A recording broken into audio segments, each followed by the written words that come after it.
H.R. 40 is and why we're here. What we're going to discuss here today centers upon a regrettable and shameful portion of American history. Slavery in America and elsewhere was a horrific injustice, the perpetuation of which was antithetically opposed to the founding ideals expressed in our Declaration of Independence and the Constitution, including its Bill of Rights. Of course, the evil institution of slavery was legally abolished over 150 years ago on December 6, 1865, via ratification of the 13th Amendment, following the end of the tragic Civil War. The bill today, H.R. 40, would, quote, establish a commission to study and develop reparation proposals for African Americans. There are serious questions about this from all sides of the political spectrum, and they're honest and sincere questions that we want to address. But putting aside the injustice of monetary reparations from current taxpayers for the sins of a small subset of Americans from many generations ago, let me finish. The fair distribution of reparations would be nearly impossible once one considers the complexity of the American struggle to abolish slavery. Just consider this, okay? There are tens of millions of today's non-African Americans who are descended from people who arrived in the country, of course, after slavery ended, and therefore they can't be held responsible for its legacy. More tens of millions are descended from people in both the North and South who didn't own slaves or who were descended from white people who fought in the Civil War on the Union side. Indeed, only a small percentage of the total American population were slave owners. For the aforementioned reasons and many others, such an approach has been widely unpopular, at least in our recent history. In the 1970s, civil rights organizations openly rejected the idea of reparations, which the NAACP's assistant director himself called, quote, an illogical, diversionary, and paltry way out for guilt-ridden whites, unquote. Bayard Rustin, who organized the 1963 March on Washington and was one of Martin Luther King Jr.'s closest advisors, described the concept as, quote, a ridiculous idea, unquote. Barack Obama opposed reparations when he ran for president in 2008, and Hillary Clinton and Bernie Sanders did as well 8 years later. In addition to all this, here in the Judiciary Committee, we have an obligation to acknowledge that any monetary reparations that might be recommended by the commission created by H.R. 40 would almost certainly be unconstitutional on their face. The reason for that, listen, wait a minute. The reason for that is a legal question. See, the legal question is the federal government can't constitutionally provide compensation today to a specific racial group because other members of that group, maybe several generations ago, were discriminated against and treated inhumanely. According to the U.S. Supreme Court, they would refer to that as an unconstitutional racial preference. See, the holding of the 1995 case, Richmond v. G.A. Cross and Company, is that racial set-asides and other entitlements are only constitutionally permissible to remedy the present effects of the government's own widespread and recent discrimination. And the federal government is not allowed to provide race-based remedies that are, quote, ageless in their reach into the past and timeless in their ability to affect the future, unquote. Now listen, I get it, I've read the scholarship. I know that some proponents of this legislation believe that the very discussion of reparations itself would be cathartic for our nation. But we have to ask if discussions can result in justice today. They certainly probably won't provide consensus. Instead, many people of good conscience believe they'll distract from the many persistent causes of current racial disparities. They certainly exist. The despicable racism of America's past is part of that, as Mr. Coates, for example, has documented in a very compelling way, but so are other social and cultural dynamics, which are themselves often negatively influenced by well-intended government policies. Let us be clear today. Racism violates the most fundamental principles of our great nation, and it breaks the heart of our just and loving God. The central idea of America, what has been called as our foundational creed, is that we boldly declare the self-evident truths that all men are created equal, and that we are thus endowed by our Creator with the same inalienable rights. Because each of us is made in the image of God, every single person has inestimable dignity and value, and our value is not related in any way to the color of our skin, what neighborhood we live in, our intelligence, or our abilities. Our value is inherent because it is given to us by our Creator. Many of my colleagues in this committee may not be aware that in addition to our 4 children still at home, my wife Kelly and I actually have a much older son who happens to be African American. We took custody of Michael and made him part of our family 22 years ago when we were just newlyweds, and Michael was just 14 and out on the streets and nowhere to go and on a very dangerous path. Michael's grown now, he has his own young family, he turns 36 years old next week, and he's a loving dad to 4 precious children of his own. God's been good to us and he's a success story. I mention that today for one reason. I personally know the challenge that he has faced early in his life. I have walked with him through discrimination that he's had to endure over the years and the hurdles he's sometimes faced. I know all this because I was with him. I asked Michael this weekend what he thinks about the idea of reparations. In a very thoughtful way, he explained his opposition, and it reminded me of something that Harvard history professor Stephen Thurnston has previously testified in this very committee, and he said this quote as I'm wrapping up. Finally, I would urge the members of this subcommittee and the House of Representatives as a whole to ponder carefully the message that will be conveyed by the passage of this bill, H.R. 40. When you are behind in a foot race, the Reverend Martin Luther King Jr. said in 1963, the only way to get ahead is to run faster than the man in front of you. So when your white roommate says he's tired and goes to sleep, you stay up and burn the midnight oil. Dr. King's words reflect an important tradition of self-reliance, I'm still quoting, that has had eloquent advocates in the African American community. Frederick Douglass, Booker T. Washington, W.E.B. Du Bois, and many others. All of them were saying in their different ways that African Americans were not powerless to better their lives until America owned up to its historical sins and offered them a generous financial settlement. The point is as important today as ever. That's what he wrote to this committee the last time, or one of the last times this was debated. Those great leaders encourage people to take control of and responsibility for their own lives because that gives every human being a greater sense of meaning, purpose, and satisfaction. And I know everybody in this room probably agrees with that idea, that principle. The premise of H.R. 40 and similar legislation, however well-intended they may be, risks communicating the opposite message. Would it propagate a worldview that says external forces from a century and a half ago are directing the fate of Black Americans today? I mean, it's an honest question some people ask. I think people who wholeheartedly agree that our nation is still in the process of healing from its reprehensible sins of the past can ask that question. There's no doubt that prejudice exists in our society, just as it has in every society since the fall of man in the garden. It exists in many communities and between many different races and types of people, sadly, and it is not reserved to just one race or class or ethnicity against another. We all know that. All of it is despicable, and every single instance of it is un-American. The question, the honest question we have today, and that's what we're here to discuss, is what do we do about it? All of us are here to listen to the thoughtful discussion today. I hope we'll do it respectfully and with civility. We approach it in good faith. I promise you, every member of Congress does. And I look forward to hearing from all of our witnesses. Thank you again. I yield back. Thank you, Mr. Johnson. And I want to apologize. We're not supposed to, in the audience, respond or speak out or applaud or cheer. And I'm probably wrong for having encouraged and allowed what I think was a proper reverence for Mr. Conyers. But if you'd not allow my error to be compounded, try to keep cool. And I'd now like to recognize the chairman of the full committee, Mr. Nadler. Thank you, Mr. Chairman, for calling this important hearing. This year, we mark the 400th anniversary of the first enslaved Africans arriving at the colony of Jamestown, Virginia. Today's hearing on H.R. 40 and the path to restorative justice gives us the opportunity to reflect on the shameful legacy of slavery and Jim Crow in this country and to examine how we can best move forward as a nation. For nearly 3 decades, the former chairman of the Judiciary Committee, John Conyers of Michigan, introduced H.R. 40, which would establish a commission to study reparations proposals for African Americans. Our colleague, the gentlewoman from Texas, Ms. Jackson Lee, has taken up sponsorship of this legislation, and I am pleased to be a co-sponsor, as I was a co-sponsor for many years when it was sponsored by Mr. Conyers. H.R. 40 is intended to begin a national conversation about how to confront the brutal mistreatment of African Americans during chattel slavery, Jim Crow segregation, and the enduring structural racism that remains endemic to our society today. Even long after slavery was abolished, segregation and subjugation of African Americans was a defining part of this nation's policies that shaped its values and its institutions. Today, we live with racial disparities in access to education, healthcare, housing, insurance, employment, and other social goods that are directly attributable to the damaging legacy of slavery and government-sponsored racial discrimination in this century following slavery's end. It is important to recognize that H.R. 40 makes no conclusion about how to properly atone for and make recompense for the legacy of slavery and Jim Crow and their lingering consequences. Instead, it sets forth a process by which a diverse group of experts and stakeholders can study the complex issues involved and make recommendations to us.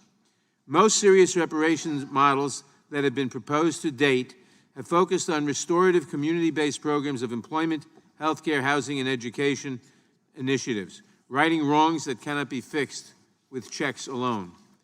This moment of national reckoning comes at a time when our nation must find constructive ways to confront a rising tide of racial and ethnic division. In April, this committee held a hearing on hate crimes and the rise of white nationalism in order to begin framing a federal response. Hate crimes, white supremacy, the legacy of slavery, the legacy of Jim Crow, all hold back our country's longstanding efforts to carry out what the preamble to our Constitution says it is designed to do, to form a more perfect union. Reparations, in the context of H.R. 40, are ultimately about respect and reconciliation, and the hope that one day all Americans can walk together toward a more just future. I hope that the commission established by H.R. 40 can help us better comprehend our own history and bring us closer to racial understanding and advancement and justice. Today's hearing gives the subcommittee an important opportunity to hear from witnesses directly involved in shaping the discourse on healing our society and creating a path to restorative justice. I am pleased that we have such a distinguished panel of witnesses whose testimony will assist us greatly in understanding the scope of our inquiry. The discussion of reparations is a journey in which the road traveled may be almost as important as the exact destination. I am pleased that the subcommittee is beginning this process today, and I look forward to hearing from our witnesses. I yield back the balance of my time. Thank you, Mr. Nadler. I'd like to ask for unanimous consent that Ms. Representative Karen Bass be allowed to sit on the dais. She's a member of the committee, but not the subcommittee. Without objection. Thank you. Welcome, Ms. Bass. And Mr. Green was just here from Houston. I think he's coming back. And now I'd like to recognize the gentlelady from Texas for an opening statement, Ms. Sheila Jackson-Lee. Chairman, thank you very much, and thank you to Chairman Nadler for identity of H.R. 4 as a legitimate legislative action that should receive the full hearing of this committee, should in fact have a markup, go to the floor of the House, go to the United States Senate, and be signed by the President of the United States of America. This is an action of legislative commitment, and this is not a symbolic action, though I am gratified that we are having this hearing on Juneteenth. And for those of us who understand Juneteenth, 2 years after the proclamation, Emancipation Proclamation, there were those Africans who did not have freedom until 1865. So let me begin and indicate to my friends who have expressed a variety of assessments of H.R. 40 and say that America is a place that welcomes the diversity of thought. We even welcome the diversity of thought among the multicolored chocolate people that are African Americans, descendants of African slaves. Let me be very clear. It is only this group, even though they attempted to enslave Native Americans, it is only this group that can singularly claim to have been slaves under the auspices, the institution, and leadership of the United States government. And so, H.R. 40 is in fact the response of the United States of America long overdue. Slavery is the original sin. Slavery has never received an apology. This commission would be comprised of members selected by the President of the United States, the Speaker of the House, the leader, and of course, those who've been entrenched in this process. I spoke to John Conyers yesterday. I'm honored to have been given the opportunity to lead this bill. John Conyers said to move on and to lead on, and for us to take this forward. Thank you, Congressman John Conyers, for all that you have done. So let me share with you just a sense of what we face. Let me first of all say the number of Africans who died in the Middle Passage, over 2 million. Number of enslaved who died during slavery, first, second, and third generation, over 2.5 million. The transatlantic slave trade was the largest movement of people in history between 10 and 15 million Africans were forcibly transported across the Atlantic between 1500 and 1900. At least 2 million Africans, 10 to 15%, died in the infamous Middle Passage, as I said, and another 15 to 30% died during the march to or confinement along the coast. Altogether, for every 100 slaves who reached the New World, another 40 died in Africa or during the Middle Passage. Who has a history like that? Reparations and the idea of this commission should be welcomed by all Americans. For we are not asking one American to give one payment. What we're saying is it's the only way that slavery ended was a governmental action of the 13th Amendment, governmental action. And Reconstruction failed after 12 years because it was imploded by governmental people. And after Reconstruction, a reign of terror that had never been seen. The hanging fruit, the lynching, the oppression of voting, the tearing away of land, and the amazing concept of the continuing de jure and de facto impact of slavery today. 1 million African Americans are incarcerated. That is a continuing impact. The black employment rate is 6.6%, in spite of what has been said currently, more than double the national unemployment rate. 31% of black children live in poverty compared to 11% of white children. The national average is 18%, which suggests that the percentage of black children living in poverty is more than 150%, even in spite of the glorious overcoming of the talent that is part of our community, the scrapping together of making sure our children received education, the putting together something out of nothing. We still have been impacted.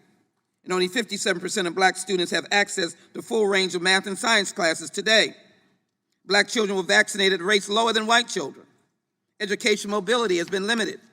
Black children represent 19% of the nation's preschool population, yet 47% of those receiving more than one out-of-school suspension. Black students are 2.3 times as likely to receive a referral to law enforcement. And we know the criminal justice system. So I conclude by these words.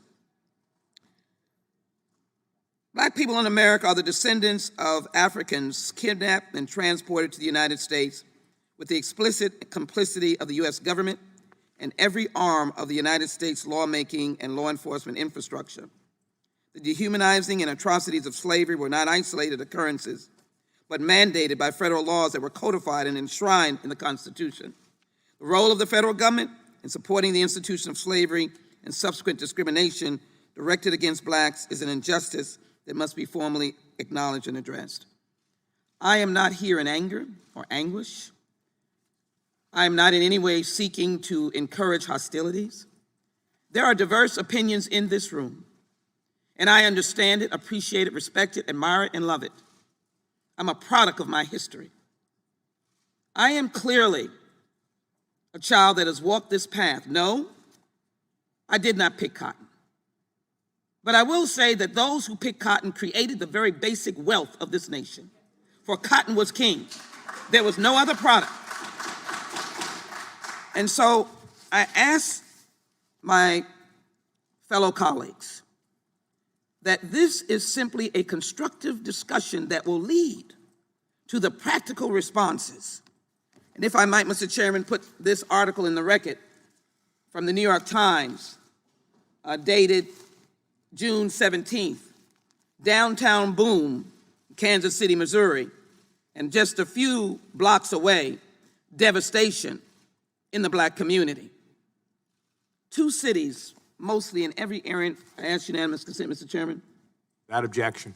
2 cities. I also ask unanimous consent to put a statement of support from John Legend. Without objection. 2 cities, Mr. Chairman.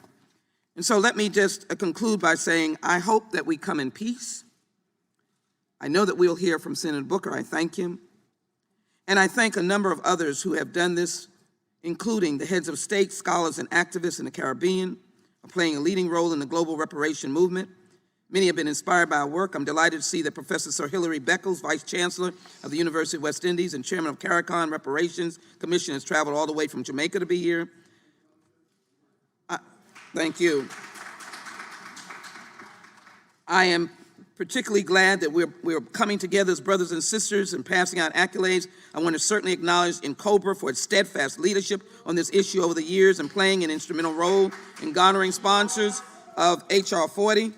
We're also delighted that several members of the National African American Reparations Commission are present. I want to thank them for working closely with the Dean, Congressman John Conyers, in reforming H.R. 40 into a bill to study reparations. I'm delighted to have reintroduced it with its modification and carrying it forward to its next level. Thank you, Dr. Ron Daniels. We thank you for your leadership. Look forward to working with you in the National African American Reparations Commission as we educate the nation on the importance of enacting H.R. 40. And I'd like to thank Reverend Al Sharpton, National Action Network's convention, because he asked 15 presidential candidates what their position was, and we now have raised this to a national level.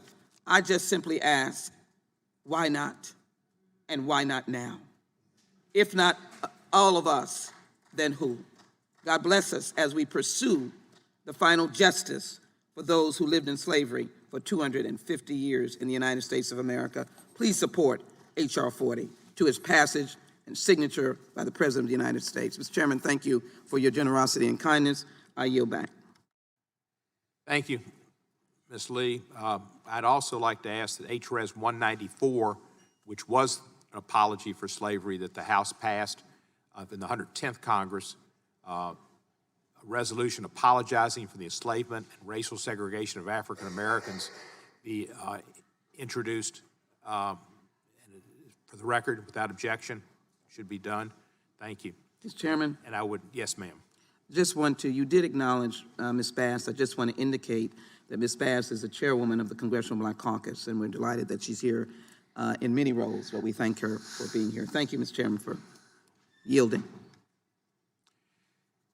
HRS 194 was intended to start this dialogue and have a national dialogue. Unfortunately, the Senate did pass an apology, but Mr. Brownback included a sentence that said it would have no effect upon reparations, despite Mr. Hillary Shelton and Wade Henderson's insistence that it should still pass together and we could have a dialogue. We passed different resolutions, but the Senate did pass an apology as well in the, I think it was the 111th Congress. And that was because of the good work of Senator Tom Harkin. I would like to introduce to the record the testimony from William Darity Jr., a professor of public policy, and African American Studies and Economics at Duke University. Without objection, so done. And now I would like to come to the first panel, and we'd like to welcome to the first panel Senator Cory Booker. Senator Booker, your written statement will be entered into the record. I ask you to summarize your statement to 5 minutes. Senator Booker represents the state of New Jersey in the United States Senate.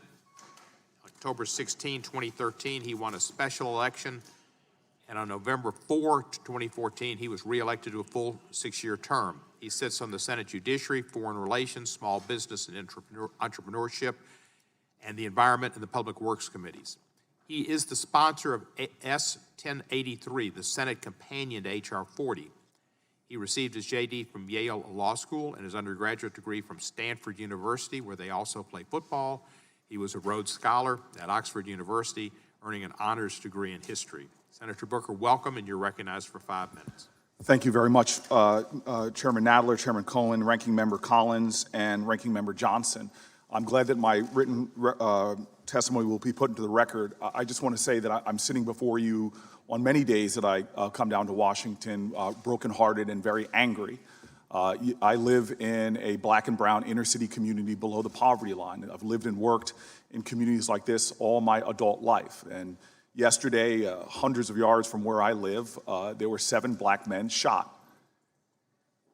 And this is an everyday occurrence in America. I have the privilege of having leaders in my community who over the decades have given me strength. One of them was a woman and lived on the 5th floor of the projects, our tenant president in some buildings in which I lived, whose son was murdered as well in our community. And she taught me that hope is the active conviction that despair won't have the last word. But on a day like this, when I come back to Washington, D.C., 7 people shot in my community, I wonder if other senators had people shot like that in their neighborhood, whether that wouldn't be a lead national story. But I see the lives of low-income folks, lives of black and brown folks, when people are shot and killed, the world seems to keep going on.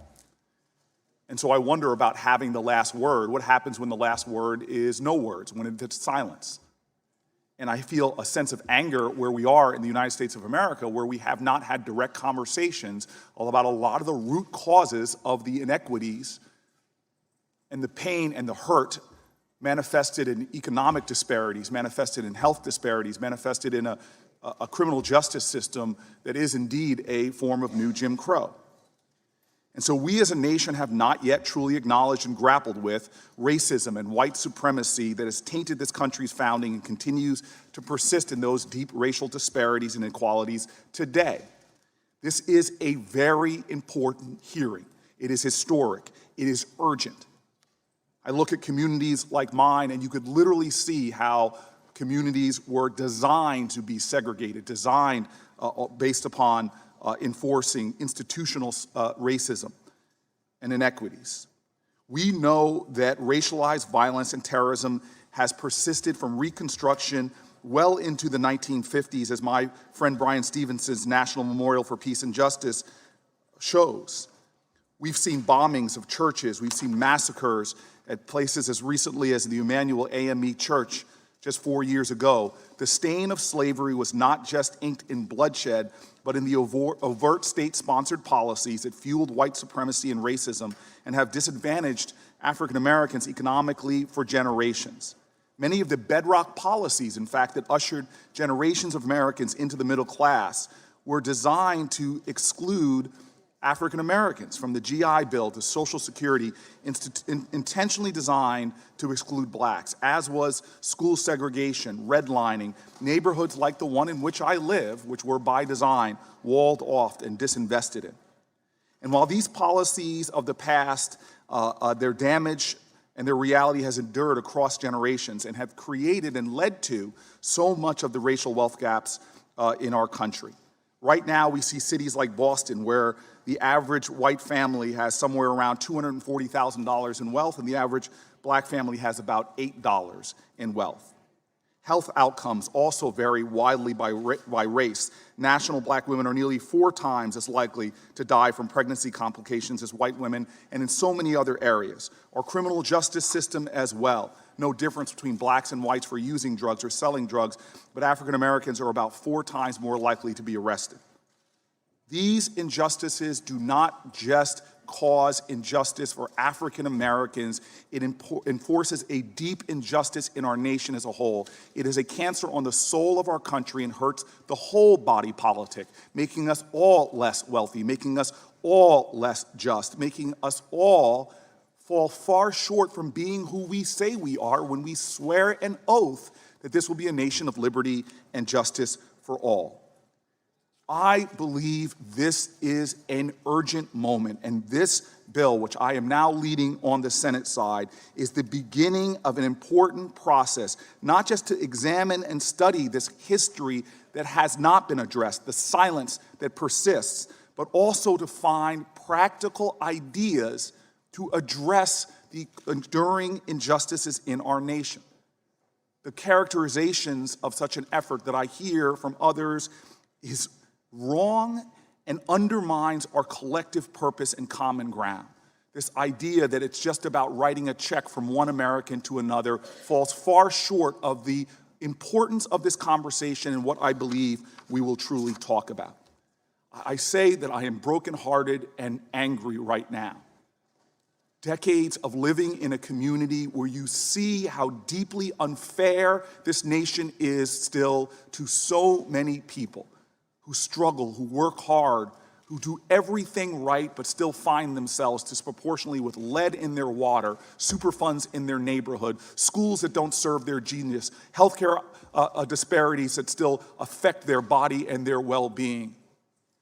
We as a nation must address these persistent inequalities, or we will never fully achieve the strength and the possibility. Hope is the active conviction that despair will not have the last word.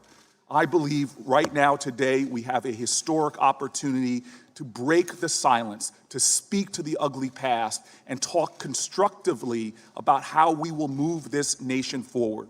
As the old African saying says, if you want to go fast, go alone. If you want to go far, go together. It's about time we find the common ground and the common purpose to deal with the ugly past and make sure that generations ahead do not have to continue to mark disparities, but can truly talk about a nation where, as our ancestors spoke from the good book, where justice rolls down like water and righteousness like a mighty stream. Thank you, Mr. Chairman.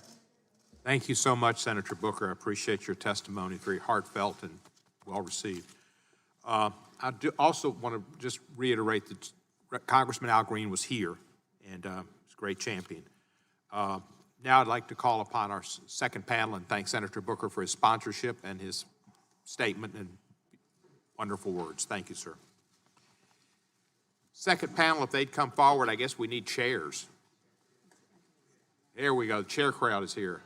Good.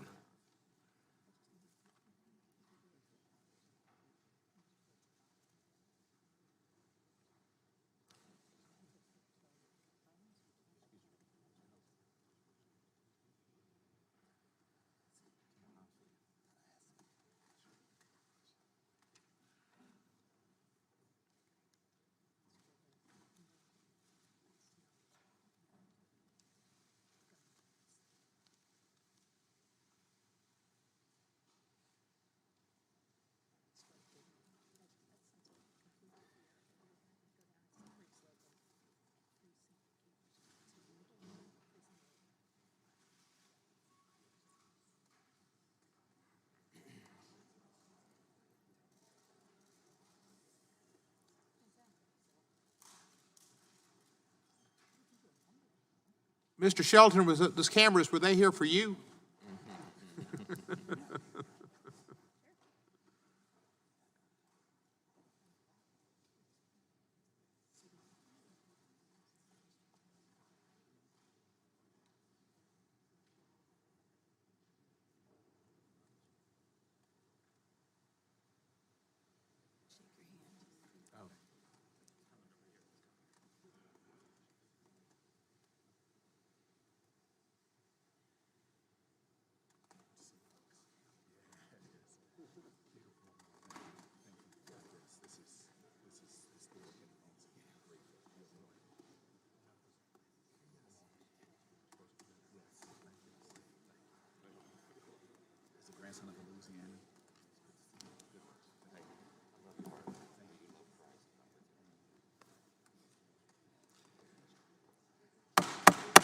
Okay, enough with the pictures.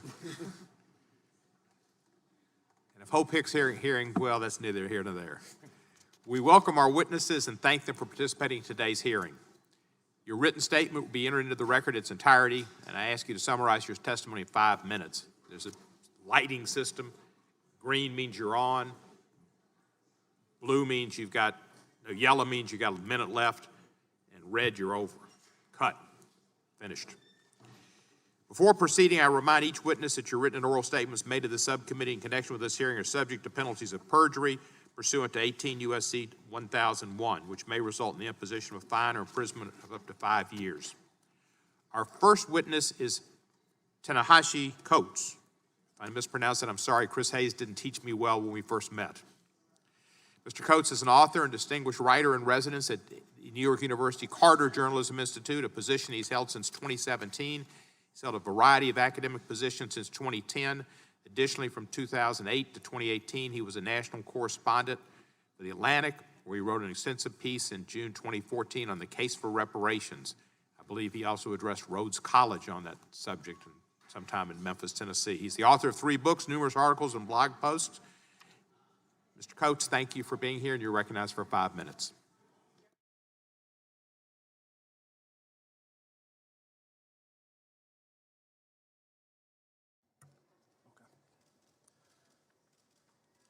Yesterday, when asked about reparations, Senate Majority Leader Mitch McConnell offered a familiar reply.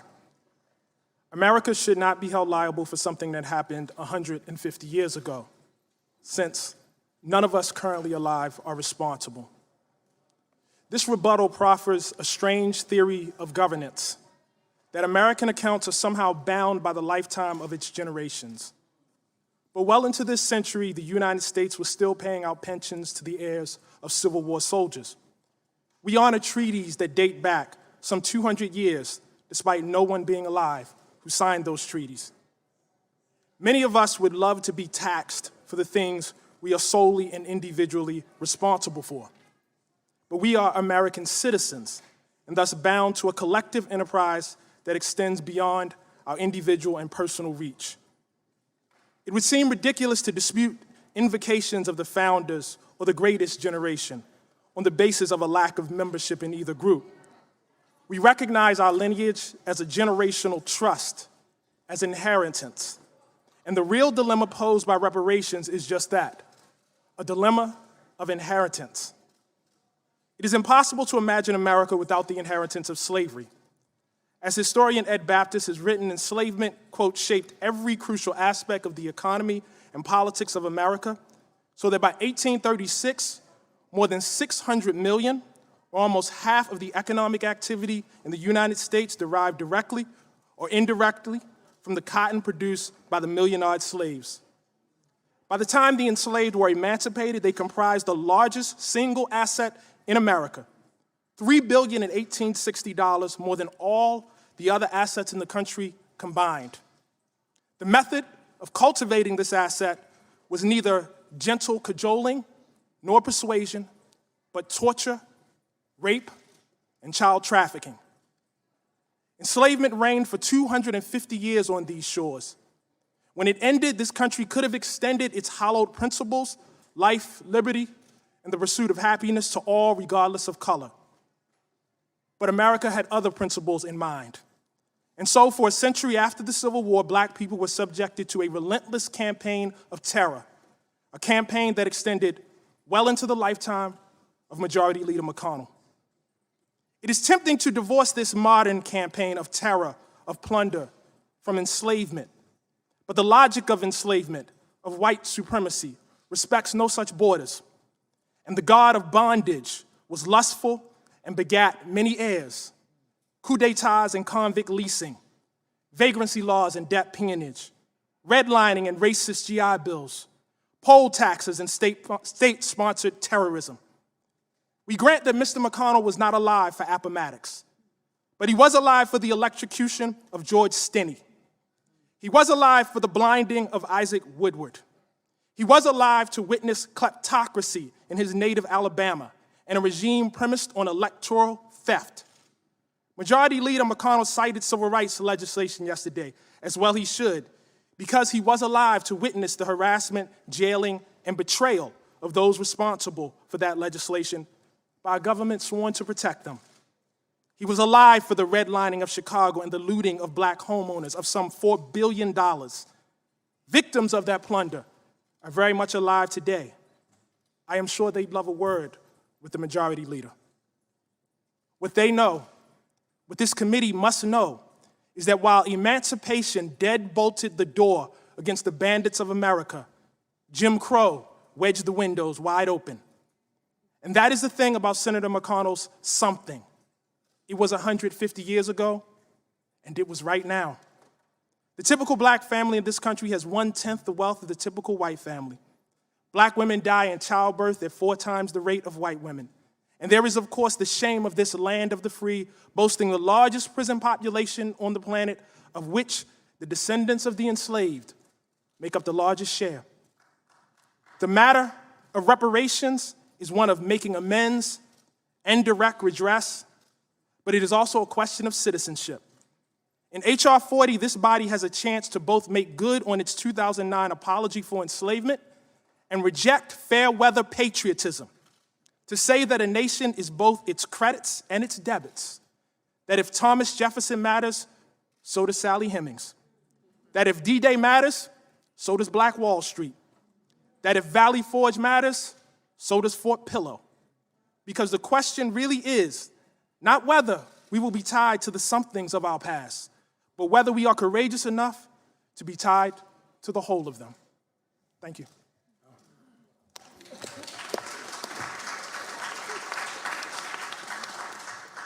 Thank you, Mr. Coates. Next witness is Mr. Danny Glover.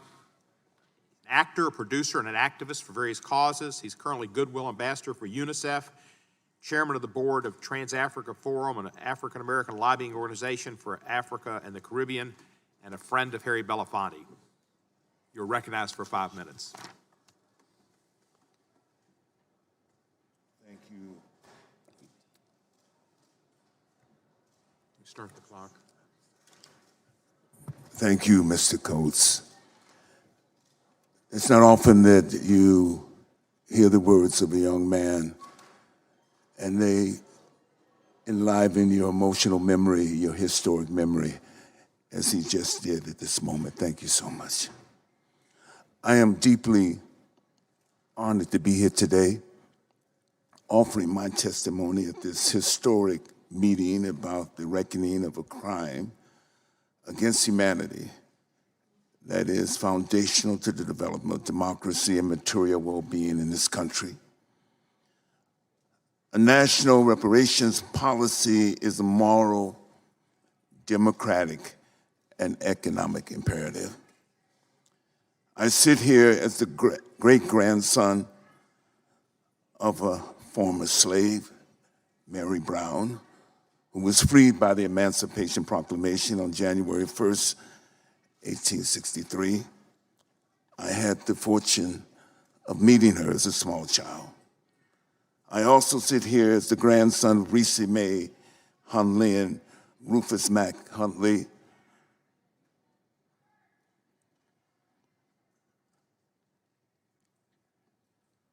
My maternal grandparents, who were both born before Plessy versus Ferguson, the Supreme Court decision in 1896. And for a significant portion of their lives, they worked as sharecroppers and tenant farmers in rural Georgia until they were able to save enough money to purchase a small farm. They were subsistence farmers.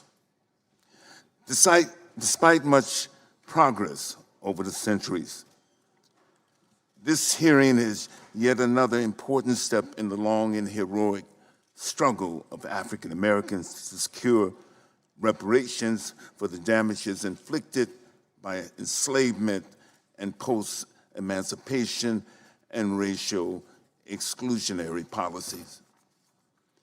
Many of the organizations who are present today at this hearing are amongst the historical contributors to the present national discourse, congressional deliberations, and Democratic Party presidential campaign policy discussions about reparations.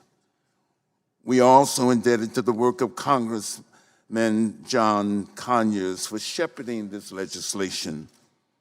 The adoption of H.R. 40 can be a signature legislative achievement, especially within the context of the United Nations International Decade of People of African Descent.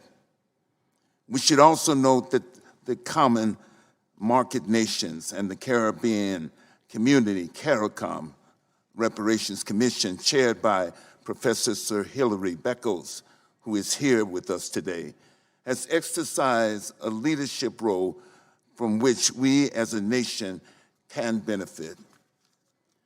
Our sustained, direct, effective policy actions in full collaboration with African Americans and progressive citizens, allies, is the ultimate proof of the sincerity of our national commitment to repair the damages of the legally and often religiously sanctioned inhumanity of slavery, segregation, and current structural racism that limit full democratic participation and material advancement of African Americans and of our country's progress as a beacon of justice and equality.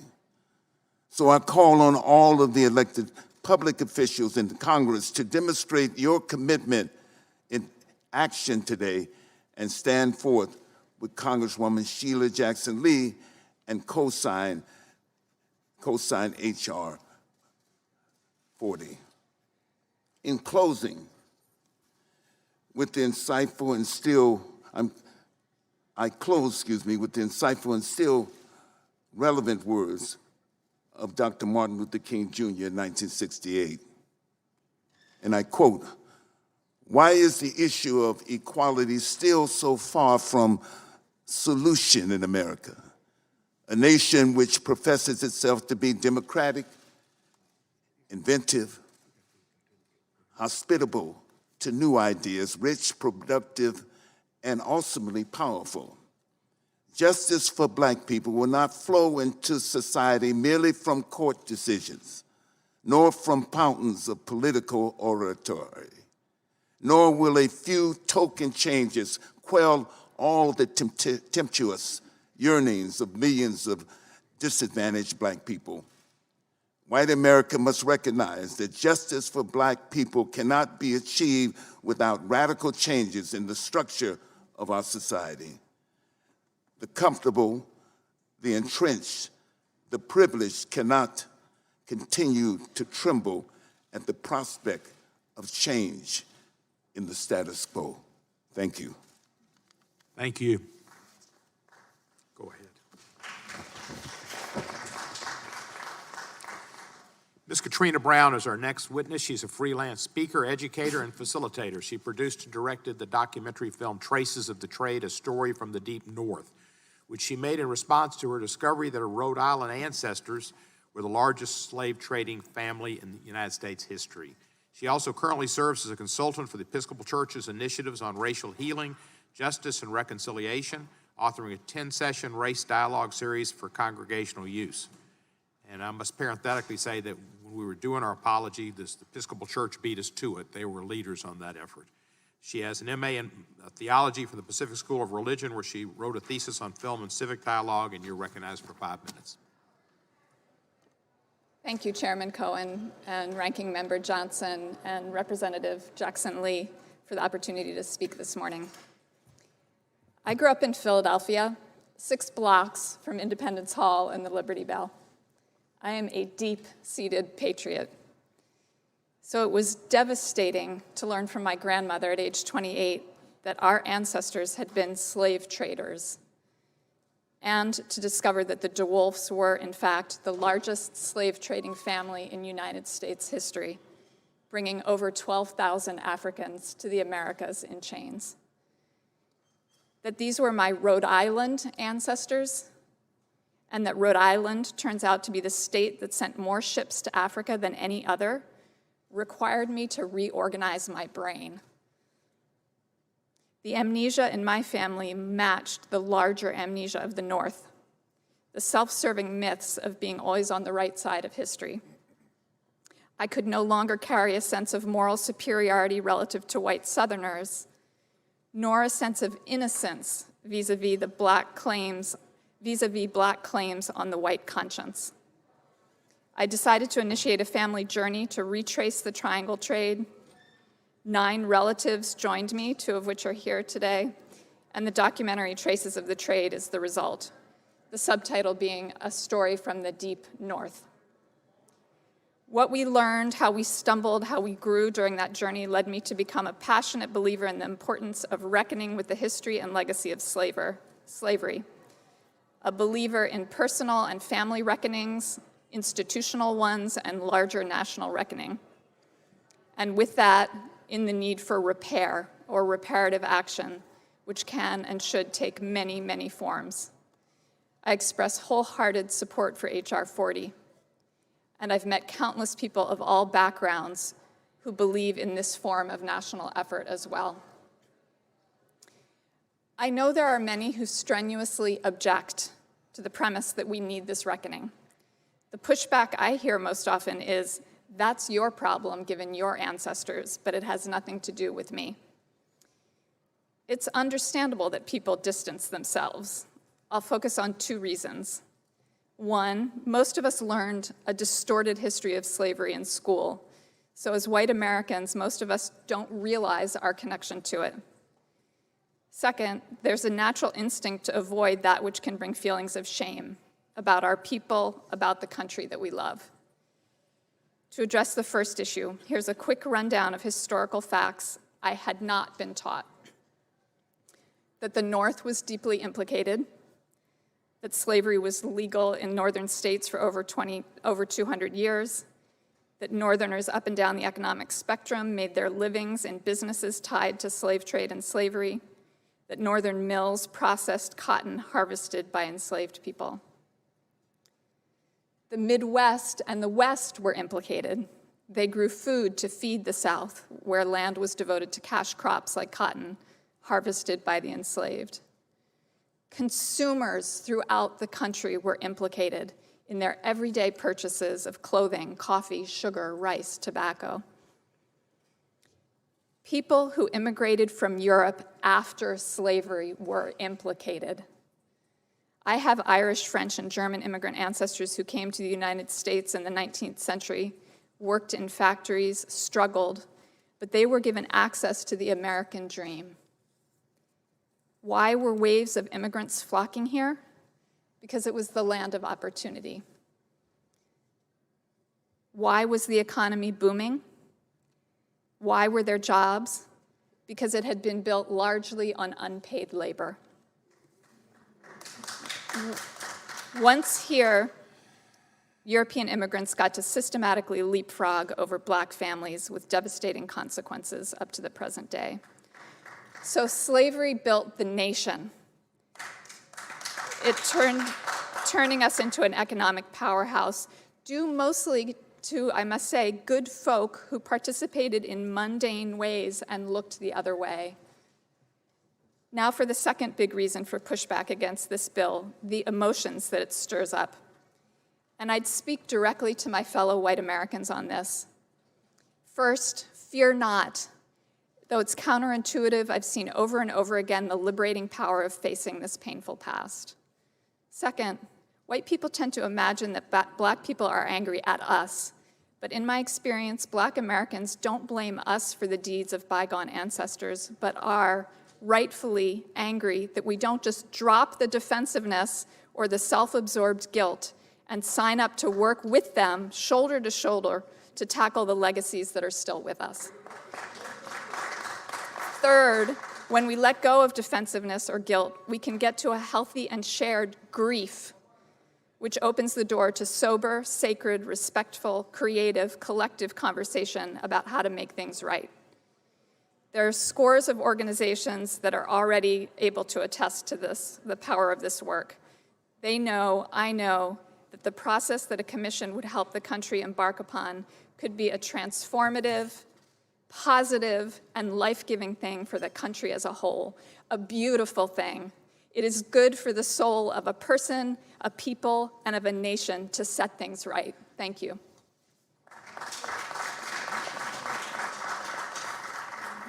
Thank you, Ms. Brown. And I would note that the Capitol was built with slave labor, and because of the work of Representatives Jesse Jackson Jr. and Zach Wamp, the new visitor center is named Emancipation Hall in that recognition. Mr. Coleman Hughes is a columnist for Quillette and has worked as a freelance opinion writer since January 2018. He's had pieces published in the New York Times, the Wall Street Journal, the National Review, the City Journal, and the Spectator. He's studying philosophy at Columbia University, and we appreciate your attendance, and you're recognized for 5 minutes, sir. Thank you, Chairman Cohen, Ranking Member Johnson, and members of the committee. It's an honor to testify on a topic as important as this one. Nothing I'm about to say is meant to minimize the horror and brutality of slavery and Jim Crow. Racism is a bloody stain on this country's history, and I consider our failure to pay reparations directly to freed slaves after the Civil War to be one of the greatest injustices ever perpetrated by the U.S. government.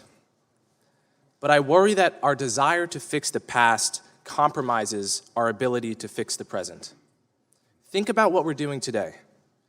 We're spending our time debating a bill that mentions slavery 25 times, but incarceration only once, in an era with no Black slaves, but nearly 1 million Black prisoners. A bill that doesn't mention homicide once, at a time when the Center for Disease Control reports homicide as the #1 cause of death for young Black men. I'm not saying that acknowledging history doesn't matter. It does. I'm saying there's a difference between acknowledging history and allowing history to distract us from the problems we face today. In 2008, the House of Representatives formally apologized for slavery and Jim Crow. In 2009, the Senate did the same. Black people don't need another apology. We need safer neighborhoods and better schools. We need a less punitive criminal justice system.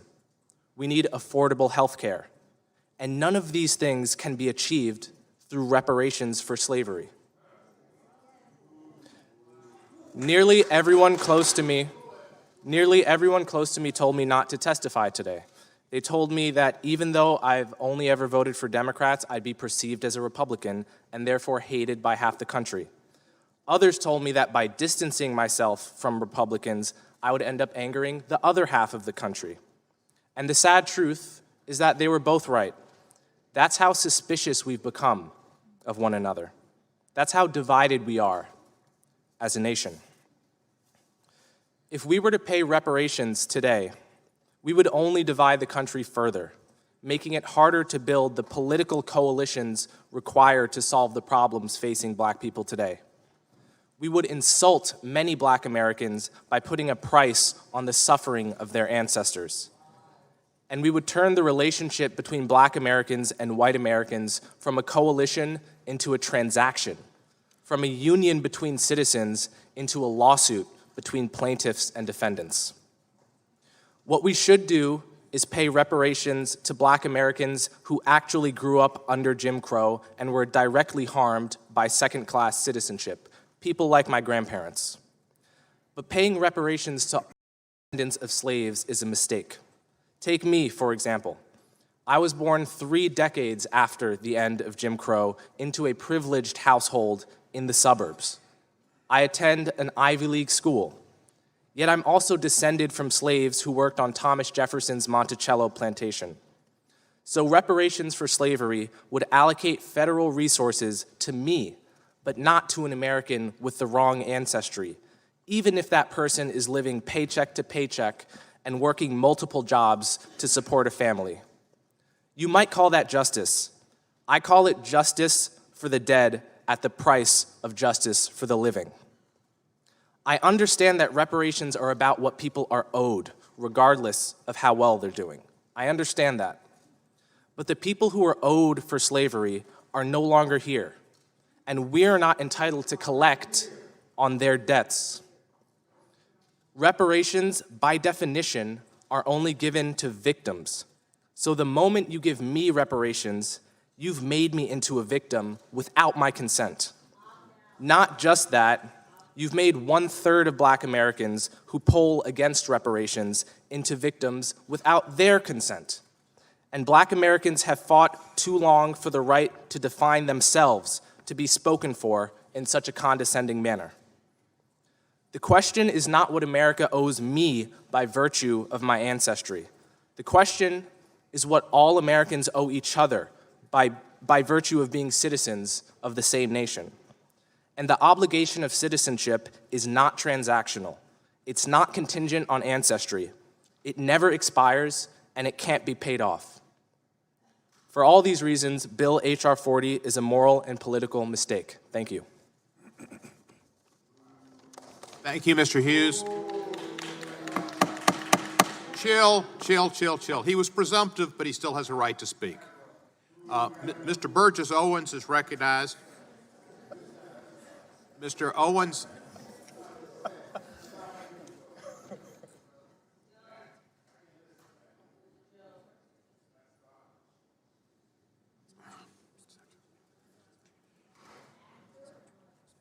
Yeah. Every witness and everybody here should be treated with respect, and please do so. Mr. Burgess Owens is an author and a retired professional football player for the New York Giants and the Oakland Raiders. He's the author of a number of books, including the 2016 book Liberalism, or How to Turn Good Men into Whiners, Weenies, and Wimps, which offers a history and analysis of the Black experience in the United States. He attended the University of Miami, home of the Ibis, blow hurricane blow. Mr. Owens, you're recognized for 5 minutes. Thank you so much for this opportunity. I'm going to take a different tack from beginning. We are at this point, this is not about black and white, rich or poor, blue collar, white collar. We're fighting for the heart and soul of our nation. We have a very, very special country that started with the Judeo-Christian values that allowed every single generation to become better than the last. And that has not ended, that has not stopped until now. We're telling our kids a little bit something different, that they don't have the opportunities that we had. I'm going to talk about some ideologies. And when I talk about them, I'm not talking about people. People change. I used to be a Democrat until I did my history and found out the misery that party brought to my race. So when I talk about these ideologies don't change, people do. We're fighting for the heart and soul of our nation against socialism, Marxism, and the evil that it has brought to us in the stealing of our history. Karl Marx said it best, the father of socialism, an atheist, anti-Semite, and a blatant racist. Yet we teach his philosophy in our school systems today. He said it, the first battleground is rewriting of our history. You steal our history, you steal our pride in our past, our appreciation for our present, and our vision for our future. And every single urban city in our country is now experiencing that loss. Real quick history, because these are things that we're not taught. I'm blessed to be the great-great-grandfather of Silas Burgess. Came here in the belly of a slave ship, sold in Charleston, South Carolina with his mother to the Burgess plantation. An evil, evil man that drove my great-great-great-grandmother either to leaving her family, her kids, or committing suicide. I don't know, she disappeared. But Silas at age of 8, was blessed to be surrounded by men who believed in freedom. Even though they were shackled, they escaped. They went the southern route of the Underground Railroad, facilitated by white and Mexican Americans. And he's made his way out south to Texas. He ended up being a successful entrepreneur, owning 102 acres of land, paid off in 2 years. Started the first black church, the first black elementary school. Pillar of his community, 18 kids, Christian, Republican. His first son was Alpha Omega. Proud American, an example of what happens when any race, any culture is given hope, opportunity, and freedom. It didn't end there, by the way. The history of our black country, of our black Americans, has been stolen from us for decades, almost over a century. Booker T. Washington, 1882, began Tuskegee University. By 1905, it was producing more self-made black millionaires than Harvard, Yale, and Princeton combined. The 40s, 50s, and 60s, it was a black community that led our country in the growth of the middle class, led our country in terms of the men committed to marriage, over 70%, now it's 30%. Led our country in terms of the committed to business ownership, 40%, now it's 3.8%. Men matriculated from college. We now have a higher percentage of men incarcerated in college. It is, by the way, my degree was biology. And that, I learned a long time ago that slavery is not a gene in the DNA helix. It's our actions, it's our attitude, it's our belief. I do not believe in reparation, because what reparation does, it points to a certain race, a certain color, and it points them as evil, and points the other race, my race, as one that is not only becomes racist, but also beggars. I do believe in restitution. Let's point to the party that was part of slavery, KKK, Jim Crow, that has killed over 40% of our black babies, 20 million of them. State of California, 75% of our black boys cannot pass standard reading and writing tests, a democratic state. So yes, let's pay restoration. Let's pay restitution. How about a Democratic Party pay for all the misery brought to my race? And those, after we learn our history, decide to stay there, they should pay also, they're complicit. And every white American, Republican or Democrat, that feels guilty because of your white skin, you should need to pony up also. That way we get past this reparation and recognize that this country has given us greatness. Look at this panel. It doesn't matter how we think. The fact is, well, it doesn't matter our color. We have become successful in this country like no other because of this great opportunity to live the American dream. Let's not steal that from our kids by telling them they can't do it. Thank you. Our next witness will be the Right Reverend Eugene Taylor Sutton. He's Bishop of the Episcopal Diocese of Maryland, a position held since 2008. Previously served as canon pastor of the Washington National Cathedral and director of the Cathedral Center for Prayer and Pilgrimage. Bishop Sutton has been a leader of retreats and conferences on nonviolence, reconciliation, and the environment, and has taught at New Brunswick Theological Seminary and Vanderbilt University Divinity School. He is a graduate of Hope College, earned his Master of Divinity degree at Western Theological Seminary, completed his Anglican studies at the University of the South School of Theology. Reverend Sutton, you're recognized. Thank you, Mr. Chairman. I am here today as a bishop of the Episcopal Church, representing for many a perspective of the faith community in favor of the proposed legislation on reparations. I may say right at the outset, the debate we are having here this morning and the witness of my colleagues here points to the need to establish a commission. This debate needs to happen, and we need to entertain proposals for how we redress the evils of our past. If we don't address those problems in an open and fair way, then we are continuing to be lost as a nation. By the way, in terms of politics, some of my friends are for Democrats, and some of my friends are for Republicans. And as a religious leader, I am for my friends.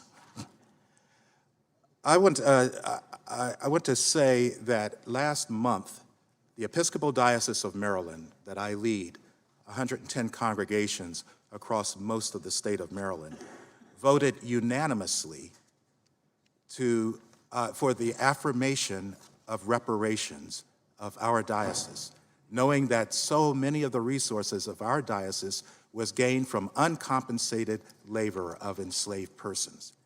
100%, not a single negative vote from a diocese that is over 90% white, encompassing people from Western Maryland who have their own history of injustices, coal miners and others, Southern Maryland, suburbs, and city people. How and why did that happen?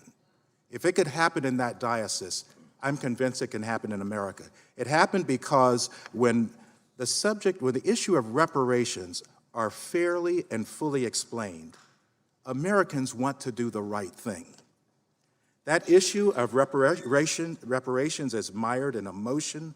It's often mischaracterized and certainly largely misunderstood. It wells up an emotional response in people to the word, but when you break it down on what it's actually to do, we find that many of those emotions dissipate. Why is there the need for it? Let me tell you the story of a friend of mine. She and her husband, she was a pastor of a congregation. And a long time ago, she told this story of when their child was young. There was a young girl, a young teenager in the congregation who knew they had a need for babysitting, and she said, "I'll sit for your son tonight." And then she volunteered again. And then my friend and her husband started calling on her more and more, "Would you do this? Would you do this?" Never was the issue of money brought up. They knew she volunteered at first, but she, the teenager, wanted to do this for that more powerful person in that church. That went on for years. After a while, my friend and her husband thought, this was unfair. This actually was an injustice toward her. They wrote her a letter, now in college, and they said, we have come to know that this was an injustice. We are sorry. We want to make amends. The young woman wrote back, thank you. And then they worked out a way that she could be compensated for her years of work. Their relationship was reconciled. They could look each other in the eye in a way that they could not before because that wall of injustice of that past got in the way of their current relationship. That's what reparations is. And that's what our nation has failed to do for the last 120 years. Reparations, quite simply, means to repair that which has been broken. It is not just about monetary compensation. An act of reparation is an attempt to make whole again, to restore, to offer atonement, to make amends, to reconcile for a wrong or an injury. It is not the transfer of money from white people to black people. It is what this generation, our generation, will do to repair the broken pieces of the racial mess that we have all inherited. As an African American who is a descendant of slaves who were never compensated, I can honestly say to all white people, we've forgiven you. We forgave this country a long time ago, and we continue to forgive every day, but we are not reconciled. To reconcile means to put back together again that which has been broken. After the hard-fought abolition of slavery, there was a fateful denial in our nation of reparations for freed African-American people, even though in many instances, white plantation owners received reparations in the form of compensation for the losses they incurred from the Civil War and the end of slavery.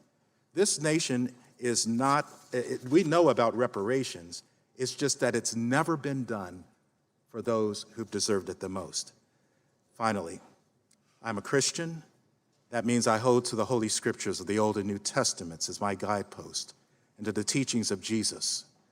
The Bible mandates that leaders are to be held accountable for the fair and equal treatment of every inhabitant in the land. All of us have been taught to love everyone, regardless of their race and human condition.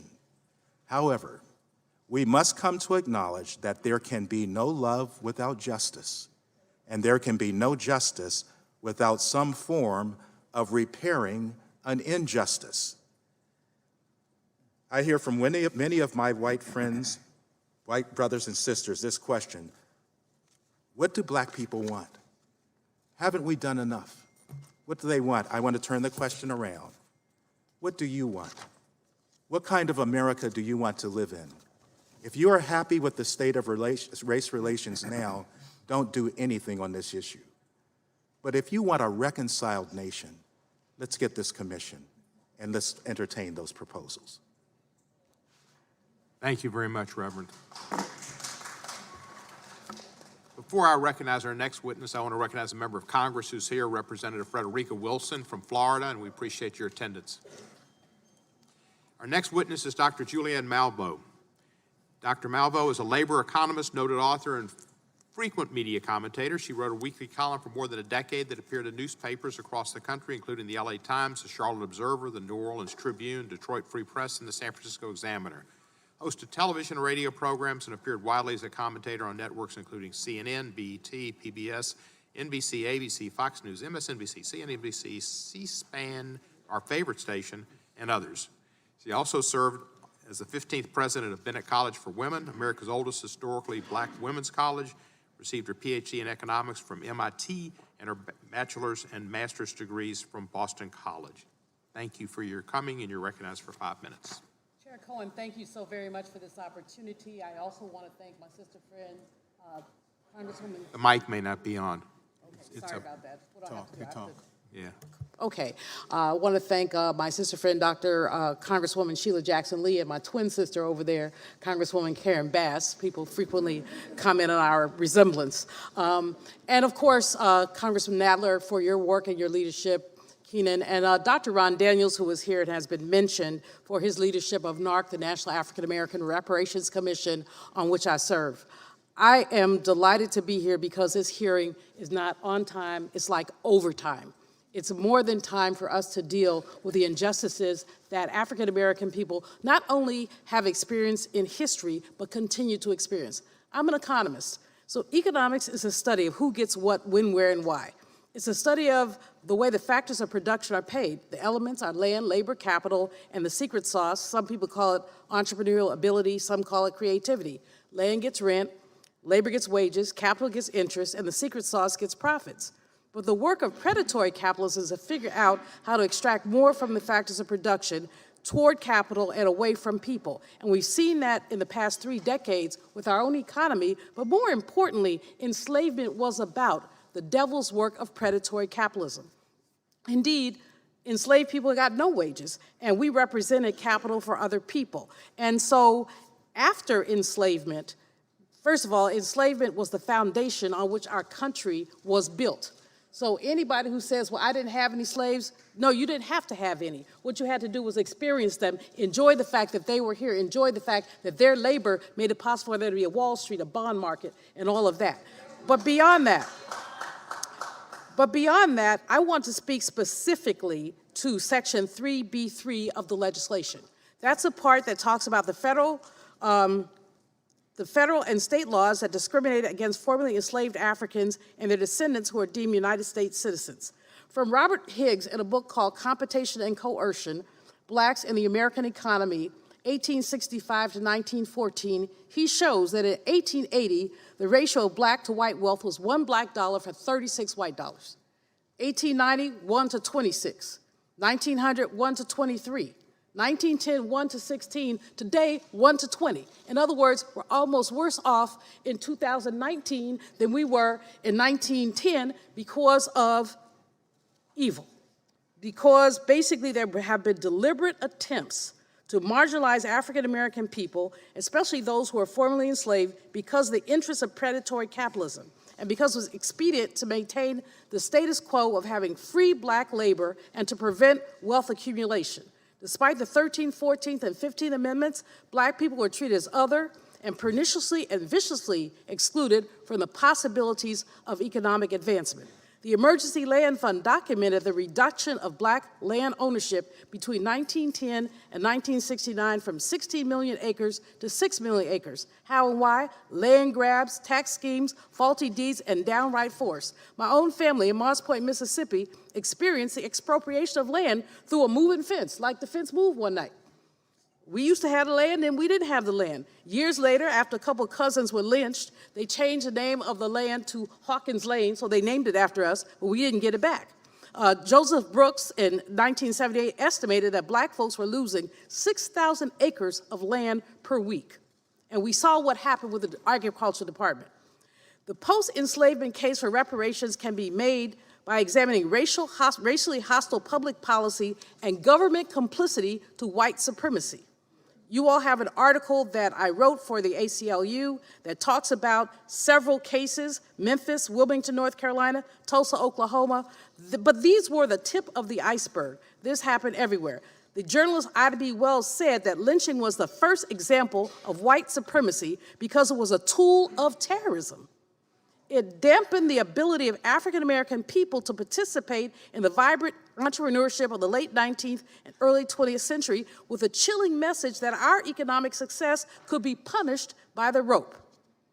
The economic damage to black people post-Reconstruction can be summarized in 3 ways. Number 1, we were denied the ability to participate in our nation's economic growth.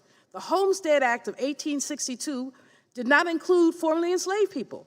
More than 10% of the continental U.S. land was distributed to recent immigrants from Europe, but not black folks. So the 40 acres and a mule was given to somebody else, not us. These folks were able not only to get land, but then to get grants from the federal government to develop their land. Meanwhile, African American people were denied the right to these wealth transfers. Secondly, we were denied the right to accumulate. The paper that I mentioned talks about how our accumulation was essentially stymied by lynching. The first lynching that Ida B. Wells examined was one when a black man had the utter nerve, to open up a grocery store near a white man's store. So the white man had a brother lynched, had 3 people lynched because of economic envy. Listen to those words, economic envy. This is how black people have been suppressed in their ability to accumulate. Tulsa, Oklahoma, Wilmington, North Carolina, long stories, and I don't have any time to talk about them. But I want y'all to look at the paper that I submitted and to think about the many ways that black people who tried to participate, tried to encourage, tried to be American, simply tried to be economic actors, were suppressed because they had the nerve to think it worked. So my brothers over here who say their American dream is some people's American nightmare. Let's just be clear. Now, number 3 is public policy hostility. There was public policy hostility to Black people. GI Bill legislation truncated opportunities for African American veterans. Federal Housing Administration reinforced redlining and segregation as an official policy of the federal government. People talk about racists as if they're individuals. Yes, sir. But the fact is they're not individuals. They're individuals who are buttressed by the federal government and legislation. So let me simply say, H.R. 40 is important. NARC has developed a 10-point plan, but more importantly, as you, my brothers and sisters on this Congress, go forward, may there be a racial justice audit of any new legislation that has economic implications. Thank you.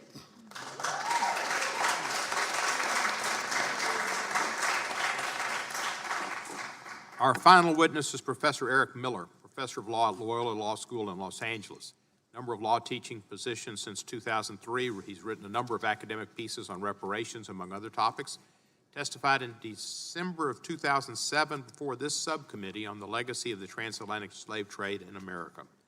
Professor Miller received his Bachelor of Laws with first-class honors from the University of Edinburgh in the UK, his Master of Laws degrees from Harvard Law School, and he's held a number of fellowships. Professor Miller, welcome back.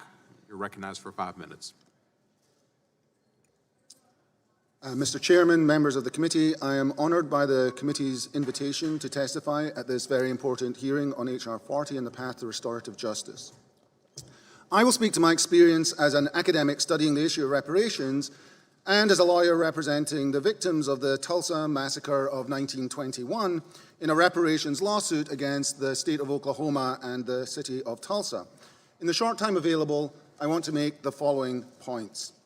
Local, state, and federal governments were active perpetrators of race-targeted discrimination against and domination of African Americans during slavery and Jim Crow and beyond. These governmental institutions engaged in the massive social, political, economic, and cultural destruction of African American communities. Many of the perpetrators and victims of race-targeted state action are readily identifiable through a thorough investigation of existing historical records currently in the hands of public and private institutions. The race-based disparities brought about by federal, state, and local government discrimination remain baked into our governmental institutions, as well as the persistently segregated private social ordering those institutions brought about. Reparations addresses the ways in which these institutions entrenched race-based discrimination and domination throughout American social, cultural, economic, and political institutions. The committee should consider specific legal remedies to remove the time-limited bars against litigation, which are the major impediment preventing identifiable victims of extraordinary race-targeted state action to sue state and federal governments for financial damages. There have been multiple reparation-style lawsuits brought since the Supreme Court decided City of Richmond versus Croston, which have survived constitutional challenge. But reparations must also include rebuilding the social, political, economic, and cultural infrastructure of the communities destroyed by the state. Because without social, cultural, and political reparations, race-neutral programs of economic uplift will preserve the relative social and political disadvantage, domination, and disempowerment of African Americans across this nation. The urgent need for the H.R. 40 Commission and reparations as a path to restorative justice for the victims of state-sponsored racial injustice became clear to me in 2003. That's when I joined the Reparations Coordinating Committee, a group of lawyers led by Charles Ogletree and Adjoa Ayatoro. Our legal team filed suit representing the more than 125 still living survivors of the Tulsa, Oklahoma race massacre of 1921. Now, some historical context is in order here. On May 30th, 1921, some African Americans mobilized to stop a lynching in Tulsa, Oklahoma. One lynching had an effect on a whole community, because in response, white citizens deputized by the police and aided by the State National Guard burned down the 35 city blocks of Greenwood, a thriving African American residential and business district in Tulsa. Up to 300 African Americans died in the massacre and ensuing fire. Overnight, 5,000 African Americans became homeless. 3,000 terrorized people fled the city. The rest were rounded up and held under guard for days at the local baseball park and fairground. The Red Cross had to mobilize to provide tents for those who remained. The city of Tulsa and the state of Oklahoma moved quickly to suppress news of the massacre. Survivors were terrorized into silence. All mention of it was excised from official accounts of Oklahoma history. The details of the massacre only became public in 2003 after the state of Oklahoma formed an H.R. 40-style commission, including historians, lawyers, and activists, to report on the massacre. The commission's painstaking research through the historical record discovered much previously unavailable material. The commission apportioned detailed financial damages and proposed that reparations be paid to the survivors and descendants. When the state refused to make good on these recommendations, we filed a lawsuit trying to complete the process begun by the Commission. The only impediment to our success, the court acknowledged, was a rule requiring the survivors to file any lawsuit within 2 years of the injury. These statutes of limitations are the major impediment to many reparations lawsuits. The Tulsa experience demonstrates that the harms of slavery and segregation scar our communities to this day. The city and state dismantled economically, politically, and culturally a specific community, African Americans in Tulsa. Subsequent generations of Greenwood residents have labored under the social and political disempowerment whilst trying to rebuild their community. The Tulsa experience is emblematic of many African American communities around this country.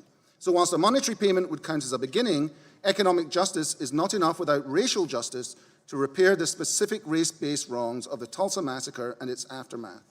To quote Harvard law professor and reparations activist Charles Ogletree, reparations are more than an exercise in education, remembrance, and apology.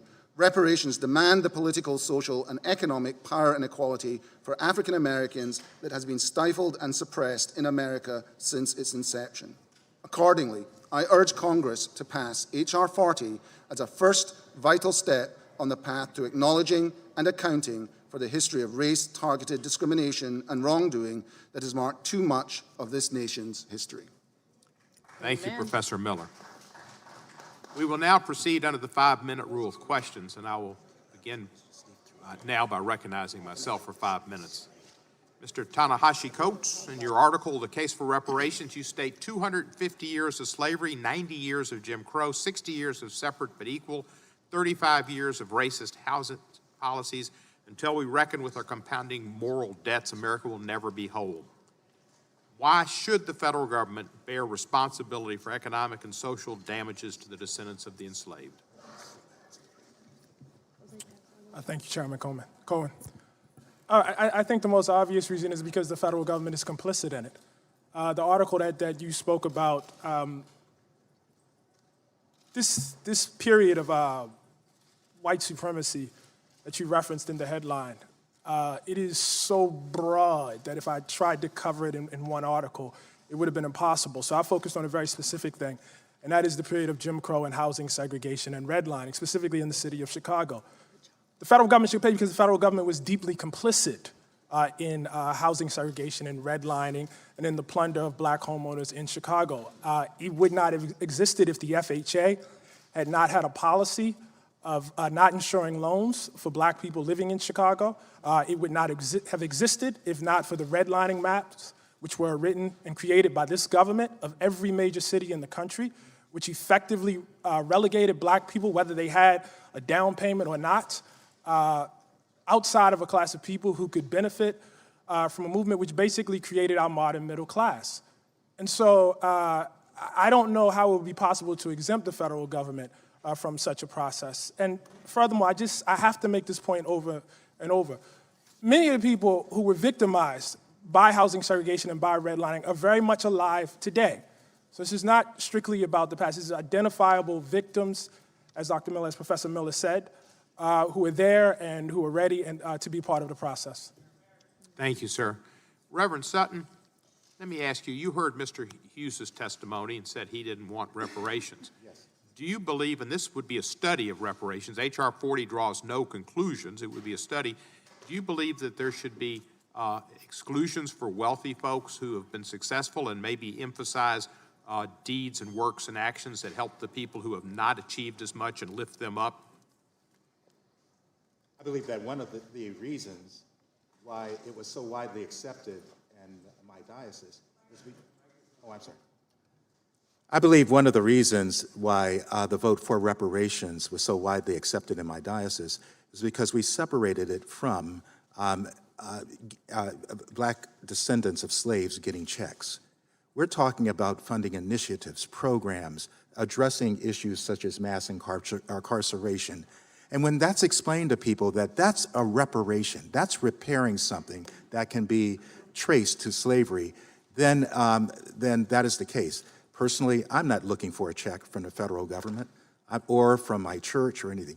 I'm concerned about those who have been left behind, the masses of African American descendants of slaves who are mired in hopelessness and despair in communities of crime, violence, poverty, and racism. And so I think if we can at least have a civil, good conversation on the concept of reparations, then talk about money. Because the moment you start talking about money, the idea, especially among many white persons, I'm going to give a check to black persons, what about me? The moment you begin with money, then the resistance goes up. Let's talk about the concept. Finally, in relation to your question, we have a problem in this nation of being able to talk civilly about race. And when I'm talking for reparations, I'm talking about those left behind, but I'm actually talking to my white brothers and sisters. You need this more than we do. You need this for your soul. You need this to be able to look black persons in the eye and say, I acknowledge the mistake, and I want to be part of the solution to repair that damage. Thank you, Reverend Sutton. And as Reverend Sutton speaks to the soul, Dr. Malveaux, you speak to the economics, and if some of this efforts to remediate the past, as Dr. Ogletree had spoken about, massive influx of monies for health and education and job training, if some of that went into areas where there are large concentrations of descendants of slaves that have not succeeded for a myriad of reasons, and if some of that went to white folks who were there who also are living in bad conditions, would that be a problem, do you think, Dr. Malveaux, or would that just be helping everybody that's in a miasma? Chairman Cohen, it's really interesting that right this minute, as we're having this hearing, Reverend William Barber is having a hearing on poverty. So this is a great day for economic justice issues. Poverty is a problem in our nation, but you can't fix poverty, nor can you fix inequality unless you deal with racism. And dealing with racism is about dealing with reparations. I'm with the Reverend here, and I don't care about a personal check made out to Julianne Malveaux or anybody else, but how about we fully fund our historically black colleges and universities? How about, once upon a time, Brother Chairman, we had more than 100 black-owned banks. Now we have 23. How come? Again, the devil is busy. Pernicious legislation that basically caused people to lose banks, changing in reserve requirements and things like that. Gentrification, while you have empty swaths of land all over our nation, why not deal with that? So I respect your question about areas, but I think that really does speak to our dis-ease, our uneasiness in talking straight up front about race. Race is our nation's second original sin. The first was what we did to Native people. Okay, but racism, enslavement was our original sin, and we got to deal with reparations by dealing exactly with that. If we want to have an American Marshall Plan that deals with all poor people, Reverend Barber says there are 140 million poor people, 43% of our nation, let's deal with that, but let's not forget that race is central to anything we do around economic justice. Thank you, Doctor. My time has expired, and I recognize the ranking member, Mr. Johnson, for 5 minutes. Thank you, Mr. Chairman, and again, thank you to all of you for your time and your heartfelt sentiments, and we know they're sincere. Mr. Hughes, I want to thank you for your honesty and your humility and your courage, sir. I know this isn't easy today. Here's a big question that hangs over all this and that all of us need to, I guess, address. Look, many people believe, on all sides of the political spectrum, that racial inequality that we see today is not entirely attributable to the legacy of slavery and Jim Crow. It's a factor, but it's not entirely attributable. Can you elaborate on what some of the other causative factors may be? Well, the first thing I would say is that blaming slavery and Jim Crow for the entirety of racial disparity, obviously it's clearly a factor, but blaming it for the entirety of the problems we see today facing black people is actually a way of not taking responsibility for policy decisions that were made just in the last 50 years. Our prisons did not balloon until the 1980s.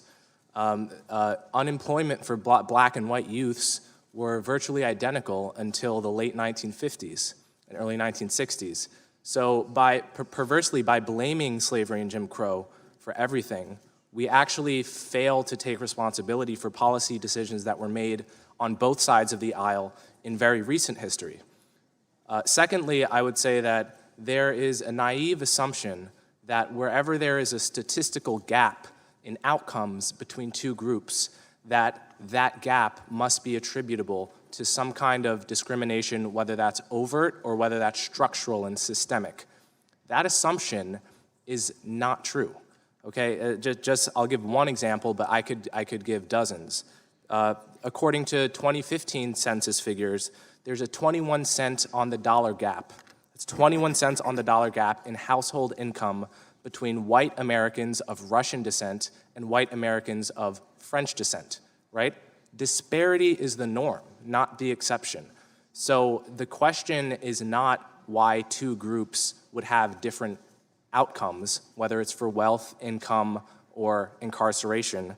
The question is why we would expect any two groups with different histories, different geographical patterns, different patterns of migration, different cultures, to nevertheless get exactly the same outcomes.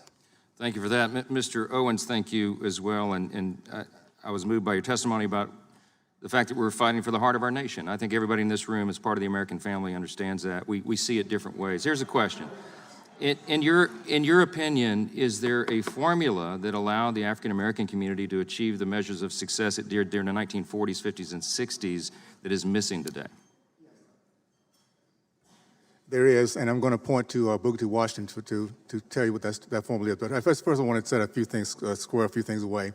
I've been talking about restitution a little bit ago, and I have so much respect for the black men and women who built that great Wall Street, little side out of Tulsa.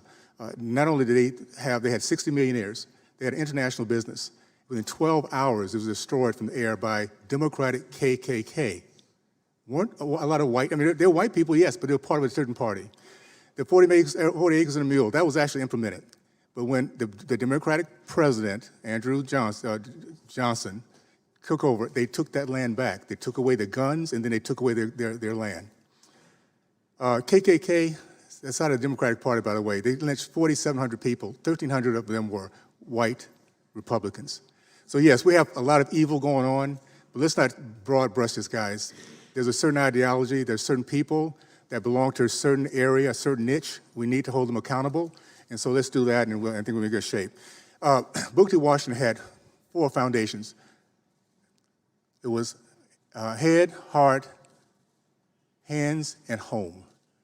In that process, head is education, heart is compassion service, hands is industry, entrepreneurship, home is family. The reason why my race were kicking butt, the history is not being told. They were beating, they were so busy, they weren't looking at finding somebody to blame for where they were. They were busy beating out these racists. That's what my parents did. At the end of the day, they held on to those principles for decades until the socialists and Marxists got into our community and they stopped educating our kids. I said something earlier, and it has not been a gasp. 75%, 2017, Department of Education study, 75% of black boys in the state of California cannot pass standard reading and writing tests, and you wonder where they're going to go from here. They're not going to learn anything about our country. They're not going to read about our God. They're going to hear anything about what we, the people, have done together. They're going to turn on BET and hear how bad they're being treated. They're going to hear how bad our country is, how bad white people are, They're going to be taught how to disrespect our women, and they're going to be put in jail, and then we're going to sit around talking about why is this being done. Let's put a commission together. Why is this happening where so many of our kids are not being educated in every single urban American country and city in our country? That is what our problem is. As we hold harm and we blame people from years ago, we have yet to put together a commission. How about this one? 82% of black teen males across our country the last 8 years, unemployed, soon to become unemployable. 93% in our liberal city of Chicago, where they were killing each other right and left, and there's not one commission, not one peep about this misery that's going on in our country. I have something that I put in my book. I'm going to read this real quickly. Evil is purposeful stealing of the hopes and dreams and future of an individual. Pure evil is the target of a race of millions and using human misery as political strategy to steal their hopes, dreams, and future. We are dealing with pure evil. To have my race dealing with the evil, the misery that we've been dealing with, and no one says a word other than let's look back and see what can happen for 200 years ago. Let's deal with today, and I think we'll be in good shape. Thank you for that. I'm out of time. I yield back. The gentleman's time has expired. Thank you very much. The chairman of the Judiciary Committee is recognized for 5 minutes. Thank you. Thank you. I'm going to ask one question and then yield to the gentlelady from California, Ms. Bass. Brenda. Mr. Coates, Senate Majority Leader Mitch McConnell on Tuesday said that he does not support reparations for descendants of slaves, saying, quote, "I don't think reparations for something that happened 150 years ago, for whom none of us currently living are responsible, is a good idea. We've tried to deal with our original sin of slavery by fighting a civil war, by passing landmark civil rights legislation. We elected an African-American president," close quote. There is an unconscionable denial and lack of knowledge in this nation about the true nature, facts, and current consequences of the transatlantic slave trade and the enslavement of African-American people upon which American democracy, prosperity, and white privilege are founded. Mr. Coates, based on your monumental essay in the Atlantic magazine, The Case for Black Reparations, could you please describe briefly some of the continuing impacts and vestiges of the enslavement era on living African Americans today? Well, sure. First, sorry, cut on the mic. First of all, one of the things I tried to make clear in my testimony is that we perceive the era of enslavement, the era of Jim Crow, and in fact, I would actually even add the era of mass incarceration as separate things that are somehow not tied to each other. The greatest damage that enslavement did, besides the economic damage, besides the normalization of torture, of rape, besides the normalization of treating people as though they are things, is the institution in the American mind that black people are necessarily inferior. In 1865, when black people were emancipated, that belief did not magically dissipate. It proceeded for 100 years afterwards. It proceeded, as I said in my testimony, well into the lifetime of many panel members, Majority Leader Mitch McConnell, and then many of the people here in this audience. And so it's not a matter of the past. These things are linked. It's been said, I think, or alluded to repeatedly throughout this conversation that somehow wealthy African Americans are immune to these effects. But in addition to the wealth gap that's cited, one thing that folks should keep in mind is that quote-unquote wealthy African Americans are not the equivalent of quote-unquote wealthy white Americans in this country. The average African American family in this country making $100,000, which is, decent money, actually lives in the same kind of neighborhood that the average white family making $35,000 a year lives in. That is totally tied to the legacy of enslavement and Jim Crow, and the input and the idea in the mind that white people and black people are somehow deserving of different things. If I injure you, the injury persists even after I actually commit the act. If I stab you, you may suffer complications long after that initial actual stabbing.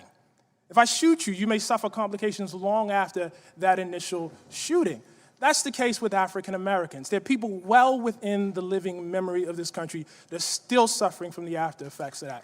Thank you very much. I yield to the gentlelady from California, Ms. Bass.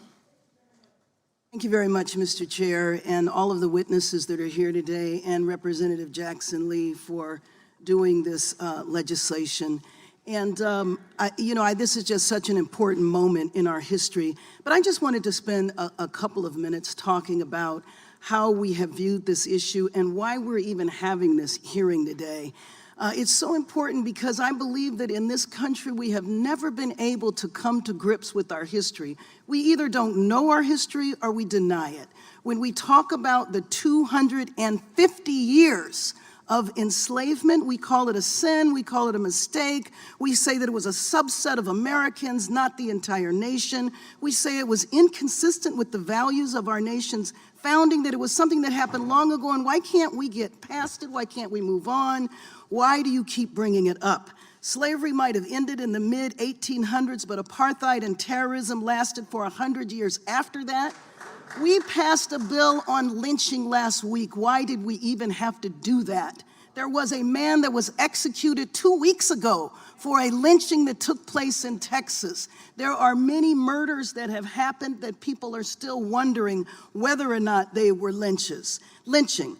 We have to say that in our country, we pride ourselves with our development, but we refuse to acknowledge that the reason why we have the development that we do is because the first 200 years of our history was done with free labor. The South enslaved African Americans, but the North's economy flourished by that, and I believe that our economists explained in detail of that. So our fundamental problem is our ignorance of history or our refusal to admit it.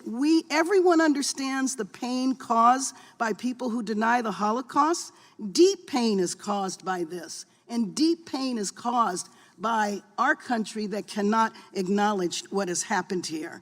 I want to say that it should be obvious, but the entire Congressional Black Caucus supports this legislation. We have problems denying. We think that racism, sometimes it's trivialized as behavior, as ideas, and that we're all equally racist because we refuse to accept the fact that racism is ingrained in our institutions. We say that there must have been something that 12-year-old did to have gotten shot. We say that there must have been a reason that that police officer pulled that gun on that pregnant woman last week with her 2 babies. We don't see the connection between this because we refuse to admit it. H.R. 40 calls for the establishment of a commission. It does not call for checks. We trivialize reparations by saying that these are just African Americans that want to be paid. I think Mr. Coates goes into details about reparations meaning much more than that. And then frankly, when I hear from my colleagues on the other side of the aisle that we need to be encouraged to work harder, to pull ourselves up by our bootstraps, that we can actually achieve, that that's the only thing that's the problem, and then to talk about the Democratic Party, I think maybe people don't remember who Fannie Lou Hamer was. Black folks fought the Democratic Party. Nobody acts as though the Democratic Party was not a racist party until there was a movement that fought for justice. I am glad that we are having this hearing today. I thank my colleagues for doing it. I look forward to this legislation moving to the floor. And once again, I just want to emphasize, at what point can we in this country have a conversation about race? We will never get past it until we can have the conversation, and the conversation begins with a commission. Thank you.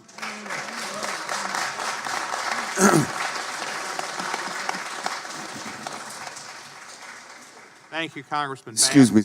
And I'd now like to recognize Let me have a word, please, because I wear several hats. And certainly most people consider me the one hat and know me from the hat I wear as an artist, an activist and an artist. But I worked in city government for 6.5 years from 1971 in the Model Cities program in San Francisco, California, out of the mayor's office in Joseph Aliello. For 6.5 years, I worked both in the Mission and African American community at that particular point in time. And most of that was the realization of what we were about, the programs about the Great Society, those programs that came about. And I saw those programs eviscerated. Those programs, in a sense, designed to bring great opportunities and great hope, lasted only a short period of time. So I understand that because I've lived in the same community my entire life from San Francisco. My mother, a migrant, someone who met my father and came to San Francisco after World War II. They had decent jobs. They worked for the post office from 1948. They were able to raise a family on that income as well. They were able to eventually buy a house in the same neighborhood that I live in right now. They were also they were part of that generation who were the first beneficiaries of the upcoming, ongoing civil rights movement. I've watched that city and worked in that city, and I'm just talking about the city of San Francisco, this liberal city that has this great tradition around labor and everything else. We talk about Harry Bridges and what he did in Longshoremen and bringing African Americans to Longshoremen. And then I've watched the evisceration of the cities and people's lives because of crack cocaine and mass incarceration as well, right in my neighborhood, right in my family and often. So those are the kind of long-term impacts that we don't realize that happen. Those children who were the descendants, not only slaves, but the descendants of those generation who had the opportunities after World War II. Those children did not have the same opportunities. And now those children are abandoned as adults in that city, in that great city. So I think we have to kind of look at this, as people said often, that this is just a study, a look at racism and all of its manifestation in terms of gentrification as well. I was in the Fillmore area in 1966, going to Western Addition Community Organization meetings where people were just desperate to find different ways in which they were not being removed from their communities. These are real issues that happen. They're long-standing issues that go back and find themselves resonating in slavery and going further than that. All the material that we have, all the books that we have now, all the studies that have been done has outlined that. We have to begin to tell ourselves the truth. James Baldwin, the great writer, once said, if we cannot tell ourselves the truth of our past, we become trapped in it. And that's what we are. We're trapped in it. This country is trapped in the truth, not telling the truth. And we got to find that. We got to start that as a leverage right there. We talk about anyway how we talk about education. Bob Moses has talked about math literacy is important, and most children, particularly children of color, aren't prepared for math literacy. We have to talk about education and preparing our children for 21st century citizenship. And that's what it is. And this is what this is talking about.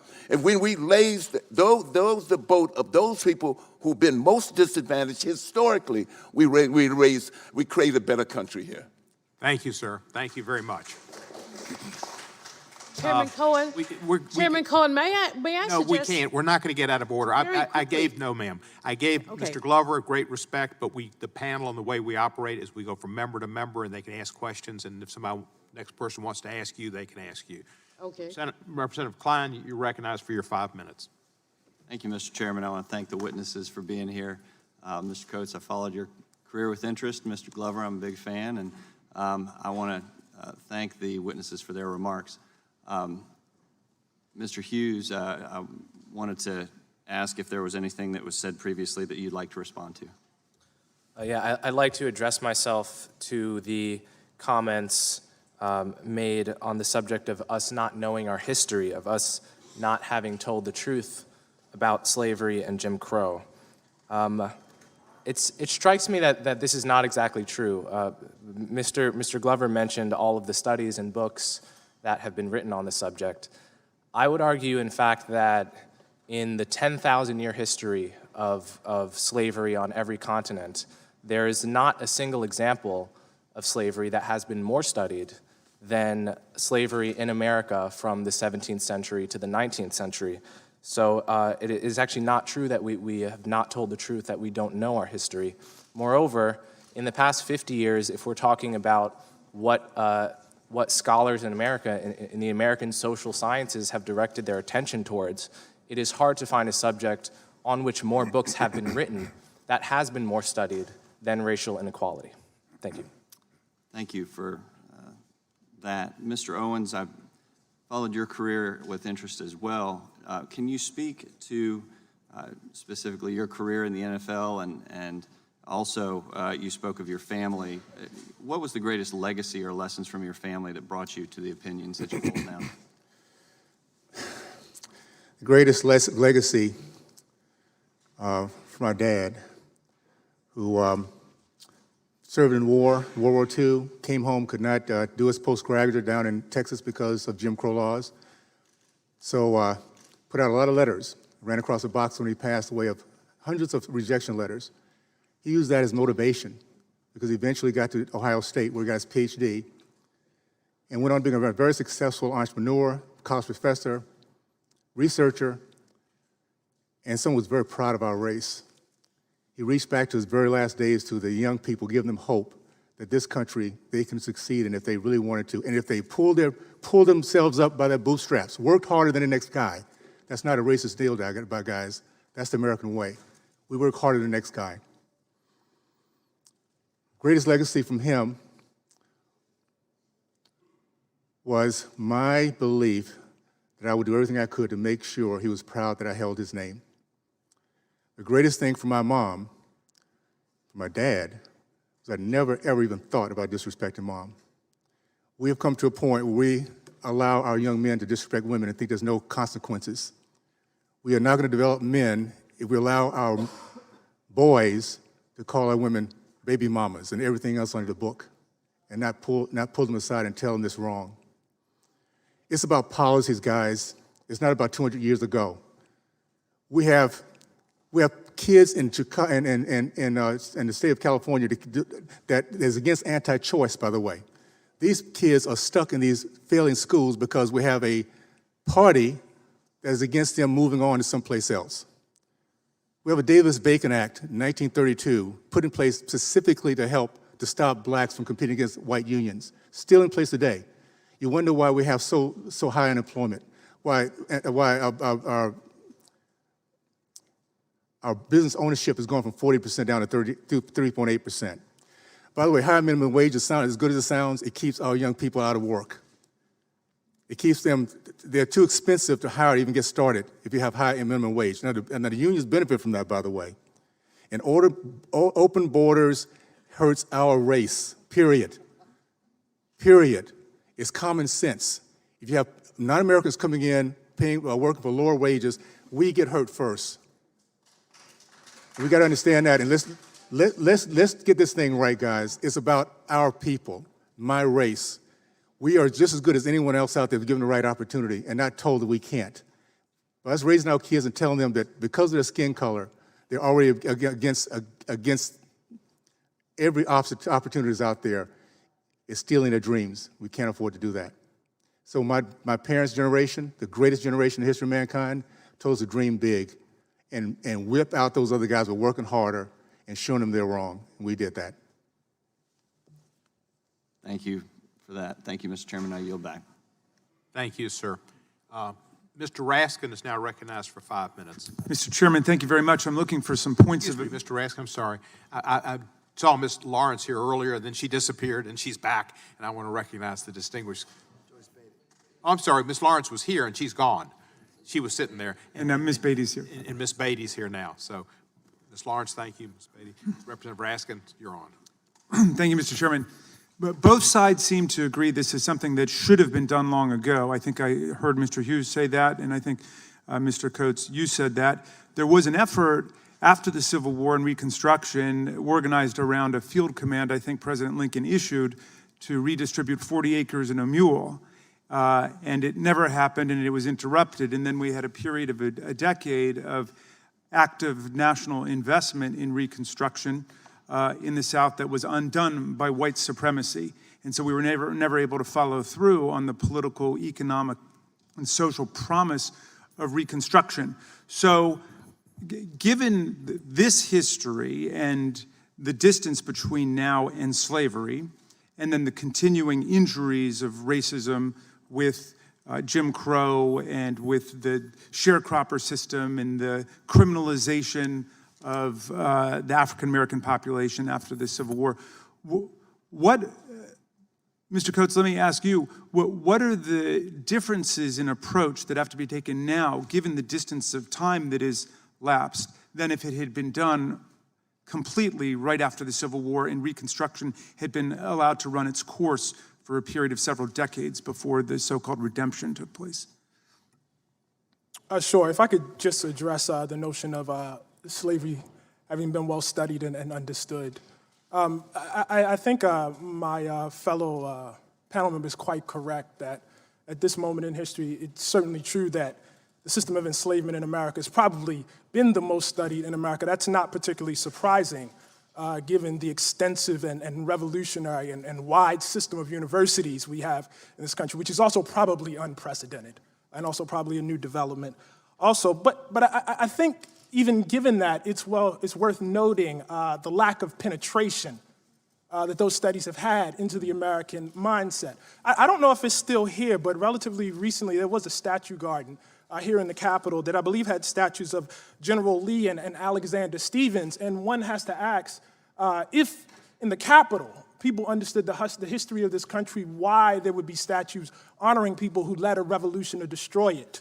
One would have to ask, if that history were well understood, why in, for instance, the state of Mississippi, there still was a flag flying dedicated to people who tried to destroy this country. Why only a couple of years ago we saw the murder of Heather Heyer, and that was precipitated by a movement to erect a new group of statues and remove the statue of General Lee. And so while it's been well studied, I don't know that Americans quite understand it. At this very point, you can get at least a plurality of white Americans who will tell you that the Civil War was about states' rights, with no conversation about states' rights to do what.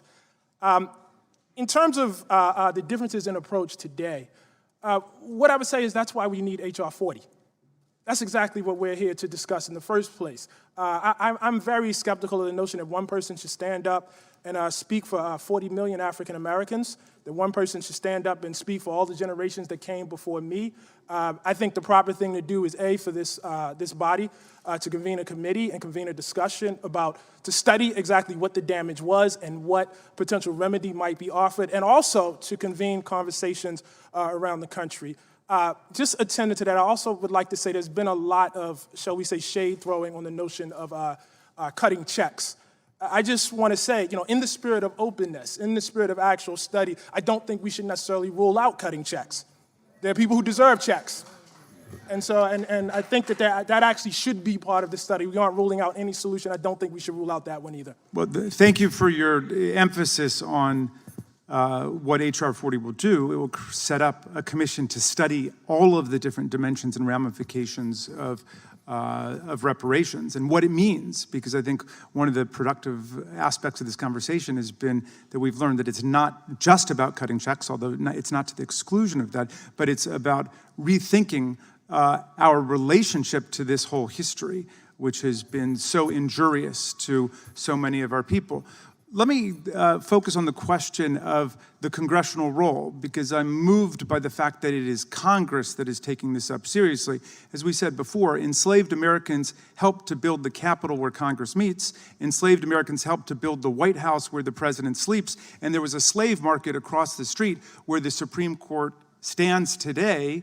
And of course, that was the Supreme Court that gave America the Dred Scott decision in 1857, and the Supreme Court that gave us Plessy versus Ferguson in 1896, and recently gave us Shelby County versus Holder, and Shaw versus Reno, and the undoing of the modern civil rights movement, the modern Reconstruction. But my question here is, why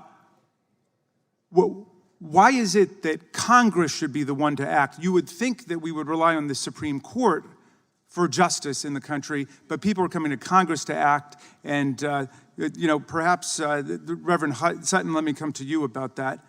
By the way, I do have to identify the fact that we have two great Marylanders here today. One is Mr. Coates and one is Reverend Sutton, and we're very proud of both of you. So, Reverend Sutton.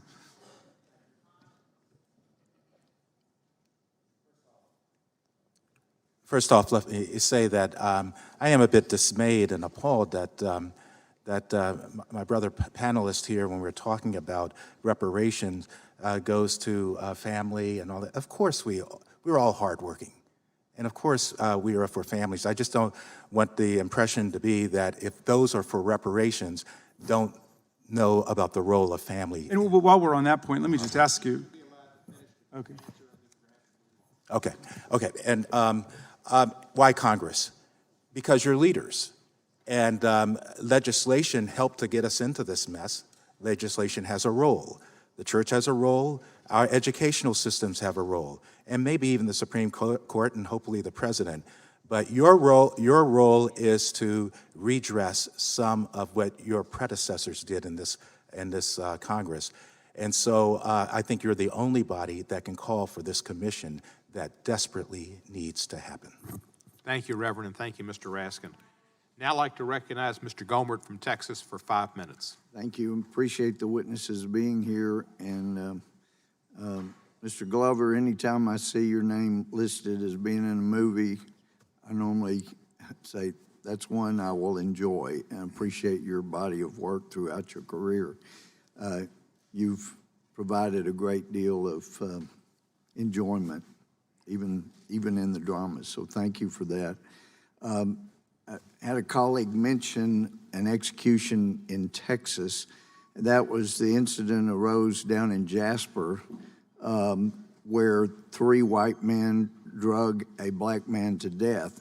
Now, I've supported the death penalty. I was a judge who has assessed the death penalty, and I wouldn't have a problem with a law that said if a situation like that, the victim's family can choose the manner and means of carrying out the death penalty, but we don't have that law. That case was also heralded as the poster case for needing hate crime legislation, when actually under the hate crime legislation that was so heralded and passed, there is no death penalty. The only way these guys got the death penalty, finally, after 21 years, most culpable guy finally was executed here recently. He should have been. The death penalty I hear constantly being referred to as being racist. I know in my own court, the statistics will show that I had 3 individuals charged and tried for capital murder. 2 were white, 1 was black. Based on the jury findings, I assessed the 2 white men to be put to death, and the black gentleman was sentenced to life for his murder. The hate crime laws had nothing to do with actually carrying out the executions in the appropriate case as they were in Jasper.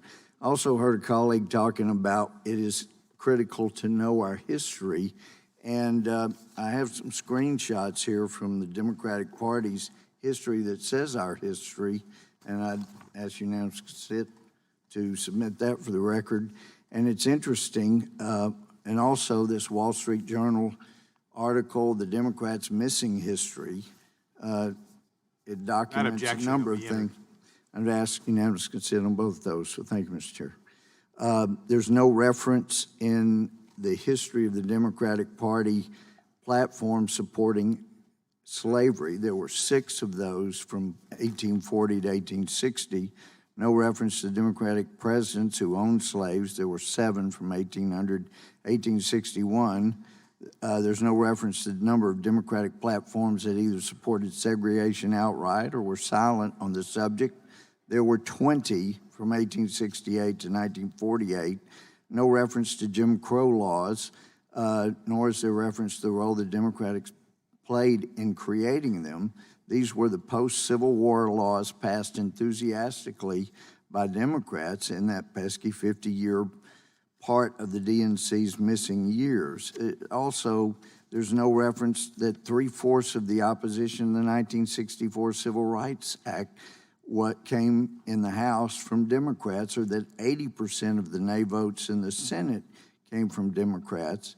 There's certainly no reference to the fact that the opposition included future Democratic Senate leader Robert Byrd from West Virginia, former Klan member, Tennessee Senator Al Gore Sr., father of Vice President Al Gore. And last but certainly not least, there's no reference to the fact that Birmingham, Alabama Public Safety Commissioner Bull Connor, who infamously unleashed dogs and fire hoses on civil rights protesters, was in fact a member of both the Democratic National Committee and the Ku Klux Klan. So it is important that we know our history, and we not punish people today for the sins of their predecessors in the Democratic Party. But I just stated all facts, and again, we have people who are denying history. That's not helpful to our discussion. But Mr. Owens, I would ask you, understanding that today's claim that the Republicans are the party of racism, what do you think your great-grandfather Silas would have said to someone who claims the Republicans are the party of racism? Well, my great-great-grandfather lived through that period, and he wouldn't have said that because at that time, all blacks were Republicans because that was the party that gave them the freedom. Let me just ask, have you suffered for taking these conservative positions? What I guess what it comes down to is I don't think I've suffered at all. I'm thankful to have grown up in an age where I was the fourth black American to be given a scholarship at the University of Miami. I was one of the first blacks to integrate this school. So I understand and understood exactly what racism looked like and how it felt. But my mom said one thing, remember specifically as I was kind of going through this phase. She says, Burgess, make sure you don't let somebody else's problem become yours. In other words, Burgess, don't let a racist let you become one. The other thing is that my dad taught us, very simply, to be a leader. If it's right, do it. If it's wrong, don't. I love my country. I love my race. I love my family. And that becomes all the other stuff of being accepted or liked. It makes no difference to me. We're at a very, very important part of our country today where black Americans are waking up. And I know that a lot might not agree with what I'm saying. That's okay. Just listen. And with time, let it simmer a little bit. Look around and see where our misery is being done today. Our misery is in the urban communities throughout our country where our kids have no hope, no jobs, no family, no dad, and no one tell them they can make it. If we understand that and we take responsibility every single generation has done in our past to make sure the next generation feels better about their opportunities than less, we are failing them big time if we don't change our narrative. These kids can do it. We just have to believe in them, give them opportunities, and tell them to man up and woman up. It's okay if things get wrong. Things go sideways for every single person that lives, or God wouldn't be a fair God. When you go sideways, stand up, man up, woman up, and let's get back on the track and get after your dreams to get this thing done with. Thank you, Mr. Owens. We Appreciate all of your panel Time is being up here. for Mr. Gomert, and we're Yeah. going to move on. And first, Thank I'd like all to of you for being recognize- here today. First, I'd like to recognize Congressman Plaskett, who is with us today. Also like to have another reminder to the crowd. Next person that screams out may be asked to be removed. We've got to have order. So keep it together. Representative Swalwell, you're recognized for 5 minutes. Thank you, Chairman. Thank you, Ms. Jackson-Lee, for your leadership on this. I'm a proud co-sponsor of H.R. 40. And I've listened to some of my colleagues, Mr. Glover, tell you how much they like your movies. And I have to say, we didn't come here to talk about your movies. We came here to talk about your activism. I like your activism. I also like your movies, but I want to give you a chance because I haven't heard the other side other than tell you that they like that they like your movies, that they want to hear what you have to say on this important issue. The Senate Majority Leader has said that no one living is responsible and there's no way to compensate for this. And he's suggesting that there's no way to pay for it. And I guess I'd ask you, Mr. Glover, would you agree that if a black college graduate is paying on average about $10,000 more in student loan debt, we're paying for it? Would you agree that if the black population is disproportionately incarcerated to any other population, that we're paying for it? And would you believe and agree that if the health care costs for a black family are extraordinarily higher than for a white family, that we're actually already paying for it?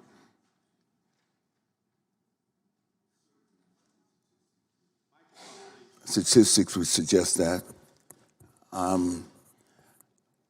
But I think there's such a discussion that we seem to miss the point on, and often as we talk about the different issues that we deal with in this country and the intersectionalism, the interconnectedness, the issue, whether we talk historically or we talk about how those things manifest themselves in our policy and what we do today, in a sense.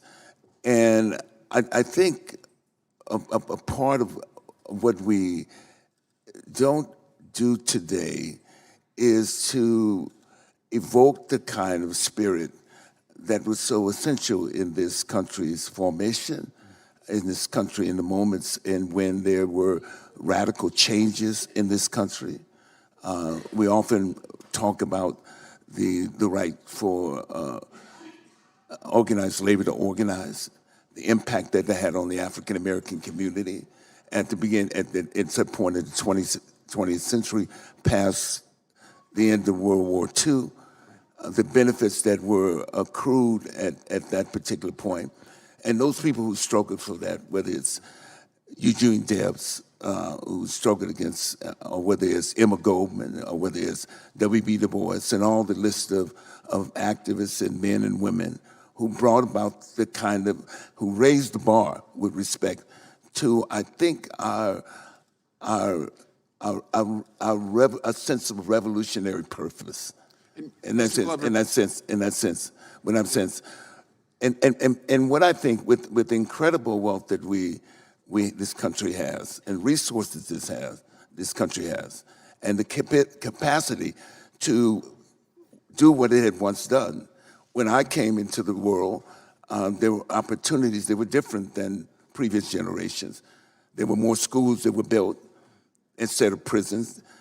There were more opportunities that were for employment and new opportunities for employment. So we're going back. There were more infrastructure development, and all those things that play a role in our own ability and our own my own enhancement as personally and collectively as well. And so I think when we talk about them, when I went to college, certainly I didn't have the debt responsibility that students have now.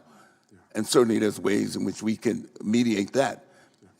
Certainly there have been arguments about whether college should be free, whether we should build more colleges, et cetera, and provide different opportunities. But we also have the transformation of a society that was an industrial society, industrial workforce, and now that depends directly on different forms of intelligence and certainly technology. And that's a place where those who are most vulnerable across the board have not been, they have not been, how you say, they have not benefited from those new technologies. So what I'm saying, the picture we're not painting is a much larger picture, within the dangers that we have relative to global warming, climate change, and all the other issues. We can say right now the health condition of African Americans is pretty desperate in places. They live in toxic situations. We can talk about environmental lyricism that we haven't talked about, and maybe that would be a part of the study that we talk about currently about HR 40. So there are various things. So to begin to kind of like codify this in a way in which I find what you said, I think the broader look at this study would also reveal some other things about what can happen, and what the possibility is. It seems as if Dr. King said the imagination is the incredible vehicle for us, Albert Einstein said our imagination is more important than knowledge itself, then certainly the capacity that we have in terms of imagining a better future for African American children and African Americans, the descendants of slaves, but we also would imagine better opportunities for this country as well. Thank you, Mr. Mr. Glover. Chairman, Thank you, Mr. Swalwell. Mr. Chairman, can I just say I wanted to put this on the record. I was not in the House when your resolution came up for a vote, but I would have voted to support it. I am sorry that it is something our government was responsible for, and Mitch McConnell may be right that no one alive is responsible for what happened then, but everyone alive is responsible to do something now. Thank you. Thank you, sir. Mr. Rentschler? Thank you, Mr. Chairman. I would like to yield to my ranking member, my colleague from Louisiana. I thank my colleague. I wanted to pitch it back to Mr. Hughes for a moment. In spite of your relative young age, you've had some valuable experience publicly discussing sensitive issues of race and culture. And I just wonder what advice you would give to young people who are thinking about this. As Mr. Owens said, everybody ought to let that marinate a little bit. As they begin to think about it, it's been suggested this morning that ignorance of our history is a big part of this, that everybody across the country, I mean, in large numbers, we suffer from that. What's the response, and what advice do you give to young people? Well, I would urge people to observe the distinction between understanding history and responding to history. You can understand history, and it can still be the case that you have a range of possible responses in front of you. So addressing myself to Mr. Coates' comments before, if I understand them, the idea is if we really understood our history, then we wouldn't keep Confederate statues up, for example. Therefore, the fact that they're still up implies that we don't really understand it in our bones.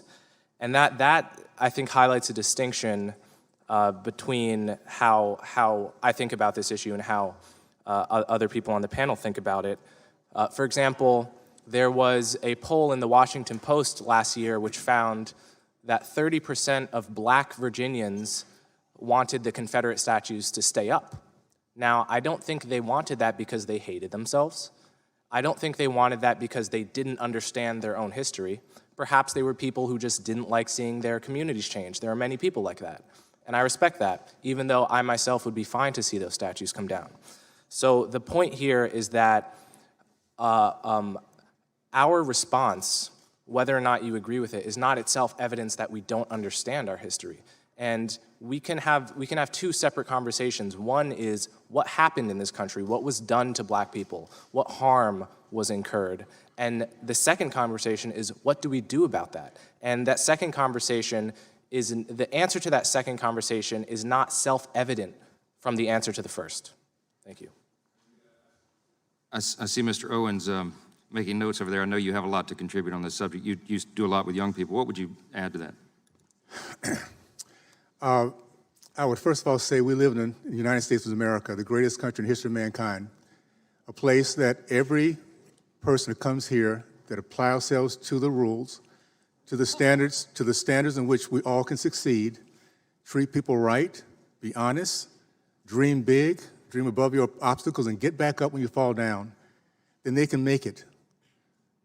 History is there for us to find out and to gauge ourselves how far we've come. 50 years ago, guys that I was fighting on the football field as being one of 4 black athletes are some of our best friends on Facebook today, because we've all grown up. We've all understood that the message of our fathers was incorrect, and we're doing our very best to make sure we be the better people as we move forward. This country, every generation, works to find its better self. As long as we don't reach back and define ourselves by the worst of ourselves, and that's what too many people are doing today. We have Americans in this country, I'm gonna call them elitists, that live the American dream, put their kids in the best colleges ever, travel every place you can think of, not have any issues, we're gonna have a great retirement, and then tell the rest of our race they can't do it. Why? Because the white man won't let them. I personally think that's an insult to my parents, my grandparents. I did not grow up around white people until I was 16 years old, and I was so proud to be in that community I grew up in Tallahassee, Florida, because we were kicking butt. We were leading our kids. They were teaching us how to be proud Americans. When I went, last point, I went to University of Miami just to study biology. By the time I was my junior year, I decided I didn't want to do biology anymore. You know why I stayed with it? Because when I was leaving high school, there was a white guy who said I couldn't do it. And my parents taught me, if they say you can't, you do it. I lived in a library to prove that guy wrong. That's the way our race was, and that's the way our race needs to be again. What we can achieve, not thinking about what has happened to us in the past. What strangers did to us, other strangers 200 years ago has nothing to do with us because that is not in our DNA. Thank you, Mr. Hughes. I got 15 seconds. Let me give me one more question. You can answer it, I hope. You wrote an article a while back entitled Black American Culture and the Racial Wealth Gap, and you talked about, specifically, the city of Boston, and there was a disparity within the black community, and you've pointed out that black Bostonians of American ancestry had a median household wealth of $8 in net, but Caribbean ancestry had $12,000 of wealth. Talks to the disparity. I just wonder if you'd comment on the implications of that. Well, this just goes back to the point I made before about disparities even within races being normal. So if you look at census figures for white Americans and break it down instead of talking about quote unquote white people into white people of French ancestry, Russian ancestry, Swedish ancestry, you will find all kinds of disparities that by definition cannot be caused by some kind of systemic discrimination. Likewise with quote unquote black Americans, it's a very diverse group. Something like 10% of black people in this country are immigrants from places like Jamaica, Haiti, Nigeria, Ghana. And if you look at each individual group, you will find various disparities in wealth, in income, in crime rates that by definition can't be explained by either race or racism. So my point in citing that disparity is to upset the notion that if society were fair, evidence of that would be equal outcomes between all groups, because there are so many differences historically in groups themselves, geographically, just in terms of median age, right? The average black person in this country is 10 years younger than the average white person. So when you're comparing blacks to whites, that's just one of the many ways in which you're not actually comparing apples to apples. So my point in citing that was just to upset that lazy assumption that we make about socioeconomic and other outcomes. Thank you. I yield back. Thank you, sir. Next, recognize Ms. Scanlon for 5 minutes. Thank you.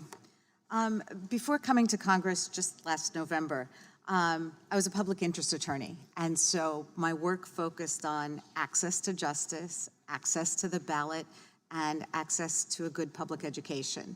And all three forms of access, as we've been discussing here today, are too often denied to people of color and poor people. And unfortunately, as we've discussed, there's a disproportionate representation of people of color among poor people in this country. So I wanted to ask some questions to talk about the relationship between the structural legacy of slavery and racism and a couple of the issues that are top of mind in my district. So one of them, and thank you for mentioning it, Mr. Glover, is environmental justice. The city of Chester is in my district. It's a majority African-American population, and it is surrounded by heavily polluting industries. Just Sunday night, CNN's United Shades of America featured the incinerators there. 1 in 4 children, African-American children in my district have asthma, largely as a result of these environmental factors. So we've got this environmental justice issue we're dealing with. We've got schools issues. Pennsylvania has one of the most wildly inequitable public school funding systems, and if you go to the schools in Philadelphia and some of the other majority African-American school districts, you see schools that are over 100 years old, and literally visiting them, there's asbestos and lead paint dripping into the water fountains that the children have to use. And then a third issue, which we've also touched on, is our policing and criminal justice issues, where African-American folks are locked up at, 5 times the rate of white people.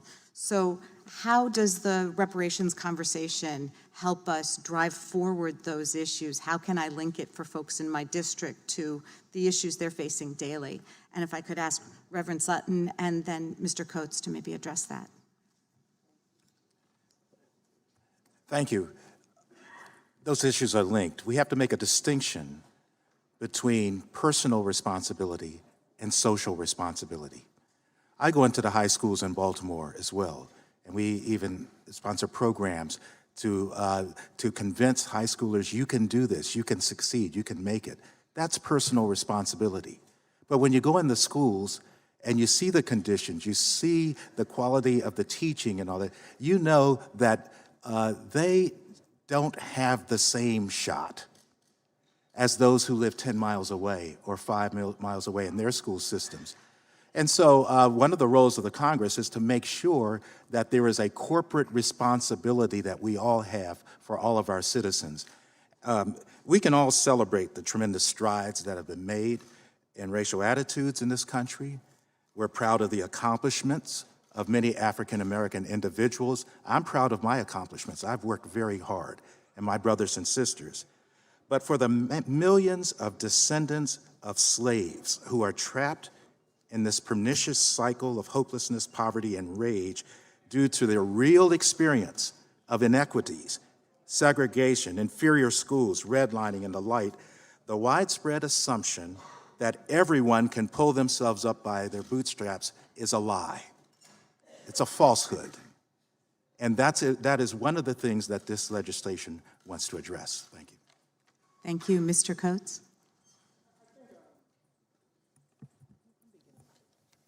I think, frankly, and this is going to get repetitive, it comes back to the weight of history.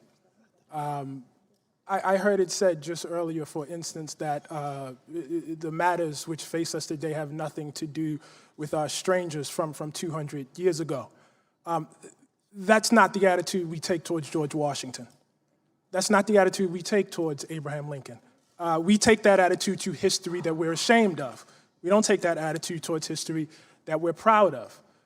Again, as I said earlier, answering another question, that one of the great weights of 250 years of enslavement in this country, which is longer than the 150 years of freedom that African Americans have enjoyed, is the codification of the idea of inferiority among Black people, and not just in the culture, but in the very laws themselves. And even after those laws are repealed, as well they should, the idea still remains and is passed on. And so, for instance, it was just said by one of my fellow committee members that there is a difference between the incomes of Caribbean Black immigrants and Native Blacks. This is true. It's also quite understandable. People who come to America to pursue opportunity generally tend to do better than the masses of a whole group that have been here. This is true of all immigrants, so this is not particularly surprising. But what happens when you look at that second generation? What happens when you look at that third generation of Caribbean Blacks? In fact, unlike all other groups, they quickly become African American Blacks in terms of their other statistics. Why is that?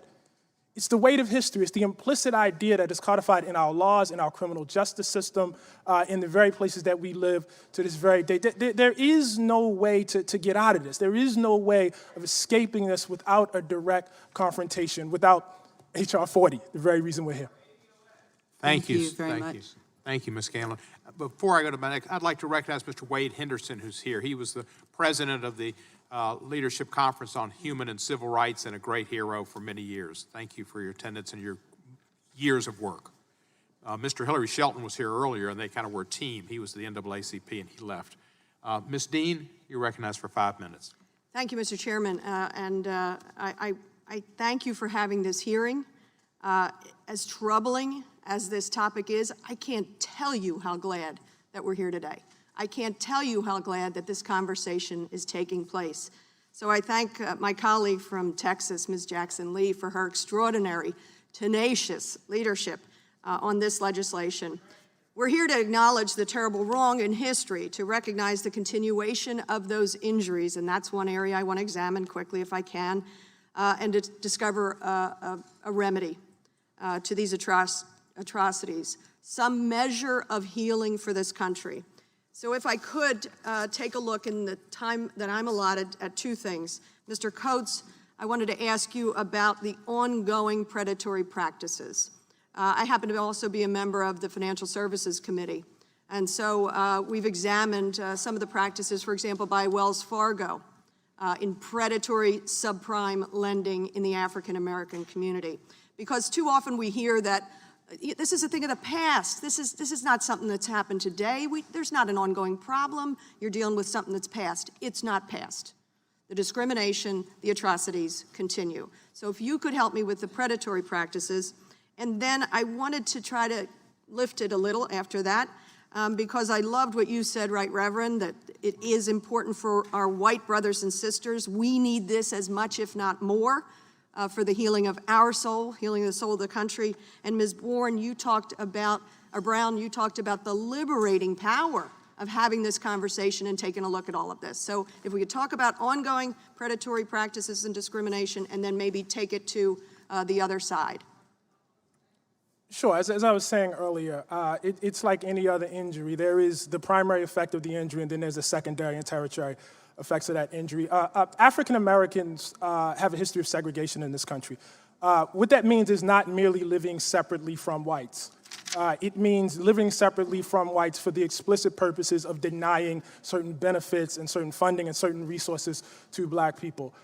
In the case of the housing history in the 20th century, what that meant was that for long periods of time, while this country was making making available to middle-class and working-class white families low-interest loans, the possibility of home ownership, which had not been available in the previous preceding decades, black people were completely cut out of that process. But still there was that dream of buying a home. And so what that gap left was for predatory lending to come in, illegitimate lending that did not enjoy the imprimatur or the backing of the FHA, to come into black neighborhoods and make loans under conditions that were, to say the least, onerous. In some cases, black folks didn't even actually own the homes. This practice of, sure. Contract lending. Contract lending, yes. Could you give us a quick definition of that? The basic idea of contract lending is because I don't have access to the normal routes of banking to buy a home. And so a contract lender comes in and pretends to actually sell me the home and gives me all the responsibilities of the homeowner, the upkeep, the maintenance, the taxes, et cetera, but actually holds on to the deed. It's a high-tech, rent as you buy rent option.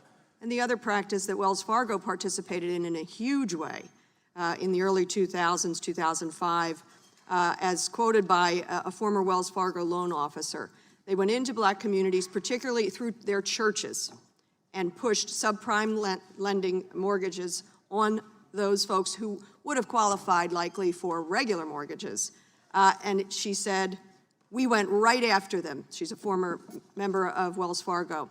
Wells Fargo Mortgage had an emerging market unit and specifically targeted black churches because it figured church leaders had a lot of influence and we could convince Congress to take subprime loans. That's recent. That's ongoing kinds of stuff. That's egregious. So anybody says this is a thing of the past just isn't paying attention. Yes, Congressman, just really quick. The reason why I just keep insisting on history is the very fact that that group of people was vulnerable in the first place is because of redlining and Jim Crow. They never would have been in that position if not for history. And I apologize, but Ms. Brown, if you don't mind, I'm from Pennsylvania, so suburban Philadelphia. If you could talk about that notion of liberation as a result of looking at your own history, can you tell us what that felt like and why we should argue that for us and paint that picture? Thank you so much. There's so many layers to it. The part of what hasn't been mentioned today is the fact that race is a fiction. So slavery, the very concept of race and of one race being superior to another was invented to justify slavery. And it was also deployed in order to have white working class, like indentured servants back in Virginia in the colonial era, identify with this notion of whiteness and with wealthier whites rather than identify with enslaved Africans and Native people with whom they had common cause. And so there's a lot of layers to this history that I think for a lot of the white Americans who feel like this is just an accusation and this is just yet another case of calling their people historically racist or calling them racist today. In my experience, the African American community is much more sophisticated about understanding that some of these dynamics, for example, with the GI Bill and whatnot, it's mundane complicity of white folks who are benefiting from a system and looking the other way. They're not necessarily getting up in the morning and saying, I want to be racist. And there's an understanding of that amongst those of us who are in the field doing this work. So they're just, again, coming back to the learning of the history. It's liberatory to get beyond even the very concept of race. Thank you. Thank you, Mr. Chairman. I know I'm over. Thank you, Ms. Dean. Ms. Sylvia, you're on. Thank you, Mr. Chairman. And first, I want to thank the chairman for bringing this forward, and of course to my colleague from Houston that we have worked for many years on so many social justice issues at home. It's just great to stand with you again, and this time here on such a very, very important national topic. I am a co-sponsor, and I've pledged to you that I will work shoulder to shoulder with you to make sure we get this done. And to all the people in the audience, thank you for being here. I know it's been a long hearing, but I think it's going to be, well,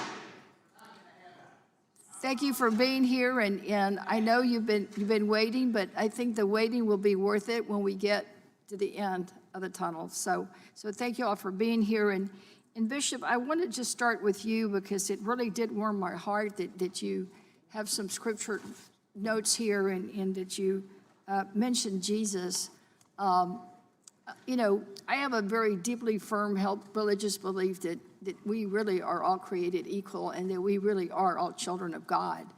And I want you to just pretend that instead of speaking to us right now, that you're speaking to the average American who may not have read everything that we have, may not have been as attuned to this hearing, but is kind of wondering what this is really all about, because as much as you say and others have said that this isn't about a check, the bottom line is that when some people start talking about reparations, they think that it's just about that. So my question to you is, what would Jesus do about reparations? Well, when it comes to those questions, I like to remind people, I'm in sales, not management. I don't, and so I'm not going to make those decisions. Very nice, it's a good start. But I want to be clear, it's not just about a check. Correct. When I think of, about some African-American women who are languishing in nursing homes with no money, no wealth, no, let's cut a check. I think about some others where a check would be really, very good. So I just wanted to be clear about this. But it's not essentially about money. It's about being good. There's been talk here about our nation being a great nation, or to make it great again, or the greatest nation of all. I'm more concerned about this nation being good. Let's be good. Let's do a good thing. And if we can be good enough, then let history and let people around the world say, the United States is great. Not because you can make a lot of money there, not because you can enrich yourself, not because of the size of your military or your armaments. They're great because they're good. And so I'm here today to witness to being good about this, that there is some unfinished business in this nation. Lastly, about the souls. In 1903, W.E.B. Du Bois wrote that famous book, The Souls of Black Folk. I would like to see another book written, The Souls of White Folk. The souls of white folk in this nation right now. What does it do to your soul to know that some of the benefit you get from your white skin and your background is not accrued to everybody? What does that do to your soul? And so this is a soulful act, I think, that we are talking about today, and it's really going to take all of us. I said earlier that we've forgiven you, and that what I mean is we're here. We're in America. We want America to be good and great. Desmond Tutu, Archbishop Desmond Tutu of South Africa, said once, without forgiveness, there is no future. We have to forgive one another, but that doesn't mean we stop there. We have work to do, and this work for reconciliation. I wonder if my sister here... well, actually, I had a question for Mr. Coates, but you'd have to go really quickly. I had one question for Mr. Coates, so if you wanted to add something real quick. I'm running out of time. No, I'm the economist on the panel, so it's a little bit... No, I know that. It's a little frustrating that economic questions are being directed to non-economists. Well, I think I have some things that I'd like to be able to say about some of this. But thank you, my brother, for giving me, for passing the mic. I really do appreciate it. The questions about predatory lending really need to, your sister Congresswoman raised, really need to be dealt with, because it's not just that, it's something that's happening If you're going to talk about predatory lending, could you also add, because what I was going to ask him, you could probably answer also, this whole history of the exclusion of blacks from some of the early programs like Social Security and the Oh, yes, GI Bill minimum and wage. others, because it all is about economic security. So if you could blend your answer, that would be great, because then I Okay, would sure. use up my time and get both questions in. Sure, I mean, we can go back and look at the minimum wage, which exclude farm workers in the South, which were domestic predominantly workers. black people, excluded domestic workers, Right. who were black women. And so these folks were excluded not only from the minimum wage, but also from the Social Security system. And so your comment about black women in nursing homes is very pointed, given all of that. I mean, we have to look at this. The hearts and minds questions, I'm an economist, so I leave that to the Reverend. But what I want, but my thing is, let's look at the economic underpinnings of the inequality that exists in this country, the wealth gap that exists in this country, and the differences that it makes. Sister Congresswoman, when you talked about predatory lending, a third of the people who had predatory loans qualified for regular loans, a third of them. However, they did not get them because of the way that slavery, racism basically segregated people. So while it's lovely to sing Kumbaya, which I don't do very often, I think it's even better to talk about what's going on economically and the differences that exist because of the wealth gap. When a black woman, man, is arrested, absent wealth, they lay up in the jail for I don't know how many days because they don't have the home to mortgage to get the bail. And cash bail is discriminatory. And so we can just go down the list and talk about the very many ways that racism affects the quality of folks' lives. And with all due respect to these Kumbaya brothers over here who, you know, I'm proud of my family too. I mean, we good black people too. I have a PhD, I had 2 MBAs in my family, blah, blah. I'm not gonna give you my family history. But you know, it is irrelevant.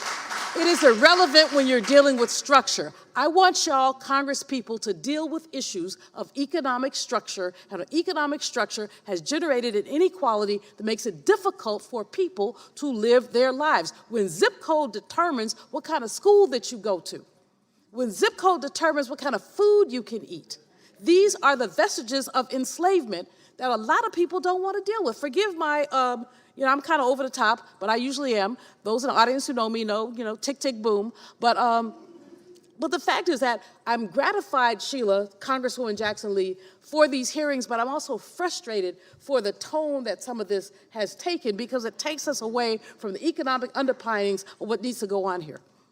Thank you.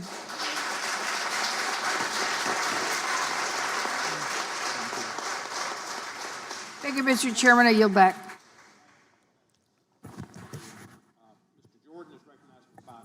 Thank you, Mr. Chairman. I'd yield to the gentleman from Louisiana. I thank my colleague. This has really been a thoughtful discussion. I know we're nearing the end of it. We have more to go. Thanks, everybody, for their patience.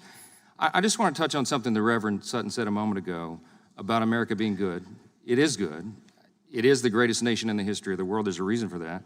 G.K. Chesterton was a famous British philosopher. He famously said, America is the only nation in the world that is founded upon a creed. And he said it's listed with almost theological lucidity in the Declaration of Independence. What is the creed? We are the first people in the history of the world that openly acknowledged, boldly declared, that we are created in the image of God, and therefore every single person has inalienable human rights. That is a self-evident truth, the founder said. We're trying to live up to that promise. As you all know, Martin Luther King Jr. famously said that was a promissory note to future generations, and we're trying to get there.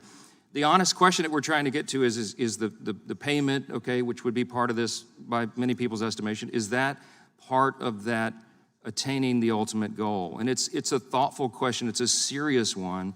And I don't think that you should disparage the motives of anybody who's asking these piercing questions. And we're going to, and we are. You're all part of the dialogue, and I'm grateful that it's largely been a civil discussion today, and I really appreciate your contributions. Let me go back to Mr. Owens.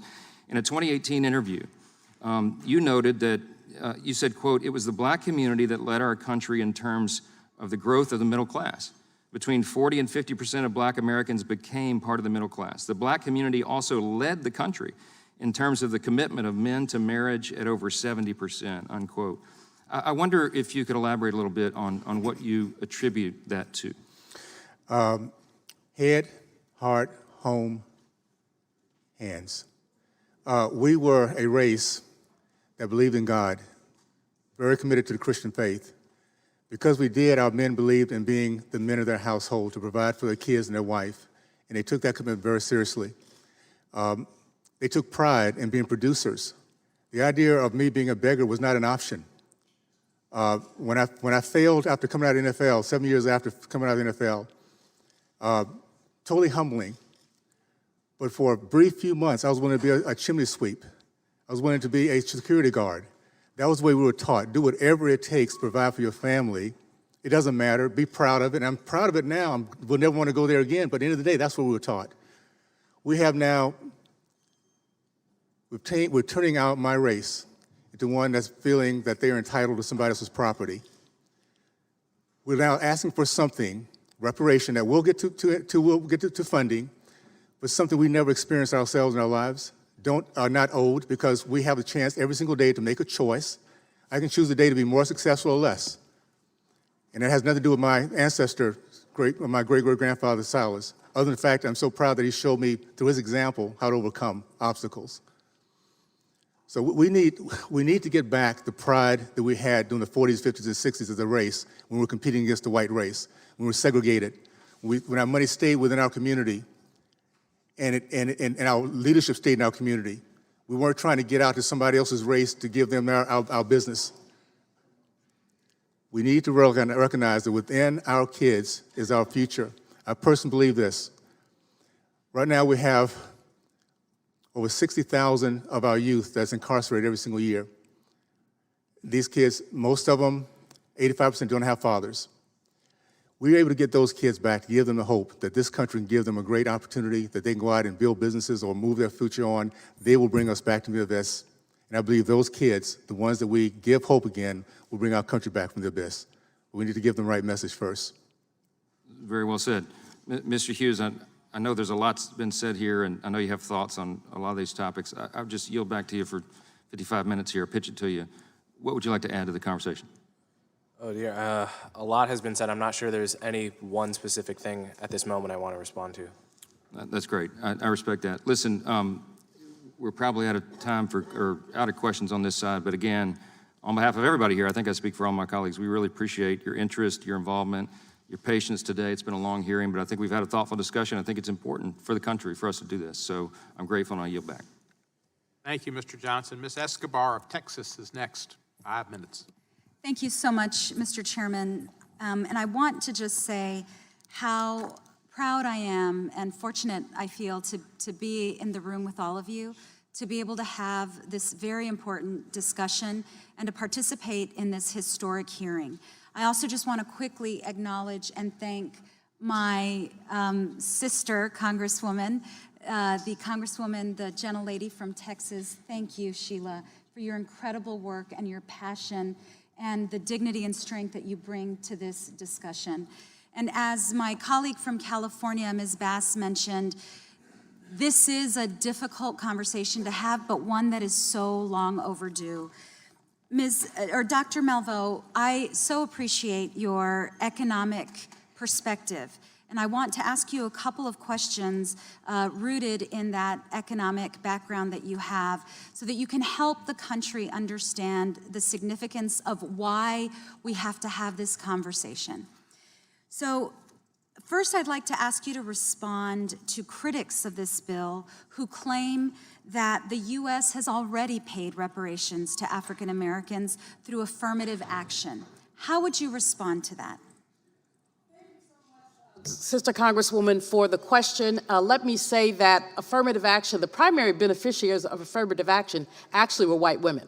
And there's a significant research that shows that because white women were better poised to take advantage of the benefits that affirmative action provided. You had disadvantage and discrimination. The African American community had disadvantage plus discrimination. White women simply had discrimination. So when you go back and look at the data, you will not find that African Americans significantly benefited from affirmative action. It was a lot of talk and not a lot of action. So, when people talk about we've already paid reparations, I've heard people talk about the fact that, white people died in the Civil War fighting on the side of the North. Well, the North was also a beneficiary of enslavement, quite frankly, and my sister here who's talked about her family has lifted that up. So no, the reparations have not been paid, and the fact is that we're not, as again, some folks may want checks, but what we're really talking about is closing that wealth gap and making people whole. Thank you. And to that point about the wealth gap, you have remarked and pointed out that the income gap was actually shrinking until government played a role. The income gap for formerly enslaved individuals. The wealth gap, actually. The wealth gap, I'm sorry. The wealth gap was shrinking until Jim Crow laws and profligate racism intruded in the ways that people were able to live their lives. So that people, the Tommy Moss story that I told a little bit of, the guy who opened the grocery store, Ida B. Wells' goddaughter's dad, opened a grocery store. He dared to compete with white people. And because he dared to compete with white people, he basically lost his life. Tulsa, Oklahoma, when the governor of Oklahoma actually appointed a commission to find out why the Wall Street massacre occurred, one of the newspapers came up with this conclusion: too many N-words have too much money. That was the conclusion of an official government commission. And Black Wall Street was amazing. Dr. Olivia Hooker, who passed just last November, was the oldest living survivor, and she was a friend. And she said, we didn't have to leave the Black community for anything except for banking. We had our own grocery stores, department stores. Black doctors built a library when white folks wouldn't build a library for Black people. That kind of economic thriving became a source of envy. Wilmington, North Carolina, where Brother Man over here wants to talk about, people want to talk ugly about Democrats. People change their ideologies. So the Democrats were the devil once upon a time. There were these groups called the Red Shirts, which were the Klan. They were Democrats. However, the Republicans took that over. They became the devil. And I'm just saying, and forgive me, Brother Chairman, I know you said I'm not supposed to say that. Forgive me. But in any case, people do change ideology. So all this throwing at Democrats and Republicans have been racist, but in Wilmington, North Carolina, Republicans and Black people came together to form a fusion government. And white folks were so frightened that they took all the prominent Black men in that town, arrested them, the next morning gave them tickets to leave town. They had to leave their property, their livelihood, their families, everything. This is why we need reparations. White Democrats, yes, Democrats were so threatened by the notion of this fusion government that they basically burned people out. They've documented 60 deaths, but there's a film, when I was talking and you told me I couldn't talk, there's a film called Wilmington on Fire. I want everybody to watch this film, Wilmington on Fire. It really does talk about what happened in Wilmington in 1898 when they just basically burned Black folks out. 25% of the Black people in Wilmington left. Nearly a third of the Black businesses in Wilmington went out of business. It was really about economic envy. So absent this economic envy and fear, Black folks, we didn't get the 40 acres and a mule, but we were still trying to do it. And then folks came in and said, wait a minute, if we let them do their thing, where's our cheap labor gonna come from? You know, and so that's what happened. Thank you for the question. Thank you so much, Chairman. I'm out of time. Appreciate it very much. And last but far from least is the sponsor of H.R. 40, the Honorable Sheila Jackson Lee, for her 5 minutes plus. You're ready. Thank you.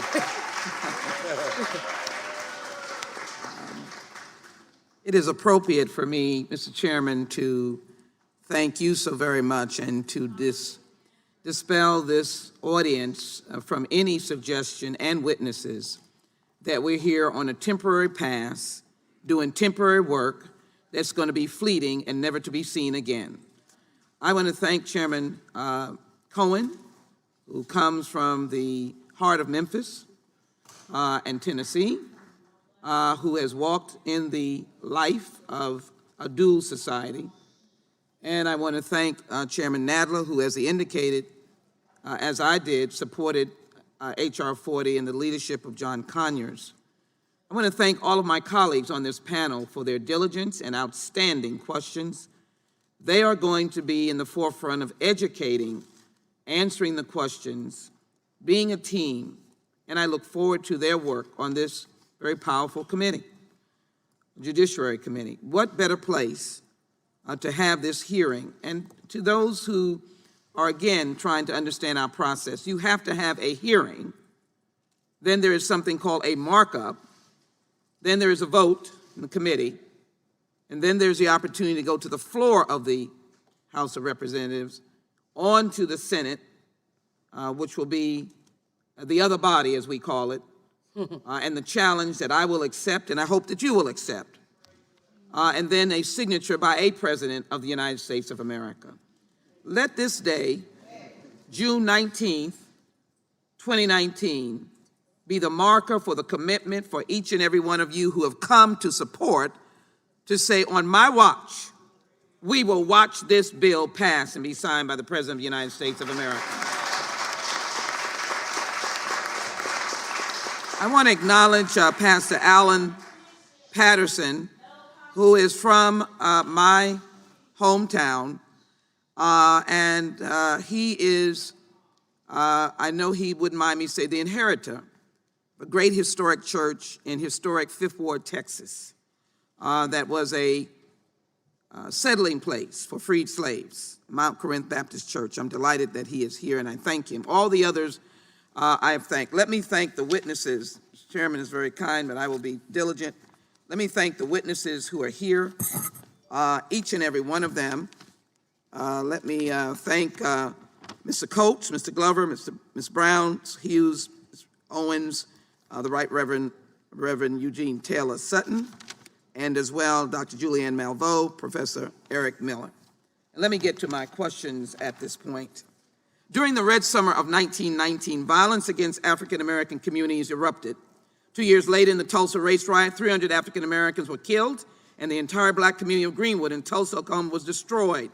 Another devastating racist attack took place in Rosewood, Florida in 1923. Black-owned homes and businesses were systematically burned. At least 8 people were killed, and despite African American service in World War II. I commend Mr. Coleman and I think Mr. Owens and Mr. Hughes, read the bill. What the bill says is that this is a study to consider a national apology, which has been done, and a proposal for reparations for the institution of slavery. Yes. The institution of slavery has never gone away. It exists. It is subsequent to de jure and de facto. That is, that it is subject to the laws and to the current atmosphere of what has generated today racial and economic discrimination against African Americans and the impact of these forces on living African Americans that are to make recommendations to the Congress on appropriate remedies and for other purposes. Why does the Congress have to do it? Because the Congress is the lawmaking body of the federal government, and it was the states and federal government that institutionalized laws that made slavery an act of the state. Yes. And it's not the courts. They will interpret, but we have to correct our error. And that is why in that historic moment, Republicans and I guess some Democrats came together in the Congress and supported the 13th Amendment, which then Democrats and Republicans, or whatever they were called at that time, throughout the states, then the states voted to accept that particular amendment. That is why the Congress must do its job. I welcome the disparate opinions, but I would argue to the gentleman from Columbia that you are, I think, without the historical perspective and the pain of being opposed at your very young age to affirmative action and reparations. So I would welcome a continuing debate. My door is open for you. I welcome you being here as a witness. But I think it is important to take note of this. One, not my husband, excuse me, love him too. My father was Ezra Clyde Jackson. He was the baby boy of a widow mother with three brothers that went to World War II. A young man that graduated from the High School for Arts in New York City. He, out of high school, went to the cartoon industry in New York, it was thriving. What an amazing thing for a young black boy. When the white men came back from World War II, my father was summarily fired for them to take his place. I was not born then, but I can tell you that the life of that talented black man was never the same. Until some 40 years later, when he was able to, his talent never lost, able to be called back into that industry. Racism. It wasn't slavery, wasn't 1892. It was in these prosperous 40s that you were talking about, that my father, because of the color of his skin, his brilliant talent, the cartoonist artist that he was summarily fired. And so the question I have, Dr. Malveaux, while the white middle class was being buoyed by the New Deal, period of my father's life, African Americans were consistently excluded from its benefits. For example, the 1935 Social Security Act carved out jobs largely filled by African American workers, such as farm and domestic labor, from its old age and unemployment insurance. Federal housing programs also discriminated against African Americans by redlining black neighborhoods to preclude them from receiving Federal Housing Administration, FHA. The GI Bill, which dedicated billions of dollars toward expanding opportunity for soldiers returning from war, also contributed to the widening gap between white and black Americans. Southern congressional leaders made certain that the programs were controlled by local white officials, resulting in black veterans being denied housing and business loans. Now, Dr. Malveaux, I want to get to your seatmate there, Mr. Miller. So I'm going to you first, and I also want to get to Mr. Coates on these issues, and I thank all the other witnesses. Could you comment on this impact, this continuing impact, when we didn't benefit from that? Yeah. Both for the hearing and for the question, the continuing impact is it shows up in the wealth gap. In addition, the entirety of the way that we redlined black communities through the Federal Housing Administration, redlined communities so that people could not get housing loans, even when they qualified for them. This was government policy. This is why Congress must do this. Congress did the devil, and now Congress has to do the right thing. It's quite simple. I'm so happy that you mentioned the GI Bill for a couple of reasons. Number one, as you said, the state authorities decided who got benefits. In the state of Mississippi, fewer than 1,000, and the number is 600 or 700, but I'm gonna just round up, fewer than 1,000 black men were able to go to college on the GI Bill for Mississippi. Because when they went to get their GI benefits, the GI board said, oh, you could go to barber school. Oh, you could go to trade school. But these were brothers who were qualified to go to college, should have had that opportunity, would have had generational differences in the way they lived had they done that. So Congress has indifferently, essentially sidelined black people from the opportunities that they created for white people.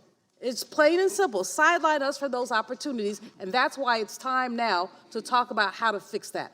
My brother, who has done the work on Tulsa, can talk so much more about that, but let us simply say the commission that is created must go through line by line and look at all this and detail it.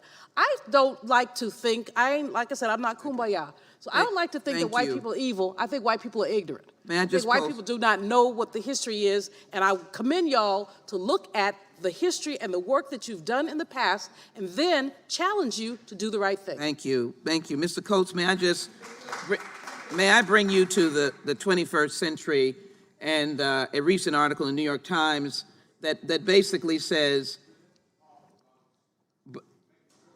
yeah, thank you. But in the shadows, this is Kansas City. Downtown is booming. But in the shadows of the city's thriving business and entertainment district are languishing east side neighborhoods, pocked with boarded up homes, overgrown trash-strewn lots. The shiny caps and storefronts are almost non-existent, and residents like the Tanya Bowman felt forgotten. I love downtown, and I'd love to see it grow too, but you've got to be real, says Ms. Bowman, who lives in the predominantly black east side. It's like neglect. We get the leftovers. Can you just bring that all together for us in what you have ascertained about the commission, racism, and where we are today? Sure. I think the consistent point from the comments that, you just made, an article you just read from, stretching all the way back to the period of enslavement in this country, is the idea of theft. Enslavement is theft. 250 years, black people had the fruits of their labor stolen from them. We don't often think about Jim Crow and the era of segregation as theft, but it's theft too. If I agree to pay taxes, if I agree to fealty to a government, and you give me a different level of resources out of that tax pool, if you've given me a different level of protection, you have effectively stolen from me. If you deny my ability to vote and to participate in the political process, to decide how those resources are used, you have effectively stolen from me.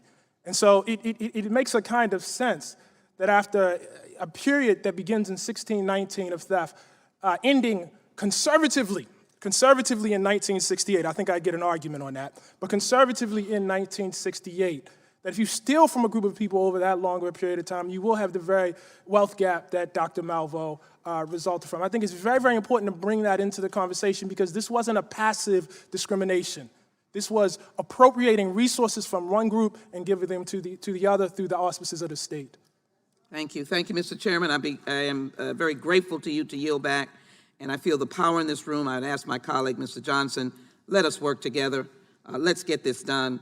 It is long overdue, it is deserving, and it is the right thing to do. Mr. Chairman, I yield back. Thank you, Ms. Lee. And of course, I want to thank all of our witnesses. This concludes today's hearing, and I want to thank our witnesses. It's been a great panel.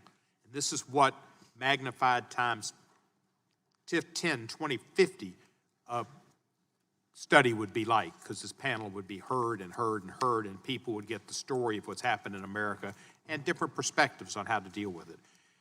Without objection, all members will have 5 legislative days to submit additional written questions for the witnesses or additional material for the record.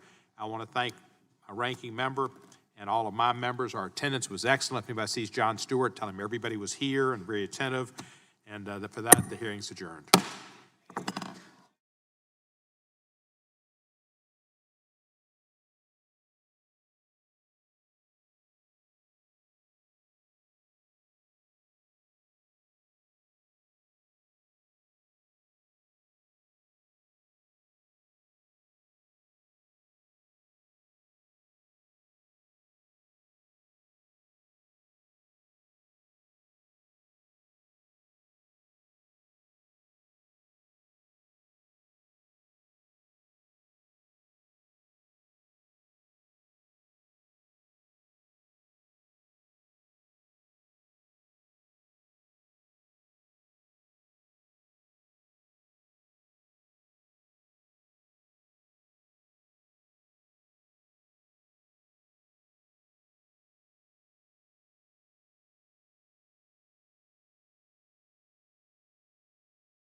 Would members and guest staff please take their seats? The committee will come to order. Good morning. Today we welcome Ambassador Robert E. Lighthizer, the United States Trade Representative, to discuss the 2019 trade policy agenda, including negotiations with China, Japan, the EU, UK, the new NAFTA, USMCA, and U.S. participation in WTO. Ambassador Lighthizer, we are pleased to welcome you back before the Ways and Means Committee after our hearings on China trade at the end of February. We've been eager to consult with you on all the various aspects of the President's trade policy agenda, and it has taken a while to get this hearing on the books. I am confident in the value of today's discussion to the members of this committee, our constituents, and to the American public. Committee Democrats are already deeply engaged with you on the new NAFTA. This hearing today allows us to further that engagement. I commit to you in this public forum, as I have in private for the past many months, to continue working with you on NAFTA in good faith based on facts and a desire to make responsible policy. The opportunity we have right now to improve the NAFTA is too important not to get it right. We have a chance to set the American economy and the American workers on a better course. We can ensure that labor standards are raised through this agreement, that protections for the environment are respected, and that affordable access to medicines is preserved now and in the future. All of this is too important to rush. I'm not the only person making this point. It is consistent with what we have heard from the AFL-CIO president, Rich Trumka, in his town hall tour of the Rust Belt, from the Business Roundtable, and yesterday from Senator Grassley as well. I'd like to commit to continuing our productive discussions in good faith as well. I believe from working with you these past 2 years that we have a lot in common, and as long as we all want to get to yes, we can and will get there. With respect to the larger trade agreement agenda over the past year, we have a lot of activity on trade from the administration. You have negotiated and renegotiated the NAFTA and the U.S.-Korean Free Trade Agreement. You have initiated trade negotiations with China, Japan, the EU, and the UK. You have announced the desire to negotiate free trade agreements with a sub-Saharan African country. We are also hearing interest from Switzerland and the Republic of Georgia in bilateral trade agreement opportunities for the United States. You have won continually WTO disputes and are seeking to negotiate reform outcomes. The administration has imposed waves of tariffs under Section 301 on China and under Section 232 on steel and aluminum from nearly all sources. Recently, the administration also threatened to impose 5% tariffs on Mexico in order to secure immigration-related commitments from Mexico. I remain quite concerned that these threats continue to be dangled over Mexico. As I have said over a week ago, commandeering U.S. trade policy to influence border security is an abuse of power and something that I do not support. While I commend you for trying to tackle some difficult and long-standing trade issues, particularly with China, any gains made with respect to the trade agenda will be eroded if the administration continues to use existing tariff authority in this manner. Most importantly, I think the administration needs to think broadly and be honest about its policies and how they impact American workers. We see a lot of effort by the administration to leverage trade policies and trade tools in the name of America's workers, and we are supportive of your efforts to secure meaningful and structural change from China to level the playing field in trade and investment. But at the same time, we see tax policies, education policies, worker and family support policies, labor policies, and border policies that undercut the interests of American workers and make life more difficult for middle-class families. The committee and my staff stand ready to work with you and your team to advance U.S. trade policy for the benefit of all Americans. And now let me recognize the ranking Mr. Brady, the ranking member, for an opening statement. Thank you, Chairman Neal, for calling this hearing, and thank you, Ambassador Lighthizer, for testifying. Armed with the new modern tax code led by President Trump and Republicans, America has regained the title of the #1 most competitive economy in the world. Our economy is growing 50% faster than the Obama experts gloomily predicted. Wages are growing for the first time in a decade. American manufacturing is back, and for the first time in modern history, more direct investment is flowing into the U.S. than is leaving. To grow the economy further, we need more customers, because we must not only buy American, but sell American to every corner of the globe. That's what free and fair trade can do. Ambassador, you and President Trump have worked tirelessly to bring many of our trade relationships into the 21st century. Most important among them is USMCA. On balance, USMCA truly is a 21st century trade agreement, setting high standards in many crucial areas for America: ag, digital trade, customs, intellectual property, producing strong wins for American manufacturing, farmers, workers, and service businesses. Of course, agreements must be enforceable to hold our trading partners accountable. Establishing strong, effective, and timely processes to settle disputes ensures that America receives the full benefits of USMCA. Congress must first approve this agreement as soon as possible to unlock these benefits. Every day USMCA is delayed, America suffers. By improving some of NAFTA's strengths and fixing its shortcomings, USMCA will grow America's economy, American jobs, and higher wages for our workers and farmers. The longer Congress delays implementing USMCA, our country will lose out on more jobs, more customers for made in America goods, and a stronger economy. Chairman Neal, I look forward to working with you closely to achieve strong bipartisan support for the agreement as quickly as possible without delay. Strengthening our North American economy through this agreement will build momentum for other important trade negotiations. First among these is China. There is bipartisan agreement on Capitol Hill that China's predatory trade practices, from intellectual property theft to forced technology transfers and from massive subsidies to excess capacity, are unacceptable. President Trump is the first president to truly take China head on and insist on a fair trading relationship. Ambassador, you are attempting to tackle these key issues for the sake of our workers, our farmers, and local businesses.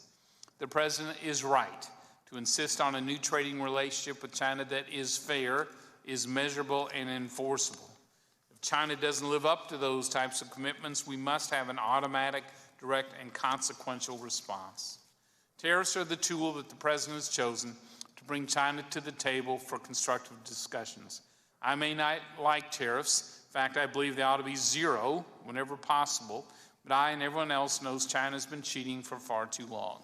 President Trump is right to challenge them and insist on real change.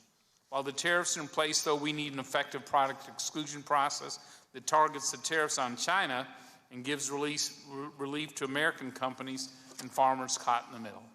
Republicans are committed to working with you and continue to do so, Ambassador, to resolve these long-standing issues faced by our local businesses. We are at a rare moment of time where the U.S. and China can launch a new era of free and fair trade that benefits all. And with that, the lifting of tariffs, which will benefit consumers and help the U.S. economy soar. In addition to China, we must unlock as many markets as possible for American goods and services. These markets, as you pointed out, include Japan, the EU, the UK, as well as potential new partners. We expect comprehensive negotiations, including ag and services, as well as manufacturing, whether it's across the Pacific or across the Atlantic. We must also reform the World Trade Organization to address non-market economies in meaningful ways, fix the appellate body overreach, and move ambitious negotiations on e-commerce with those countries that are ready. To address the world's changing climate, America should lead the way to conclude a successful environmental goods agreement with zero tariffs on state-of-the-art technology to reduce carbon emissions around the planet. In each of these negotiations, we expect that you'll consult with us, with our staffs thoroughly and meaningfully, according to the requirements of the Trade Act of 1974 without exception. Let me conclude by noting we started 2019 on a path for another year of 3% growth. It is possible for us to achieve this goal through sustained pro-growth, tax, regulatory, and trade policy. For our workers who are finally seeing paychecks grow after years of stagnation, for our Main Street businesses who are recording record optimism, for our farmers who feed our families and need relief, let's move forward on our ambitious trade agenda, beginning with passing USMCA without further delay. Thank you, Chairman. Thank you, Mr. Brady, and without objection, all members' opening statements will be made part of the record. Today's sole witness is Ambassador Robert E. Lighthizer, the United States Trade Representative. The committee has received your written statement. It will be made part of the formal hearing record. You have 5 minutes to deliver your oral remarks. Ambassador Lighthizer, again, welcome, and you may begin as you are ready. Thank you, Mr. Chairman. Mr. Chairman, Ranking Member Brady, members of the committee, it's a pleasure to appear before you today to testify on the President's trade agenda and the newly renegotiated United States-Mexico-Canada agreement. I would like to begin by noting that the American economy is doing well. We are growing substantially faster than any other G7 country, 3.1%. We added 5.8 million jobs since the 2016 election. Notably, 500,000 of those jobs were in manufacturing. The unemployment rate at 3.6% is the lowest in nearly half a century and has been at or below 4% for 15 consecutive months. Hourly wages were up some 3.1% over the last 12 months, and contrary to what one hears, exports are growing. Indeed, 2018 was the highest year in our history for exports of both goods and services. While agriculture exports in 2018 were not the highest in history, they were up over 2017 and 2016. I'm pleased to present the trade policy agenda and the 2018 annual report of the committee. This document, which USTR put out recently, outlines the administration's trade priorities and catalogs recent accomplishments. The President is troubled by huge and persistent trade deficits, which the United States has with many countries. These deficits are the result of many factors: faster economic growth, currency valuations, and to some extent, tax policy. But they are also partially the result of trade rules that oftentimes are unfair to Americans and lock in non-economic advantages to our trading partners. We at USTR are very much focused on changing these rules when they are unfair to American farmers, ranchers, workers, and businesses. This has included renegotiating KORUS, renegotiating NAFTA. We also have been reviewing GSP eligibility around the world, actively engaging in TIFA talks with many, many countries, reviewing the rules and function of the WTO also. USTR has been active in enforcing the existing obligations of our trading partners. We've brought many WTO cases. We have filed counter notifications to the WTO, and we have worked with members on proposals to improve compliance with existing rules. We are also engaged directly with trading partners under existing agreements. For example, we have successfully resolved concerns with Peru after requesting the first ever environmental consultation in the U.S.-Peru Trade Promotion Agreement. In addition, we have used Section 301 to investigate unfair trade practices in China. We believe our economic relationship with China has been unbalanced and grossly unfair to American workers, farmers, ranchers, and businesses for decades. After an exhaustive process, we put tariffs on certain Chinese products and are prepared to put more tariffs in place if certain issues are not resolved satisfactorily. Finally, I am pleased to testify here today on the newly renegotiated USMCA. We have worked very closely with members throughout this process, and many of the improvements in this agreement reflect Republican and Democratic members' ideas and thoughts. In short, I believe the USMCA is the strongest, most momentous trade agreement in U.S. history. It is the gold standard for rules on digital economy, financial services, intellectual property, and many other areas. It will help to stop the outsourcing of manufacturing and return many jobs to the United States. Its labor and environment provisions are the most far-reaching ever negotiated in a trade agreement. The agriculture chapter will lead to increased market access and eliminate unfair practices by our trading partners. This is truly a great agreement, and I look forward to working with members to make it even better and to write implementing legislation that will earn large bipartisan majorities. With that, Mr. Chairman, I will stop. Thank you again for your courtesy and that of the other members that have been shown to me over the last 2+ years, and I look forward to your questions. Thank you, Mr. Ambassador. We will now move to questioning under the 5-minute rule. Consistent with committee practice, those members present at the time of the gavel coming down will be recognized first in the order of seniority. Let me begin by recognizing myself. Mr. Ambassador, I was surprised when the President announced his intention to impose 5% tariffs on Mexico with a possible escalation to 25% over immigration issues, particularly when you sent the draft statement of administrative action for the new NAFTA on the same day as the President's announcement. Are you supportive of the President's threat to impose those tariffs on imports from Mexico? What's the legal and policy rationale for imposing such tariffs? And do you think that the President's threat undermines or makes more complicated our efforts to pass the new NAFTA? So that would be yes, yes, and no. So the original, do I support it? Absolutely, I support it.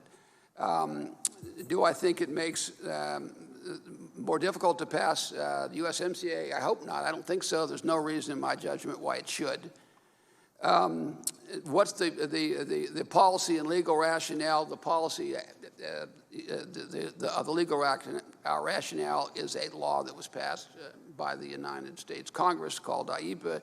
And if you believe there is a crisis and you have to deal with it in some way, you do what you have to do. So I support the President entirely on that. So the question is that, again, it's just as the follow-up, so that we could use national security based upon the border issue with Mexico? So, let me say in the first place, I'm not an expert on that act, but the answer, in my judgment, is yes. If you declare there being a national emergency, you can use that statute for that purpose. I would say that we ought not to lose sight of the fact that the issue was satisfactorily resolved. The Mexicans are happy, the United States is happy, the crisis seems to have been averted, and we're moving in the right direction. Let me seek, as I have in the past, the commitment that you're going to continue to work collaboratively with this committee and staff to address the concerns that House Democrats have raised about the new NAFTA. This phase in the consultation process must be driven by substance and certainly not arbitrary deadlines. For my part, I'm willing to work with you on a path forward, but we need assurances from you that you will give us the space and the time to work out these complex issues. It's important that we get this right once and for all. And would you care to comment? Well, I guess I would say, Mr. Chairman, first of all, I have worked with Republicans and Democrats from day one. 90% of your members I've had personal conversations with. This has been by no means been a partisan approach. So that would be the first thing I would say. Secondly, I would say I certainly agree that the Speaker has the option of deciding when bills come to the floor, and that's unquestionable in my judgment. The third thing I would say is the bill has been public, and we've been in negotiations for 9 months. So the suggestion that somehow that's rushing, I guess I would push back against that. I don't believe that waiting 9 months to get to the point where you can make improvements is rushing anything. I think we're in a position where the members know what they want. I know what the members want. It's a question of sitting down and deciding where the lines are and what can be done and what can't be done. That's what I've been trying to get to for some period of time. Thankfully, the Speaker is moving forward on that. I'm very grateful for that. I think, as I said in the Senate yesterday, in all respects, she has treated the process fairly and professionally and done exactly what a person would hope she would do. Not surprisingly, but she has done this, and I'm very eager to sit down and say, okay, members, tell me with some specificity, and then to be able to say, here, I'll do this, is that enough? We just have to get to that stage. And I guess just the final thing I would say is getting this done sooner rather than later is in everybody's interest. It saves jobs, it helps the economy, it gets certainty in place. So there's every reason to get this done, and it avoids the possibility that we're going to have something unrelated to anything anybody here cares about come in and change the nature of this. This is tens of millions of jobs. It's $1.4 trillion worth of the economy. It's a huge improvement. Nobody disagrees with that. And getting it over the finish line, I think, is really important for the American people. Thank you. Let me recognize the ranking member, Mr. Brady, for 5 minutes. Thank you, Chairman. I come from Texas. I think it is shameful Congress has turned a blind eye to the humanitarian crisis on the border. We've never seen it like this. Real people are suffering. It is time, in my view, for Congress to step up, provide the resources as necessary to take care of those kids and those families surging across the border. I do think we can have both a strong border relationship, security relationship with Mexico, and a strong trading relationship with Mexico. And I was pleased to see that the White House negotiated improvements to security, and now it's our job in Congress to pass improvements to the trade relationship itself. Let me start with China. Where are we with China? What are your expectations for President Trump's meeting with President Xi at the G20? And do you expect the talks, of which there was great substance, a lot of good work done, when do you expect those to restart? Could you hit that microphone, Ambassador? I should turn it on too, right? So, thank you, Congressman. First of all, as you say, we had negotiations with China. This is extremely important. We have a very unbalanced relationship with China, and we have one that risks literally the jobs of the future for America. So it's very important that we get this relationship right and that we not go on the way it had gone on, escalatingly getting worse over the course of the last 2+ decades. So we had good negotiations. They went on for a period of months. Everyone knows the history of it. And I think we were making good headway. I think in the final analysis, The Chinese side decided that they couldn't go forward on the basis that we are. And at that point, negotiations stopped. I don't want to say broke off because there was no real break off. But I think it's in the interest of both China and the United States to have some kind of a successful agreement. The president has said he definitely wants an agreement if we can get a great agreement for America. He, as you say, had a phone call yesterday, and then he sent out a tweet that we were going to get together. I have a conversation set up with my counterpart on the telephone in the next day and a half, and then I expect to meet with him, with Secretary Mnuchin in Osaka before the president meets, and then I expect the president to have the meeting. When actual negotiations begin again, I can't say at this point, but we're clearly going to, we're talking, we're going to meet.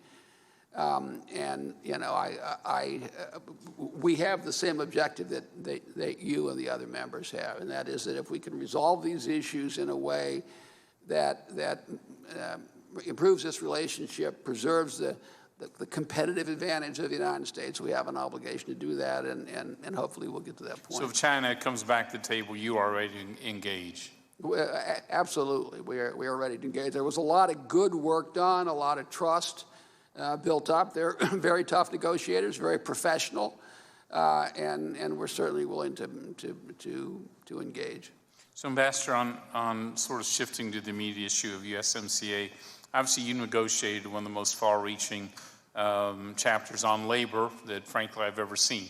It includes a number of labor provisions that our Democrat colleagues have sought for decades and have never achieved.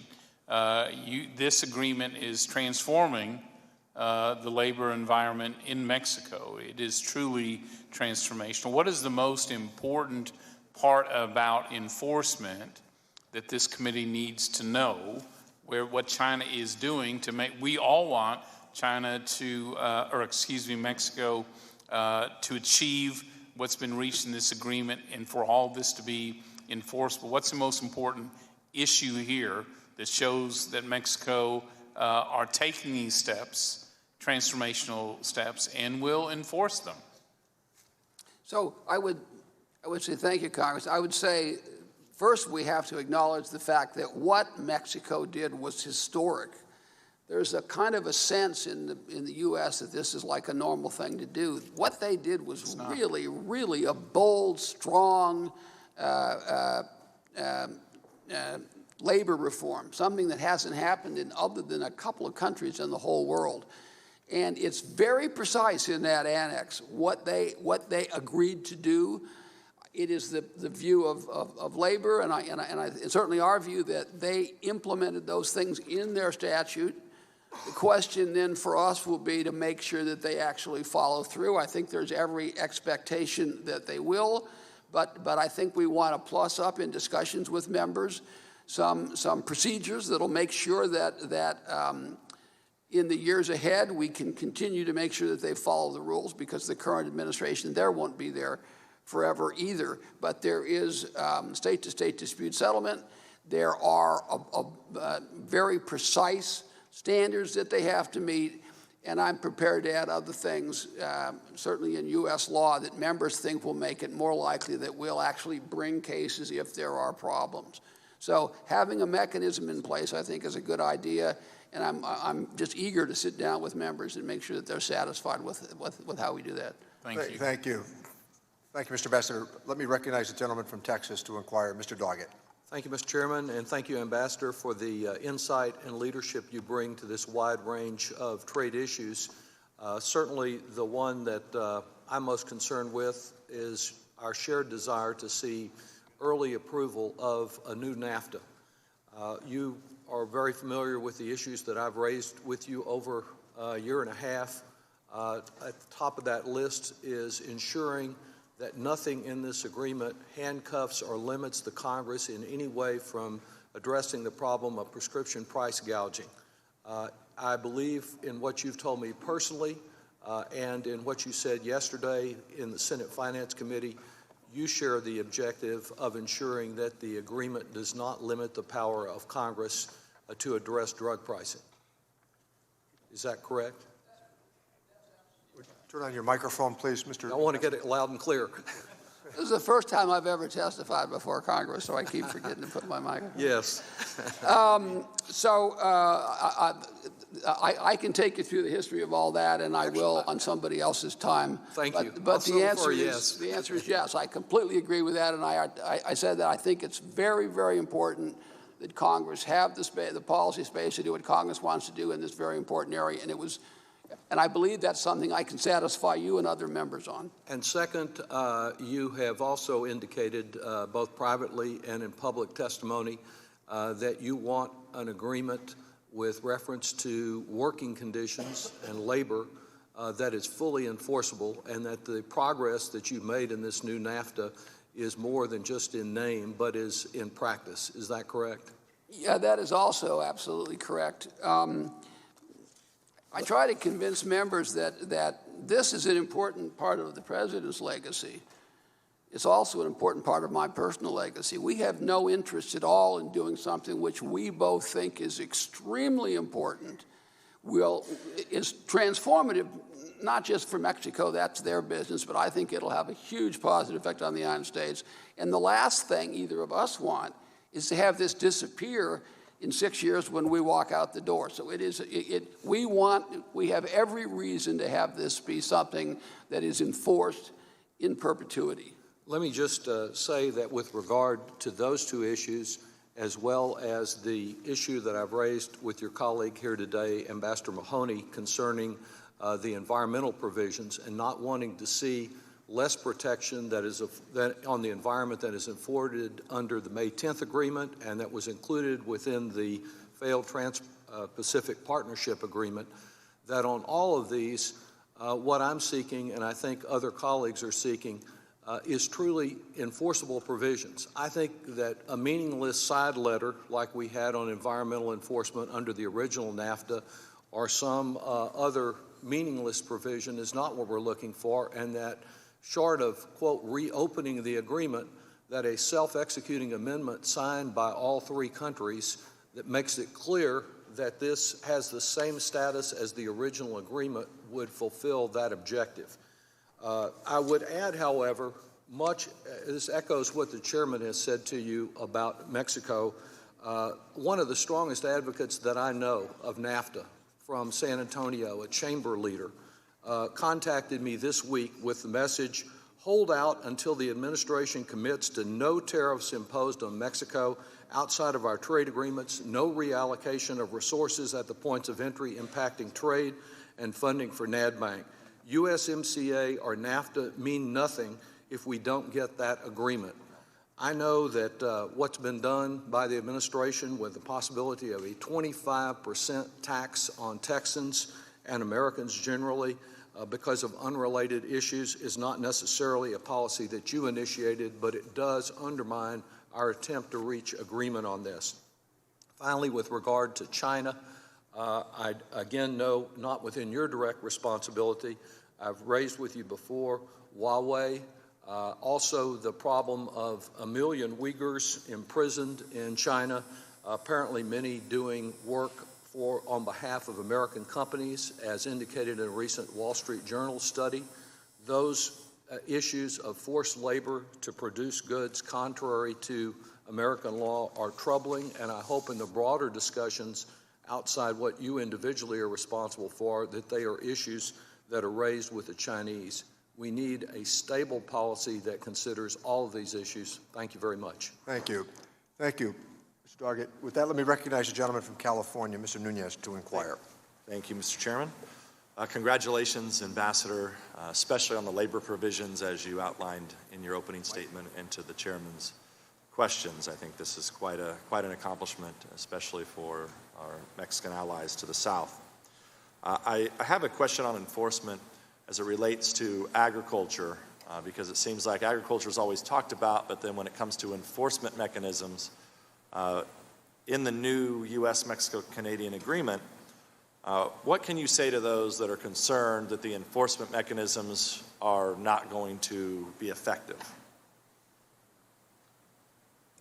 Well, thank you, Congressman. I would say, first of all, we have the best access, as you know, and the best agriculture chapter we have ever negotiated any other agreement. It opened up new markets. It takes care of this Class 6, Class 7 problem that I had more members talk about to me than any other single thing until we got it fixed, and then nobody talks about it anymore. So we did there's a whole lot of fantastic stuff in here that we did do. Everything in this agreement is fully enforceable in the same way that other things are. There's none of them are outside of the normal enforcement. You have the normal state-to-state process. You have one where we can bring an action, pardon me, and will bring an action against Canada or Mexico if there's any violation of any of these agreements. So it's fully enforceable, and I expect to have it be enforced.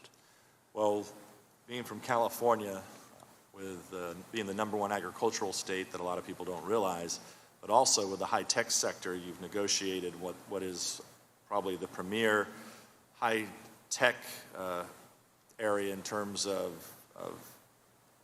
agreements with protecting private property and technological patents. Do you want to talk any about that, about what's new to this agreement, U.S., Mexico, Canada, versus what we've seen before?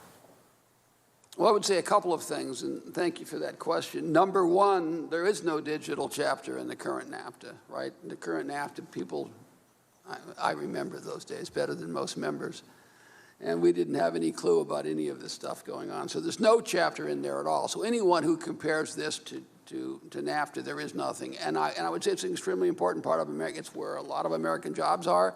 It is where Americans' edge is. It's where our technology is. And the digital trade obligations in here really go across most of the industries we're worried about. It isn't just, we think of that as like one set of industries, but really it isn't. It's something that goes across the entire economy. This is the most far-reaching agreement ever negotiated. It has prohibitions on source code and algorithm. It has data flow provisions. It has data localization provisions. It's had electronic authorization provisions. It has access to public data provisions. It has just an enormous number of provisions. It is better than TPP, which had a pretty good chapter in this respect. It's better than TPP in all respects. And this is literally the gold standard. This is in this area, this is what every other trade agreement will be measured against. Well, congratulations on that, Ambassador. And just to remind everyone, at the time that NAFTA was first implemented, the internet was basically brand new at the time. So there really is a need for this agreement to be updated, and we're excited, especially in California, where we have so much to gain from these agreements. I want to switch just a little bit to China. You may find that China may be the only thing that you get bipartisan agreement on here in the Congress. You haven't seen a lot of criticism. None of us on the Republican side really like the tariffs, but at the same time, we're well aware of the national security threat that China poses to not only the United States but our allies. And like I said, I just want us to make clear is I don't think you'll see much criticism even from the Ways and Means Committee members today as it relates to how the administration is dealing with China. And I just want to make sure I reassure you today that I don't want to get a deal with China just to get a deal. What I'd rather see us do is look at other countries like the UK, if they go through with Brexit, like the Philippines, like Vietnam, and other Asian countries, Japan especially, that you've been working on. I'd like to see us focus on that and only make a deal with the Chinese if the Chinese are really going to stop their aggressive behavior. Can I just say briefly, even though your time is up, I really want to thank the members, Republicans and Democrats, for their support for the president and for me in this endeavor. You are exactly right. The difference between winning and losing on these absolutely essential issues is the extent to which it's viewed internationally as a bipartisan priority, and I think it is, and I think it says a lot about our political system that we're in that spot. Thank you. Thank you, Mr. Chairman. Let me recognize the gentleman from California, Mr. Thompson, to inquire. Thank you, Mr. Chairman. Thanks for having the hearing. Ambassador, thank you for being here today. As a member of the House USMCA Working Group, I look forward to working with you, and I'm committed to negotiating in good faith.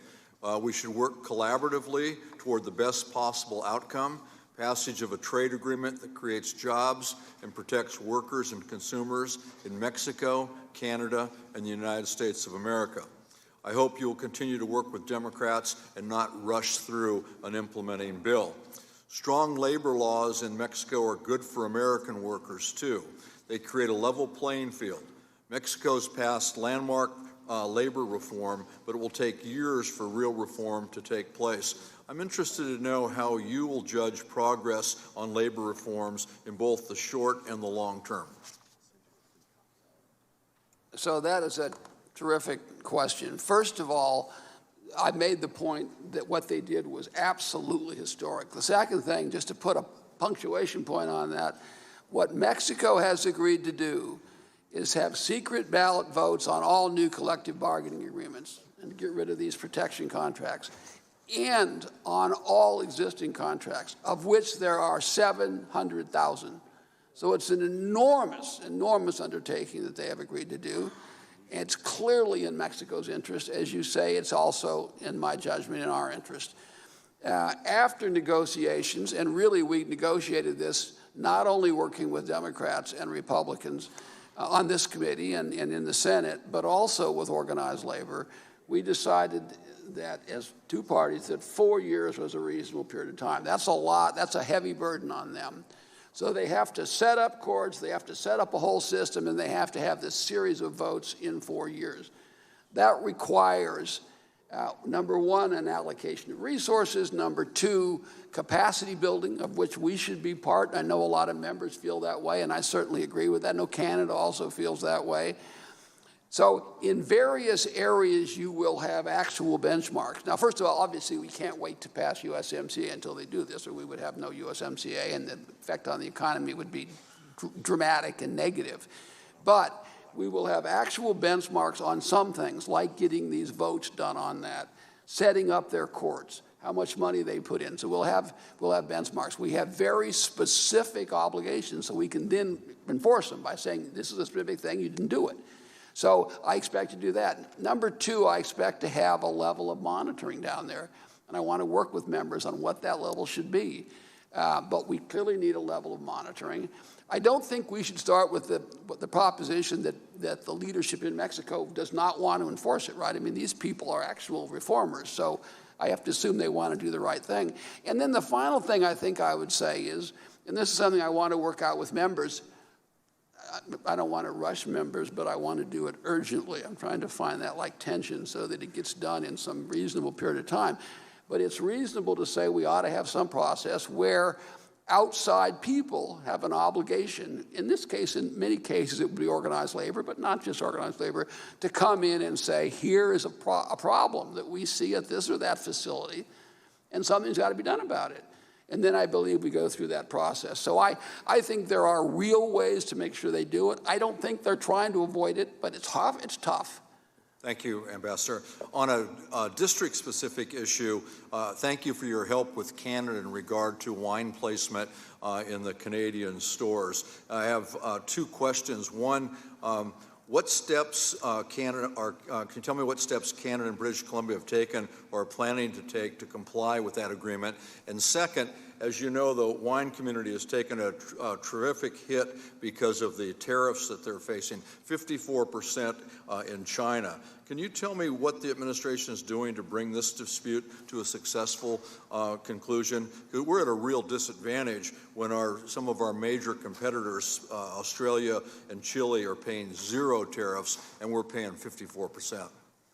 So, number one, on the question of Canada, as you say, we had specific complaints, legitimate complaints from our industry, and in the course of those negotiations, we resolved them.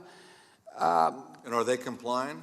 In the first place, they don't have to comply until we pass this law. So the minute we pass this law, if I have to, this is like a false promise, I'll fly up there to make sure that we can, that they're not discriminating against us. But don't quite hold me to that unless we pass it sooner rather than later. But it's hard for me. We'll go in September. Yeah. You know, there's nothing better than white Napa wine in July. It's just perfect. A Sauvignon Blanc in July is literally perfect. But in any event, I fully expect them to. If they don't, I promise you we'll bring a case against them in 15 minutes. And you know that in the course of the British Columbia thing, we brought a WTO action against them also. With respect to China, I understand that China has retaliated, and those are things that will be worked out if we get a deal. If we don't get a deal over a long period of time, then we're going to have to figure out another way to take care of that industry. By the way, in several other industries. Thank you, Mr. Ambassador. I just want to remind members that we want to make sure everybody has an opportunity to inquire before the votes that are scheduled at 1 o'clock. So we need to be fastidious in observing the 5-minute rule. Gentleman from Florida, Mr. Buchanan, is recognized. Thank you, Mr. Chairman, and thank you, Ambassador, for being here. And I want to personally thank you for your outreach. I think you've done a great job reaching out to both sides. But I did want to talk about the cost of delay. I think everybody believes this needs to get done. I think the longer it drags on, the chances are more difficult. I will say the U.S. International Trade Commission found in a recent study that USMCA would increase the GDP by $68 billion, add 176,000 new American jobs, grow our exports to Canada and Mexico by $33 billion, and increase American wages. Also concluded that the new labor commitments would increase wages of unionized workers in Mexico by 17.2%.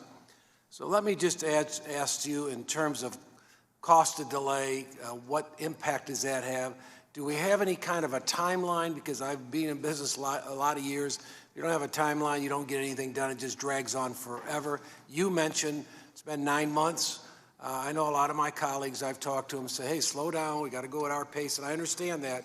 But I do think we need to have a timeline. And the cost of delay, I'd be interested in your comments. Would you please turn on your microphone, Mr. Ambassador? The ITC report showed the strongest results of any trade agreement we've ever entered into. And the midpoint, as you say, was 0.35% of GDP, and that didn't even include some of the advantages which they thought were difficult to calculate. The high end of their approach, and they have language in the report which says they expect it may very well be closer to the high end, is 550,000 jobs and more than 1% of GDP. So, I mean, this is a massive, massive effect on the economy, and it is literally in abeyance while we sit and talk. So it's having real effect on real jobs and real wages, and I think it's something that obviously it is my top priority, and I will do anything, anytime any member wants to meet on this. The other thing I would say, you cite your experience and the experience of many other members in the business area. We have had a level of uncertainty in our economic relationship with Mexico and Canada over a period of several months. And that uncertainty has people stop investment. There's a lot of real consequences to business uncertainty.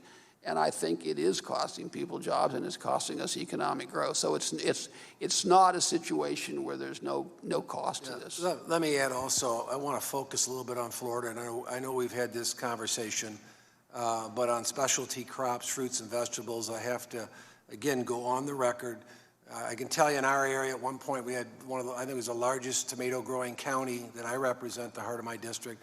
In the country, we had 7 packing houses. We're down to 3.5.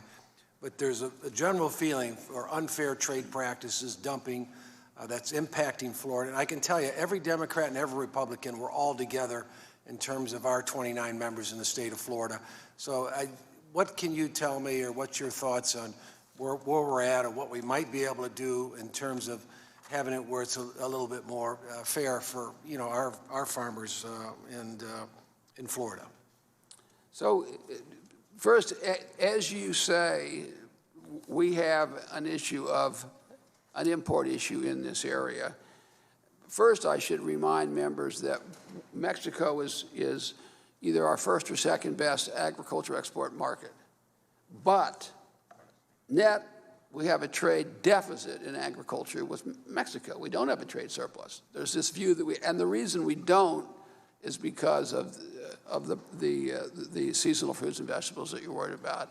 I proposed a change in the agreement. It was not something in the final analysis that Mexico could agree to.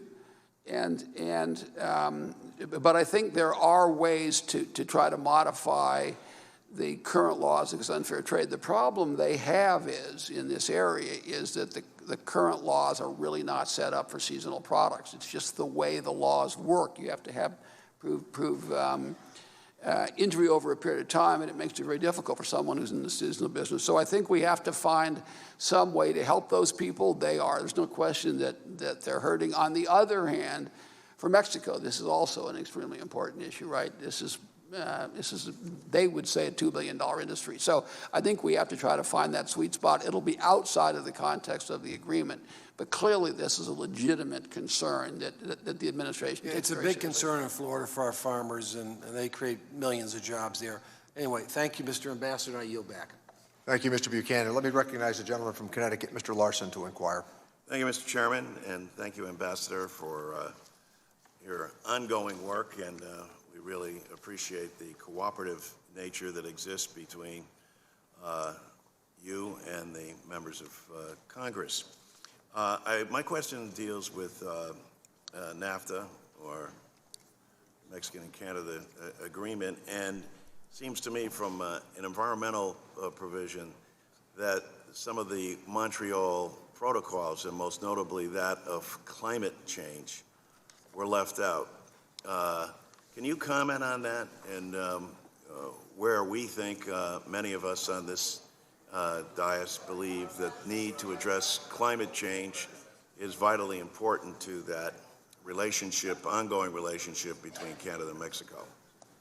Well, thank you, Congressman. First of all, I would say that as you say, climate change is not dealt with in this agreement. The Montreal Protocol, of course, is, and we would say directly or indirectly, all of the multilateral environmental agreements are covered, either directly, specifically, or the obligations are incorporated in there. The second thing I would say is that from an environmental point of view, this is the farthest reaching agreement ever negotiated by the United States government. It has provisions on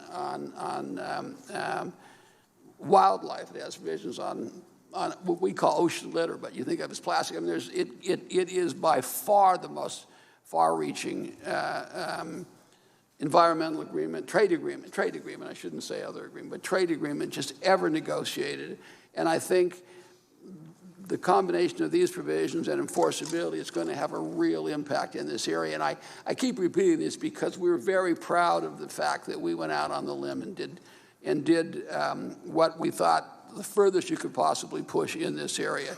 But as you say, climate change, the president has a different opinion on climate change. Climate change is not something that's normally considered in a trade agreement, and it is not covered here. Well, we just heard from Representative Thompson, and having had the great opportunity to visit his district and see the devastation that occurred from the wildfires that swept through California, a number of areas in this country. It seems in this day and age to still be in denial about climate change is quite remarkable. I will commend the administration and yourself for making sure that the environmental measures not be a sidebar agreement, but are part of the process, and I think you articulated that pretty well. Are you saying that the president, that there's no further opportunity to bring NAFTA more in line with the Montreal protocols? Well, in the first place, the Montreal protocols are specifically mentioned in the agreement. So that's not a problem. I would point out that TPA, which is the authority under which we operate, says specifically we cannot take new obligations in the admissions area. So that is precluded by the operating authority that Congress has given to me. So we're not going to do something like the Paris Climate Accord or something. It's specifically prohibited under the agreement.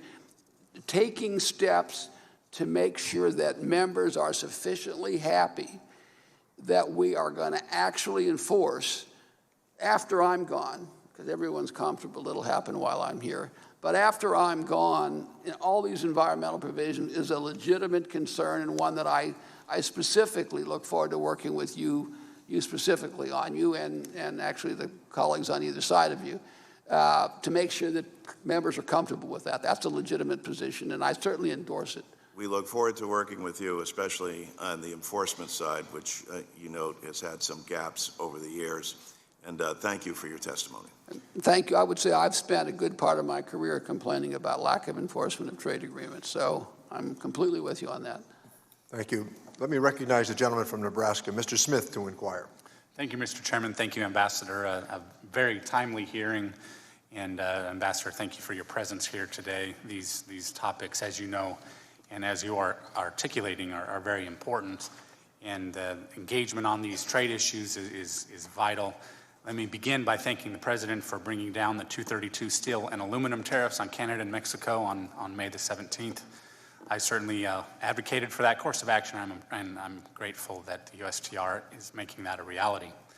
In lifting of the 232 tariffs and the decision to avoid new tariffs on Mexico have led to substantial progress in moving the USMCA agreement forward, both in Mexico and Canada. We cannot lose sight of how important our North American trade relationships are and how crucial their continuation is to the well-being and economic survival of farmers, ranchers, and rural communities, and let's not forget consumers as well. No comprehensive trade agreement is ever going to be perfect in the eyes of everyone. However, USMCA is a needed modernization of NAFTA, as you have stated. I strongly encourage the ratification in a timely fashion because we know the costs of delay are very significant. Markets lost are not easily regained. Farmers and ranchers need markets. The President recognizes the current sacrifices made by our nation's ag producers. I cannot emphasize enough to you just how real the pain is in parts of our economy, and I know you realize that. We all understand China is a bad economic actor on many fronts. I'm pleased the President plans to meet with Chinese President Xi next week.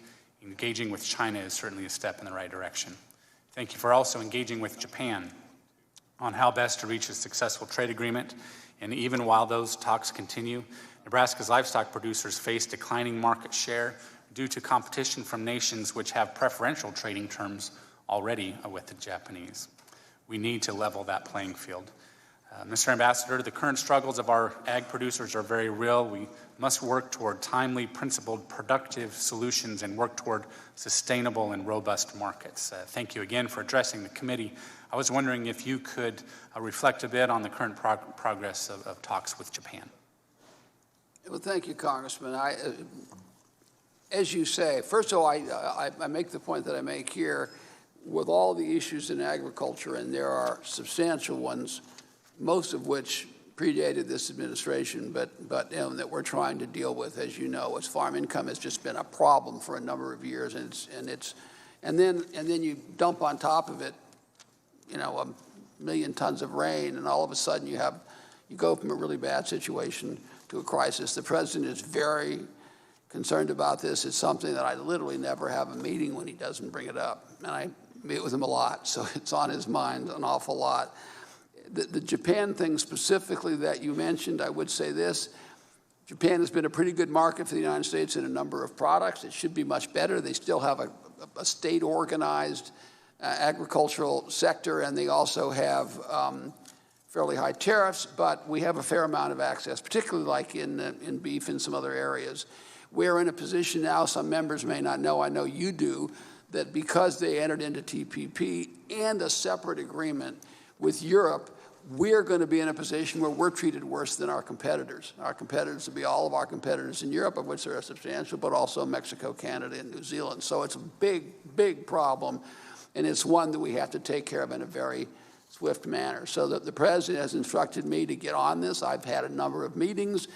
I expect to have another meeting with my Japanese counterpart on the outskirts of the G20 next week.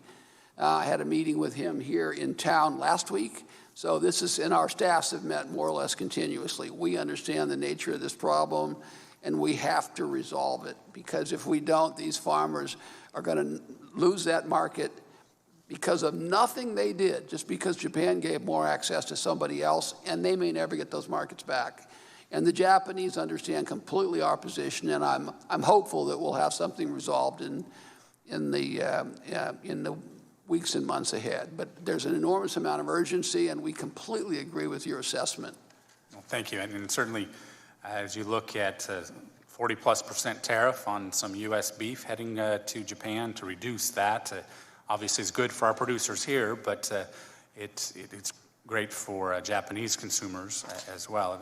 If all countries would just keep consumers in mind, I think we would be in a better place, and I know that is what you are working toward, and I thank you for your time today. I yield back. Thank you, gentlemen. Let me recognize the Trade Subcommittee Chairman, Mr. Blumenauer. Thank you, Mr. Chairman. Welcome, Mr. Ambassador. People sitting back from a moment ought to reflect, I think, the tone and nature of this conversation, I think, is encouraging. You have been involved with more meetings with members of this committee and of Congress probably than you can count or care to. But I think there are a variety of areas that have been identified where we're going to be able to move forward. The Speaker and the Chairman are committed to being able to strengthen the agreement so that with NAFTA 2.0 so that we can move with dispatch. I am hopeful that the working group that she established can start working with you within the week so that we can drill down on some of the specific things that you have mentioned. Our committee has been clear about the 4 priorities that we feel need to be strengthened. We've talked about them. I think it's time to get down to cases.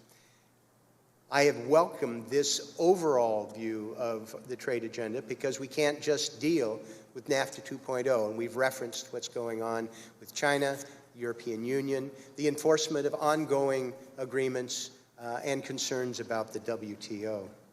I'm hopeful that we can concentrate on strengthening some of the existing relationships of people who are our partners, who in consultation, I think, with a number of us on the committee, who are a little confused.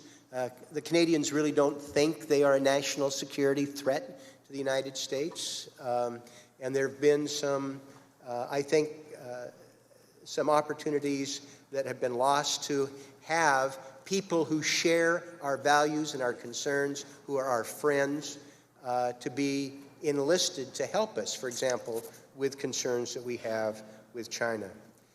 Your reference about far-reaching provisions, I find encouraging. I agree. I think some of the environmental elements in the NAFTA 2.0, building on some progress in the TPP and trying to strengthen them, offer some help going forward.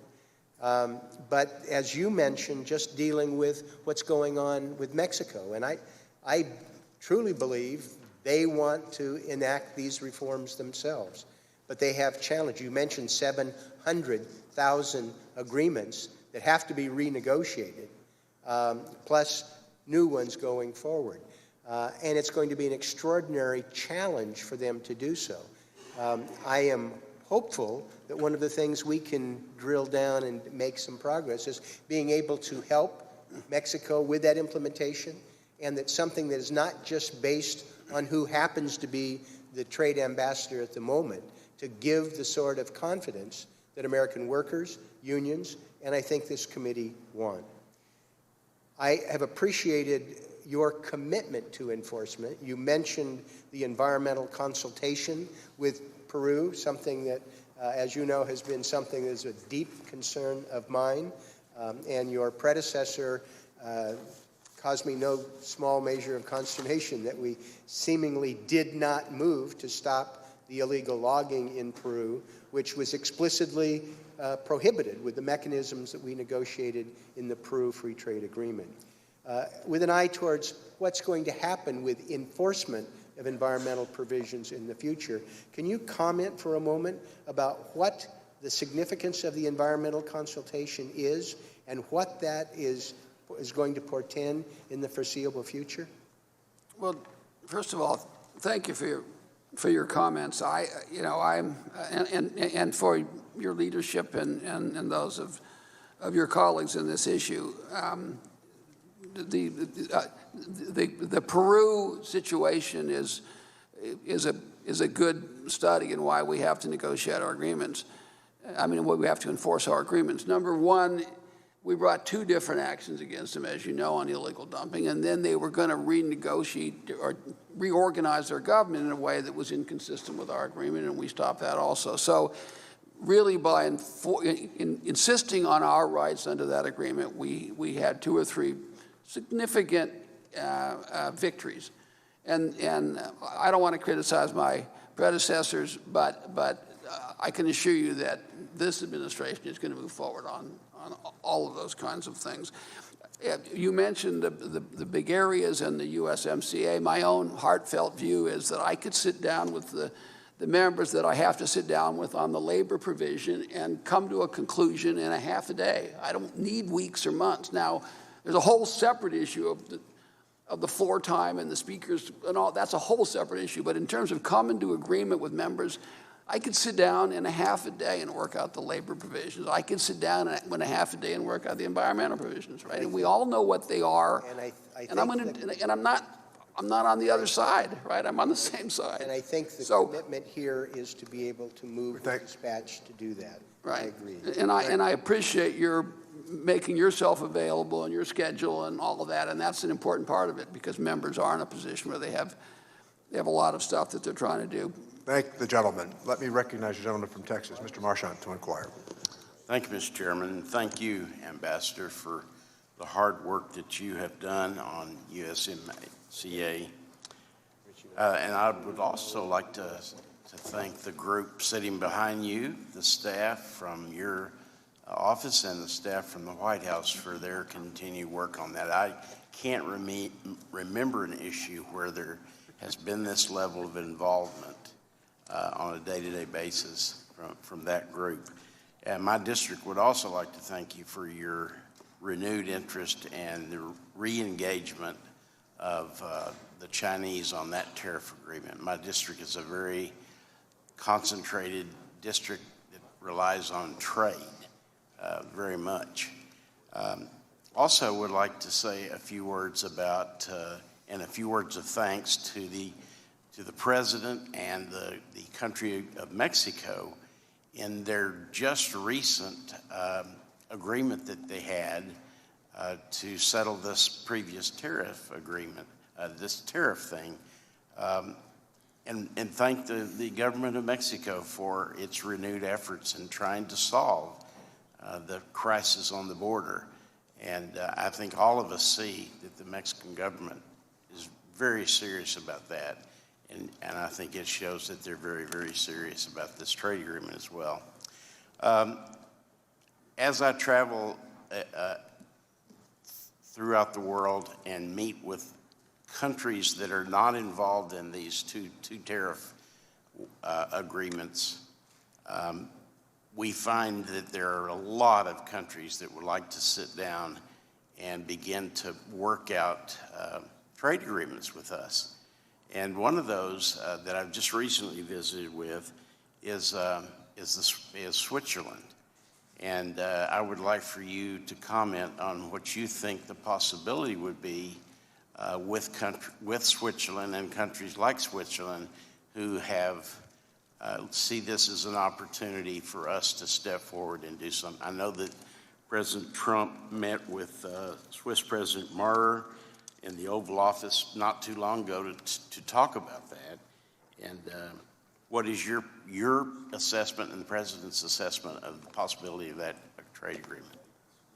Well, thank you, Congressman. First of all, thank you for your comments about my staff. I should say that one of the real blessings of being the United States Trade Representative is I've got a group of professional people that are really top to bottom, in my judgment, the best in the government. We're a small, little, tiny group, but they're really, really good people. They worked around the clock on this USMCA. They're doing the same thing on China. They're doing the same thing on Japan. They're doing the same thing on Korea. They're doing the same thing on Europe, and I won't go on any further, but the political people we brought in are really top-notch, and the professional people who are there are every bit as good. And indeed, when we announced the USMCA, standing behind the president in that famous picture, famous for us at least, of the announcement are mostly our professional people, and they really get an enormous amount of credit. I've said this before, I've had people who literally sleep in the office at night when we're in the middle of these negotiations, and it's really remarkable for public servants to do that. So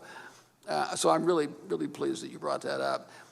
There are a number of other countries where we have talked about FTAs that, number one, I should always say when we do, it's a TPA process. It's going to require consultations, it requires letters, it requires objectives. There's a whole lot of formality that is involved, and we're in the process of consulting at one level or another with the members on a whole variety of these countries. We've talked about really, I think at some point we have to have an FTA with a country in Africa that would then be a model, and then it would spread.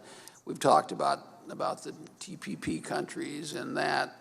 So there are a lot of options.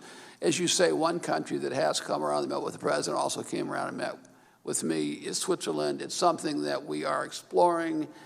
When I'm asked about this, I always say to myself, tell me what more we're going to sell to you, right? And I want to know why this is going to make somebody somewhere in America, some worker, some farmer, just a little bit richer. If it doesn't do that, then it's probably not worth my time, because I got a lot of things to work on. And that is something that I'm exploring right now. If you look at dairy, you think you're going to sell a lot of dairy there? I think not, right? So I'm right now in the analysis of trying to go through there. There clearly are people who want to do this. It may very well make sense, but I'm trying to decide who in America, what worker is going to be a little better off if we do it right now. Thank the gentleman. Let me recognize the gentleman from Wisconsin, Mr. Kine, to inquire. Thank you, Mr. Chairman. Mr. Ambassador, thank you for being here in testimony. First, a word of thanks. Thanks for your efforts in lifting the 232s as it related to Canada and Mexico. That's helpful. Also, thanks for the progress you made on Class 7 dairy as it affects Canada. I thought that was significant as far as moving forward. But let me also report back from Wisconsin that the president's trade war that he has decided to engage virtually everyone throughout the globe is having a real damaging effect on folks back home. We've lost over 50% market share and 50% of our exports of dairy products going into China in the last year alone. June is June Dairy Days in Wisconsin, a time for us to celebrate our family farmers in the dairy industry. Every weekend I go home, I'm attending dairy breakfast. I'm talking to these farmers. And the fear I hear in their voices, the fear I see in their eyes are real. They're getting wiped out. We had record bankruptcies last year, 2 a day. That's gone to 3 a day this year. I'm not saying that the trade war has everything to do with it, but it's certainly piling on right now. And the efforts you're making with China right now, I say speed is of the essence, because many of them are hanging on by their fingernails. If the president is hoping to carry Wisconsin next year, this is probably the worst way to go about doing it. They are losing confidence in him because of how they're being wiped out individually in the state. And so I know you have ongoing negotiations with China. You also have it with Japan. I am unaware, as a member of the Trade Committee, of any serious consultation of where those negotiations are going with members of Congress. Is it your opinion that the administration, that you don't need to consult with us on the ongoing negotiations with China and Japan right now? I guess I'm surprised by that. I view myself as talking to members good part of every single day, including you, Congressman, and I'm happy to sit down, as you know, or talk on the phone about all of these things in detail. I know, but you're talking about one-off conversations now, but there are requirements under TPA, and if there's going to be any change of our behavior, our responsibility, and our relationships with China or Japan, do you feel that you're going to need to bring that back to Congress for our approval? Well, it depends. With respect to China, no, I don't. I don't think I'm going to use TPA at all with China. So, having said that, I know you're concerned for the farmers. I understand that. The president has exactly the same concern, so do I. And they're in a very bad way, and it's something we have to deal with as soon as we can. And I also appreciate your comments and all your work with me on USMCA and how important USMCA and how passing USMCA will be faster, will be better and quicker for all of those farmers in Wisconsin. Let me move on to This agreement does more for Wisconsin farmers than any trade agreement in history. Let me ask you, though, about USMCA and where we're going from here. It seems like we're stuck, and each side is waiting for the other to make a move here. And what would be helpful, coming from you and the administration, is a set of proposals in order to address the concerns and the feedback that you're getting right now. And, you know, the implementation of the labor reforms Mexico decided to do. How well is that going to go? I mean, something more detailed from you would be helpful in moving the process along. the resolution to the enforcement provisions in it. How do we ensure that there isn't panel blocking as we move forward under this agreement, and that you're not resorting to 301, which would not go over very well by members of Congress. The 10-year exclusivity for biologics, you've heard many concerns. How do you best address that if you don't reopen the agreement? And especially in helping Mexico with the limitation of resources and expertise in implementing the labor reforms right now, the capacity building that we could be in a unique position to help them with, a more detailed proposal from you and the administration on what that would look like and how we can feel more confident that this is actually going to get done in light of the fact that Mexico, with the limited resources, are diverting a lot of time, attention, and resources to immigration issues now, as opposed to how they can best implement the labor reforms that they've passed legislatively but have a long ways to go to implement. One other issue, ILAB. It's the agency at the Department of Labor that's in charge of monitoring and enforcing labor violations and trade agreements. I don't know if you're aware, but the administration's budget that they submitted reduces their budget from $87 million to $19 million, over an 80% reduction. If this is a way to engender confidence from us that these labor provisions will be monitored and will be enforced, it's sending all the wrong signals. Can you give us any assurance that you'll go back to the powers that be to get a commitment from them to properly resource and staff ILAB so that they have the ability to enforce labor violations as we move forward? I'm going to let the ambassador, by way of precedent, answer the question. So I would say, first of all, I don't really know much about budgeting at the Labor Department. They have a whole different group that worries about that. I would say it's a legitimate point that we have to be able to enforce this law, and we have to have the resources to do it, and I look forward very much to working with the group the Speaker has put together to make sure that's the case. And I certainly, with respect to USMCA and labor, we have to make sure we have the right resources. Thank the gentleman. Let me recognize the gentleman. I really am quite sincere. I want to say thank you for all your work on the ag stuff during the course of this whole negotiation. Let me recognize the gentleman from Pennsylvania, Mr. Kelly, to inquire. Thank you, Mr. Chairman, for holding this meeting today. Ambassador, always good to see you. And Mr. Marshall said this, but I can't imagine the hours that you and your staff put in, and they're deeply appreciated. Although you don't hear that enough, I think the entire committee feels that way. It's always good to see you.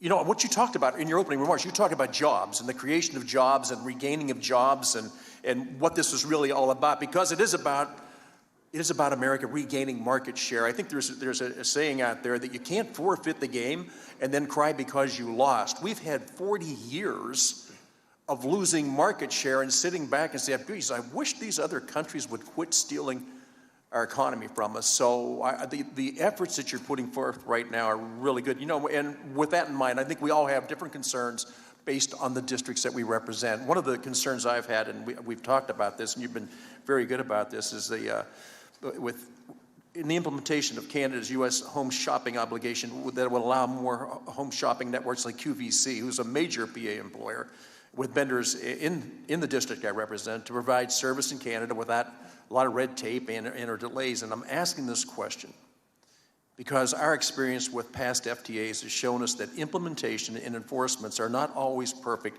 after trade deals are ratified by the parties.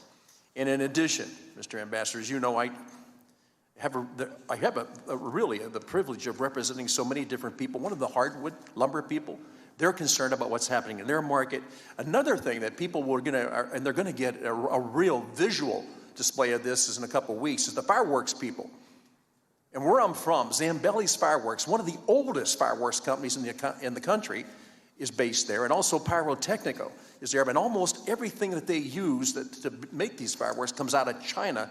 And so we're watching to see what we can do there. And I got to tell you, one of the good things about this job is you get a chance to go around your district and you get a chance to talk to other members about their concerns. I sat down with a man named Bruce Kinney, who operates a company in Newcastle, Pennsylvania called Blair Strip Steel. Blair Strip Steel goes back to the 1800s. Started in Pittsburgh when it was the Iron City, before it became the Steel City. Mr. Kinney and I were talking, and I said, so, Mr. Kinney, with what's going on and what we're trying to get done when it comes to fair trade and a balanced trade thing, with what's being proposed and imposed, give me your opinion on that. And he said, you know what, I'm going to tell you something, Congressman.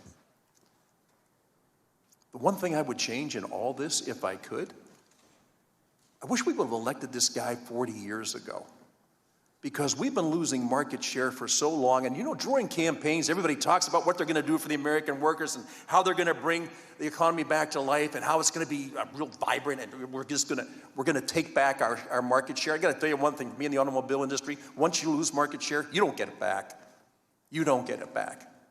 What's lost is lost. And I know, as I said earlier, the years that you put into fighting this fight is very much appreciated. But if you can, just a little bit, expand on any of those things that we can do when it comes to QVC and the ability to make sure that we're getting fair treatment from Canada, when it comes to the Home Shopping Network, when it comes to people like Zambelli's and Pyrotechnica, when it comes to the lumber people that we represent.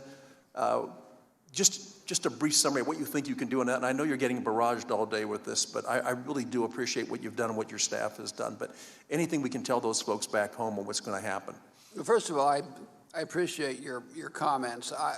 We at USTR and the President believes that we have a very bad and unsustainable trade situation in the United States. We have over $800 billion in trade deficits, and it's not the result of economic forces for the most part. It's the result of subsidies in closed markets and people having too high tariffs and people taking our technology. And there has, for too long, we've gone on and not done anything about it. And the President just says, no mas, this is going to stop. And everything he directs me to do is to do that. It's all not perfect, but everything is designed to do exactly that. We want the United States to compete in a way that efficiency and hard work and innovation dictate results, not taking your technology, forcing people to give this or that up in order to come and work their tariffs, which were cooked into them 60 or 70 years ago when little developing countries had now become trillion-dollar economies. There has to be a reset. The President wants to do a reset, and he's going to do a reset, and we're going to keep working on it. On the home shopping, as you know, you worked with us very closely in USMCA. There are provisions. We're going to enforce them. And I'm sure that your constituents will come and tell you if they're not being enforced, and you're going to call me, and I'm going to go and call my counterpart and say, we're going to have to get this enforced. And I have every confidence that they will do it. The issues with China are complicated, right? It's going to take a while to work that out. There are people that have products like that, most of which, like fireworks, most of which do come from China. And I realize there are issues with that. We have an exclusion process to try to work this thing out, and I apologize. Thank the gentleman. Let me recognize the gentleman from New Jersey, Mr. Pascrell, to inquire. Thank you, Mr. Chairman. Ambassador Lighthizer, thank you for being here today and your staff. We've worked closely together, and I would say without apology that you're probably one of the best negotiators since I've been here, 20-some odd years, to represent the United States of America. You're not the problem. Here's the problem. Trust is key. It's been mentioned once before to everything we do. And there's standing, as every president has looked at it, Article 1, Section 8. You have to respect the role of Congress in terms of commerce. Article 1, Section 8 is pretty darn clear. I know the White House is eager to finish a new NAFTA. They're trying to drive this thing across the finish line 100 miles per hour. But they were last summer, by the way, too. But the real deal and the right deal for America needs to come under the speed limit. If Congress can't look at over every inch, we're not giving the green light. I was surprised when the President prematurely sent us the draft statement of administrative action for the new NAFTA. I almost got whiplash when he tried to implement tariffs about 15 minutes later. This erratic behavior does not help build trust. And I'm not in the behavioral sciences right now. We'll leave that for another time. But I worry that the President will try to jam us with an implementing bill the first chance he gets. I know We have yet to see this bill. So let me ask you this question. I have a number of questions here. To build trust, will you commit to coming back to our committee before you send us the draft of the implementing bill? Will you commit to do that? No. You will not commit to it. Enforcement of trade deals is central to their effectiveness. Without enforcement, an agreement isn't worth the paper it's written on. I've heard you say that yourself. A broken dispute settlement process that lingers like a fog from the first NAFTA cannot continue. The Congress cannot and will not be fooled again by fake promises. If I had to list the promises from the first NAFTA, they'd go from one side of the room to the other side of the room. If the new NAFTA is approved, it will last beyond this administration. We need a dispute settlement process that can be sustained for generations. That is one reason why I am skeptical of trusting the proposal to use Section 301. I was dissatisfied with the response in February about declining to use Section 301 to hold China accountable for labor or environmental issues. That is the main reason of outsourcing of jobs in America. It's been proved over and over again. There is a litany of data which shows that if we don't approach that problem, if we don't reverse that problem, these jobs will continue to move. We're fighting ourselves, Mr. Ambassador. If you won't act there, what else will this administration turn a blind eye to? So yesterday you told Senator Wyden that you would do whatever it takes to address core enforcement concerns held by many members. Does this mean you are open to changing the text of the agreement, Mr. Ambassador? So I don't think it's necessary to change the text of the agreement to meet the legitimate needs of members, needs which I agree with.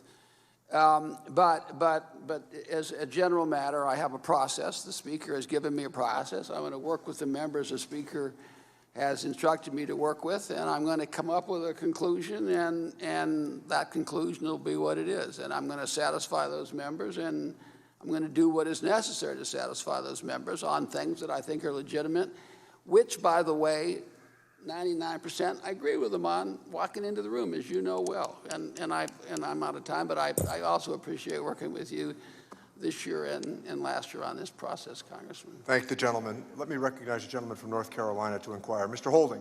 Thank you, Mr. Chairman. And Mr. Chairman, I agree with you that there are a lot of trade issues on the table, and we're exploring a number of them this morning. And I want to agree with my colleagues who've given the ambassador praise for his ability and for his aptly named Lighthizer Brigade, who's behind him there, for their abilities and hard working on these issues. And I appreciate you've got a number of countries who want to engage with us. And I really like the standard that you're setting. It is only worth your time if they can present a scenario where it will create more wealth and more opportunity in the United States for us to engage with a free trade agreement. So a couple that are on the horizon that I really believe are worth your time. First and foremost is the United Kingdom. The President had an outstanding and successful visit to the United Kingdom a few weeks ago. I've talked to a number of my counterparts there, and they all were very pleased with how the meeting, the whole state visit went. And out of that state visit, the President sent a clear message that we are ready and willing to do a free trade agreement with the United Kingdom. And as things are progressing and developing on the political spectrum in the United Kingdom, it looks more and more likely that there will be an opportunity late in the fall where they exit the EU without some sort of an agreement that binds them to different standards and trade agreements with the EU that will preclude them from doing a complete agreement with us. So I just hope that that is on your radar, and there are sufficient members of the Lighthizer Brigade working on that, so we'll be able to strike while the iron is hot by the end of the year, get things rolling, and perhaps be able to effectuate an agreement before the end of this president's term. So you can just nod in agreement and not use a lot of time. Let the record reflect that I'm nodding in agreement. Thank you. Secondly, I think we have great opportunities with India. India is becoming a more and more important partner with the United States on the military front. There are trade opportunities there. The president is going to have the opportunity to meet with Prime Minister Modi at the G20 summit. And before that, I believe Secretary Pompeo will be in India meeting with the Prime Minister Modi before the G20. So I hope that you see that there are opportunities in India and are prepared to expend the resources and time to talk through the difficulties that we have. There are some trade controversies, but there are great trade opportunities there. So maybe you can expand a little bit further on what you see there as an opportunity. Well, thank you, Congressman. First of all, I would say we have spent a lot of time worrying about India. As you say, it's a massive economy, and it's going to only get bigger, and it's a great opportunity for a lot of American farmers and businesses. Having said that, we have a series of problems with them, things that we've raised with them over a period of months. We did a review of GSP, and the president decided to take the GSP away because we made literally no headway on the issues over the course of months and months and months. And we are looking at a variety of other unfair actions that may provoke us to take some additional action. Having said that, they have a new government now. Obviously, it's the same leader, but a new government. I have a new counterpart, and I will talk to him in the next few days, and my hope we can jumpstart and make some headway. But India has about the highest tariffs of any country you can imagine in the world. They have a very statist kind of an economy. It's very heavily regulated. They've created problems in the digital space, in the agriculture space, in regular manufacturing. I mean, in retail, just across the board. So if I just interject, with the election of a new prime minister there, I believe that he now has more of a mandate and a stronger hand to come and negotiate with us, a stronger hand with trying to address the problems that he knows that he has in his country. So I think the time, again, they're all coming upon you at one moment, and the Lighthizer Brigade is spread thin. But I believe that there's a commitment within the new government in India to try to address some of the problems that they understand that they have. Thank the gentleman. Let me recognize the gentleman from Illinois, Mr. Davis, to inquire. Thank you, Mr. Chairman, and thank you very much, Mr. Ambassador. I certainly agree with the complexity of these issues and the negotiations. But, I was thinking that overall, in real terms, the average annual Mexican wages are down 2%, and the minimum wage is down 14% from pre-NAFTA levels, according to data transmitted by the Mexican government to the OECD. According to analysis by the Bank of America Merrill Lynch, the manufacturing wage in Mexico has stagnated since 2003 and is now 40% lower than in China. Prior to NAFTA, Mexican automobile wages were 5 times lower than in the United States. Today, even as U.S. wages stagnated, Mexican auto wages are 9 times lower. You mentioned secret ballot votes on existing contracts, but what else do we see in the revised NAFTA that would reverse this trend? Do you have confidence that the text as is would raise wages in Mexico? And if not, what requires improvements to achieve these outcomes? Since we know that raising Mexican wages clearly is essential to stopping the race to the bottom that has caused so much damage and so much movement of work opportunities, especially in manufacturing in the United States. Well, thank you very much for that question. I think in many ways it goes to one of the most important aspects of renegotiating this agreement and why the president puts so much time on it. That's the outsourcing, the effect on our losing American jobs. So what happened is exactly what you said. We entered into NAFTA in 1994, or we passed it in 1994. The expectation was that Mexican wages were going to come up, if you just read everything that was said, and that they were going to become a great customers for the United States, and none of that happened. We found ourselves 25 years later, their wages were essentially the same or slightly down from where they were. A couple of things took place in my judgment. One, there was a massive devaluation in their currency. And my guess is if anybody here knew that devaluation was going to happen, they would never have passed NAFTA. Just never. It changed the whole nature of the agreement when there was a devaluation. The second thing is there developed in Mexico this system of protection contracts, where basically a business person shows up, says, I'm going to start a factory. He goes, he sits down with a union leader. We would not recognize these as union leaders the way we do, but technically a union leader. They work out a contract. There's no workers involved. They don't have anything to do about it. And 20 years later, they're working under that contract with workers have never said anything about it, really no input on it at all, and it was negotiated before there were even any workers. So the system is called protection contracts, and it's been very bad for Mexico. And the current, they're good for some Mexican businesses, right, and some American businesses, to be honest, but very bad for the workers and bad for our workers by extension. So what we have done in this agreement is there's a whole variety of provisions to address this. And by the way, this is not all stuff we dreamt up. The previous Mexican government put it in a constitutional amendment, and the current government is very vociferous about enforcing it.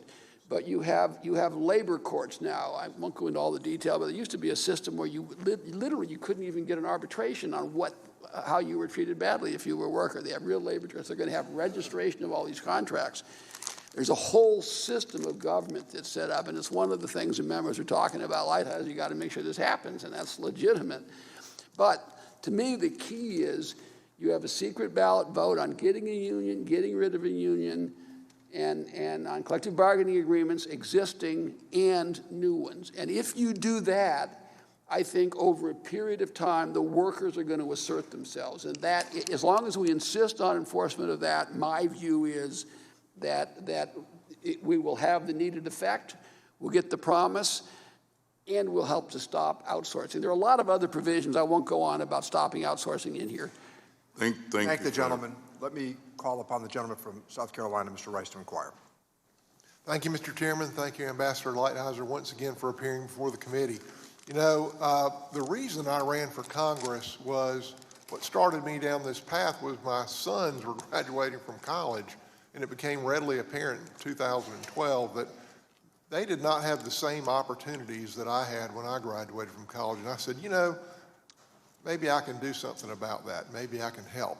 And I got a menu of, I was worried that America was no longer competitive in the world, that we sat on our hands for 30 years and watched our jobs go overseas and the American middle class not get a raise and wither on the vine. It's smaller, it makes less money, or it did 2 years ago than it did 30 years before. Now, all that's changed in the last couple of years. We're heading in the right direction. You know, I had this menu of things we needed to do to make our country competitive again that I got from an economist at Harvard named Michael Porter. I think you know Mr. Porter. And the top thing on his list was tax reform, that our tax code was uncompetitive in the world, and we had to fix that if we expected businesses in America to be able to compete. Next thing was regulatory reform. You know, we've undertaken a lot of that. And 2 years ago, we were being told we would never see 2% GDP growth again. Now we've got what I call the 3-3-3. 3% GDP growth, 3% unemployment, 3% wage growth. It's a pretty magical thing. Hadn't happened in a long, long time. This economy is doing great. Finally, the middle class is getting a raise. But we can't sit on our hands because other countries are going to continue to compete with us. And the next item on Michael Porter's list was balanced trade agreements. Mr. Porter said 30 years ago we were so far ahead of the rest of the world that we could afford imbalanced trade agreements, but we can't anymore. And I've told you, Ambassador Lighthizer, over and over again, that one of the things that gives me the most confidence about this administration is the fact that you've agreed to come on and help us to rebalance these trade agreements so that the American worker at least has a fair shake. Because I think if the American worker has a fair shake, he can compete with anybody on a level playing field. After that on his menu is infrastructure and merit-based immigration, what other countries use to, they use their immigration system to make themselves more competitive rather than chain migration that we have right now. All these are things that we need to work on. We have bipartisan consensus on this trade, I think. You know, as you said earlier, everybody I've spoken to, even the Democrat witnesses that have come up before this panel, have said that this agreement is far superior to the existing NAFTA. And I believe if we got a vote today, it would pass today. The question is politics and whether or not the Speaker is going to allow us to have a vote and give Mr. Trump a victory before the election. So I hope that we choose the benefit of the American worker over politics. That is my sincere hope. So again, Mr. Ambassador, I want you to take a message back to President Trump from me. I want you to tell him that I very much applaud his decision to put competent, hard-nosed negotiators like you in charge of rebalancing our trade so that the American worker has a fair shake.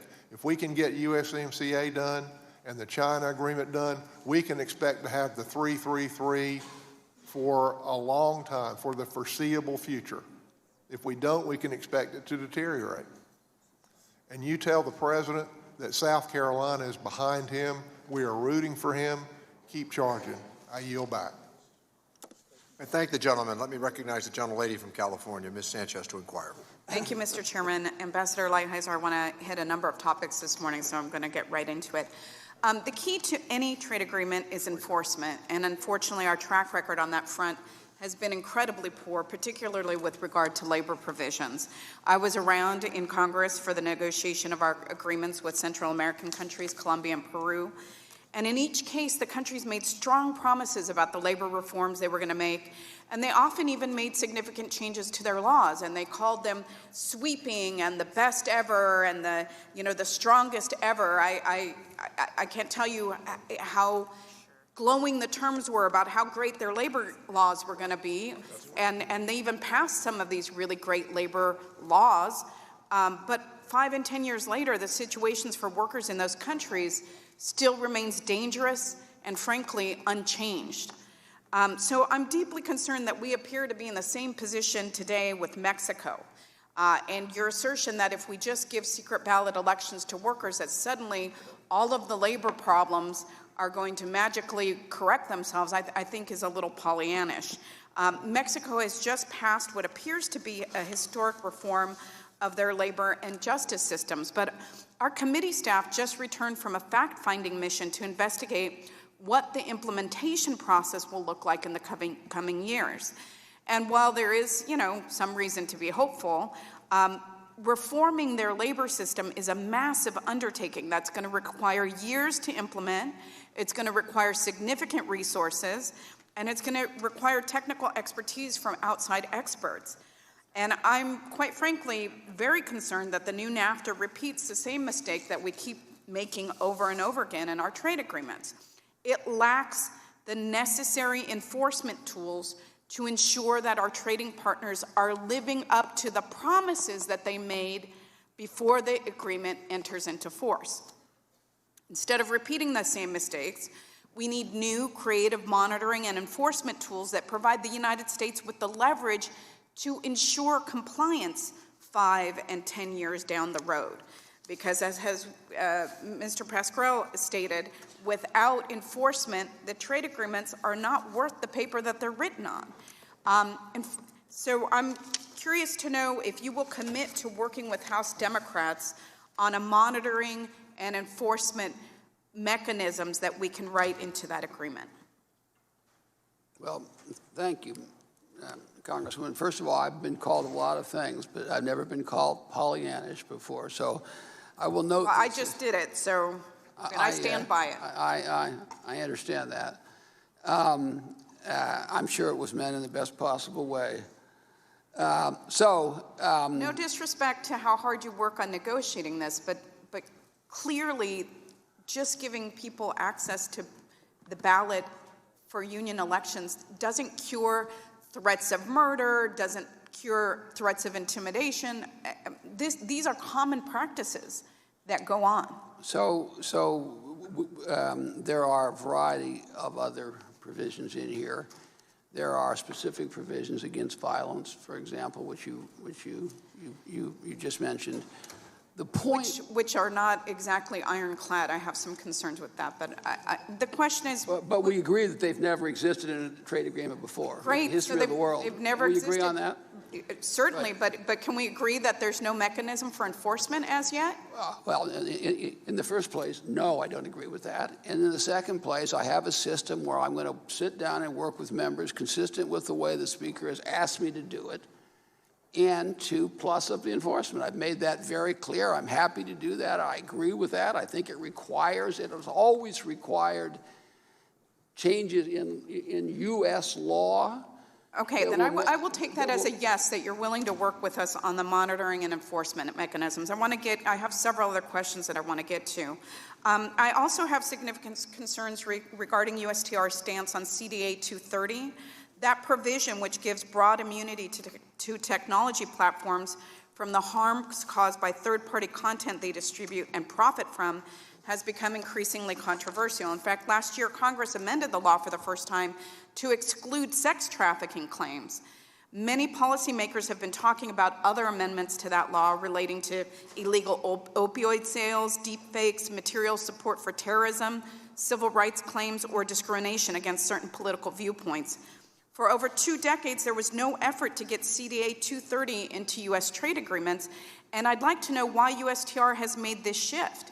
I mean, there's this market access claim, but it's hard for me to see how CDA 230 is a trade issue, because general concepts of civil liability are not discriminatory, and U.S. companies are often the dominant service provider in foreign markets that don't have CDA 230, so I really don't see how you can assert some market access reason, and I was wondering if you could provide me with some clarity on that. Well, I will do it as briefly as I can, since you're over your time, and I don't want to impose on the rest of the members. I would say, number one, there was no effort to put 230 in trade agreements for the past 2 decades because 230 didn't exist in the past 2 decades. This is U.S. law. I didn't write 230. The Congress did. It was signed by the President, number one. Number two, we think that there are nowhere near the problems that you see on issues of public morality and the like. We put in specific language to make sure that was not a problem. I guess the third thing I would say, just very briefly, is there's a whole updated digital trade chapter that takes care of all of these issues and tries to reflect what is in the laws of the United States. This is thought to be a way that small internet companies can grow and use their advantages. I thank the chairman for his indulgence, and I yield back. Thank the gentlelady. After recognizing Mr. Schweikert, we will then proceed for a 2-to-1 recognition of committee members. Mr. Schweikert is recognized. Thank you, Mr. Chairman. Couple things, just tried to go through some of these quickly. So, Mr. Ambassador, still getting inbound concerns from Arizona entrepreneurs and business on ISDS, feeling that they're being put at a disadvantage because Mexican businesses, Canadian businesses would have access to our court system. What can I say to them to make them feel better about the changes in ISDS? Well, I guess I don't understand the nature of the problem. If there's actual expropriation, they get the benefit of ISDS. If there's denial of national treatment or MFN, they get the benefit of ISDS. And one of the biggest advantages the United States has as a country is this legal system. And if they want the benefit of the U.S. legal system, it's very simple. All they have to do is invest in the United States. Everybody in the United States gets the benefit of the U.S. legal system. But the response is, don't invest in Mexico, invest here, and, okay. I'm not saying don't invest in Mexico. What I'm saying is when you invest in a country, one of the considerations you have is the political stability in the country. You factor that in. So we made a policy decision to roll back the protections to encourage you not to do that type of capital investment south of the border? No, I would say the opposite. We made a decision not to subsidize people to outsource their businesses to Mexico and other countries. So just not give them a mechanism where so force them to have to go through the Mexican court system, which... They're not, in the first place, they're making the decision to put their investment in Mexico. I'm not making that. I'm just saying they ought to consider that. No, I appreciate, no, please understand, I appreciate the honesty of the comment. I think it's a little, not particularly helpful for being a border state that actually parts of our manufacturing infrastructure and stuff are on both sides of the border, but it is what it is. Customs Act, as you know, I have a great interest in de minimis. Do you believe we have to do something actually in updating the Customs Act, or will USMCA functionally just be our proxy for adjusting de minimis numbers? Well, I don't know precisely what you're referring to. I would say this. I find the de minimis, I find it ridiculous to me that we have these tiny de minimis standards in Mexico and Canada. We negotiated up to the very end, as you know, and finally got them to double what they had. It's still ridiculous to me that we let them bring in things at $800 and we get to bring in things for $50 or $60 into their country. It just strikes me as a crazy imbalance, and I think it adds to the trade deficit. So it's troublesome to me. I believe actually Republican and Democrats on that one were absolutely in support with you. Another thing, just because and this might be more of a comment for staff, there's a number of us who've had both Republicans and Democrats conversations in the future, how do we build a working group or some mechanisms to help you on a vision that would fix the inequities in the WTO mechanisms, the timelines, enforcements. Is there a way the U.S. Congress in a bipartisan fashion can bolster fixing these bilateral trade enforcement mechanisms? Well, thank you for that. As you say, the WTO is in my judgment at least, and I think in the President's judgment, is in need of reform. I've worked with a number of members on it. I continue to do that. If there's some way that the chairman and the ranking member want to organize some group within the committee, I'm happy to do that. I'm happy to engage on that. I think it's really an important issue, and it's extremely complicated. Mr. Chairman, on that particular, that might be worthy of a side project for many of us that have demonstrated an interest in that. Two last things. I know seasonality ends up becoming as much of regions of the United States fussing at each other. And I know some regions maybe have been much louder, but please take into consideration a smaller state population-wise like Arizona, but we also have California, Texas, that seasonality, particularly on tomatoes and things of that nature, as been reported, would actually hurt our industry while benefiting others. Just have a level of sensitivity that seasonality makes a lot of our growers very, very nervous. I appreciate that. I am aware of that, and I've heard from a lot of those members and talked to them. Last thing I'll throw out, and this may be part of the thought experiment, I know we would love to start to build some type of open trade agreement with an African country.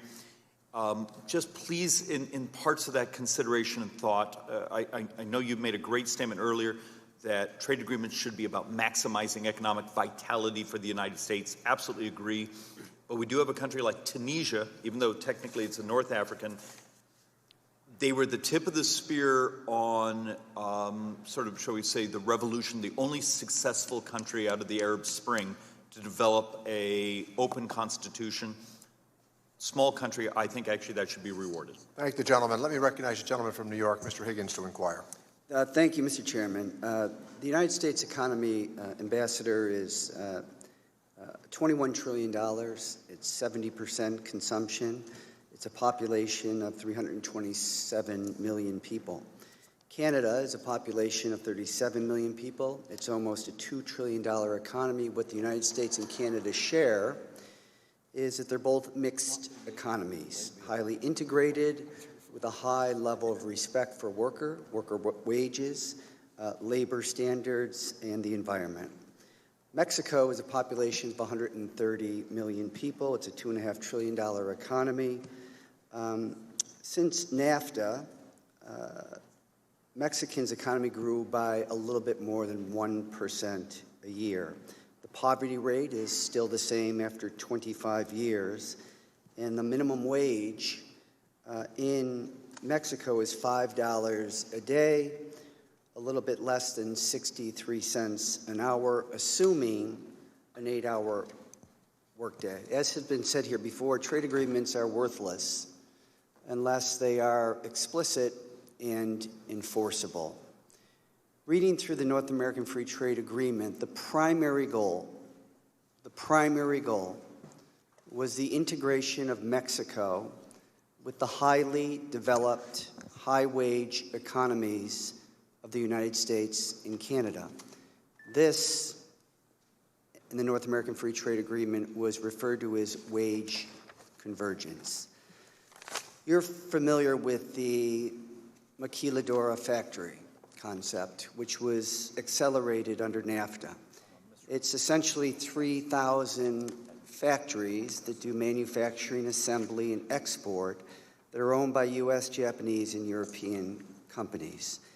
They employ 1 million Mexican workers. This has led to a significant increase in pollution and environmental damage along the northern border of Mexico and the southern border of the United States, costing tens of billions of dollars each year to both governments. What, if anything, in the new agreement to replace NAFTA is being done to reform the Maquiladora factories and the low wages that are being paid there and the environmental standards that are not being enforced there? Would you put your microphone on? Thank you. I certainly agree with your analysis, pardon me, of the problem. We have not seen, we did not see the promises that were made in NAFTA fulfilled. And we didn't see them in a whole variety of areas. The Maquiladora process, I believe, was an attempt by Mexico several years ago to try to industrialize and try to develop manufacturing by taking advantage of NAFTA. They did, I would suggest later, they tried to do the same thing about 10 years ago in the auto industry, where they tried to do a similar kinds of thing. What is being done to try to correct these problems? I would come back to what I said before. There are a whole lot of very specific labor provisions that are in this agreement. To me, at least, the reason the principal reason that Mexican labor has not benefited from from NAFTA and thus had the effect of benefiting us, because I'm looking at it always from the United States point of view, is these protection contracts. All these Maquiladora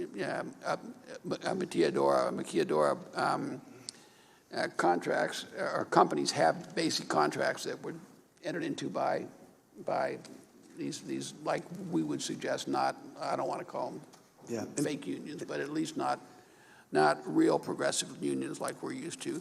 This law basically changes that system. And when we talked about the 700,000 contracts that had to be voted on, many of them are going to be in those factories. And for the first time in their history, these workers are actually going to have to know what their benefits are, what their working conditions are, and vote on a contract. So I'm hopeful, and so are reformers in Mexico, that this is going to have a real positive impact. Just a final thought quickly. Additionally, there's language in NAFTA that's called trade adjustment assistance. And most people believe that that was inadequately funded. And it basically was to say to the American worker, through these trade agreements, there is going to be disruption that will require reemployment and retraining. Is anything done in the new agreement to bolster the level of funding under trade adjustment assistance? Let me see, just as a general matter, that's something that I'm willing to talk about. I don't have complete control over that area. Trade adjustment assistance, I once had one labor union leader tell me years and years ago about trade adjustment assistance. He said, we don't want a spot at the front of the welfare line. What we want is jobs. And I always thought of trade adjustment assistance in that sense, in that context, even since back in the 70s and 80s. It has a large element of retraining and the like, so there are a lot of good things about it. But I thank the gentleman, and let me recognize the gentlelady from Alabama, Ms. Sewell, to inquire. Thank you, Mr. Chairman, and welcome, Mr. Ambassador.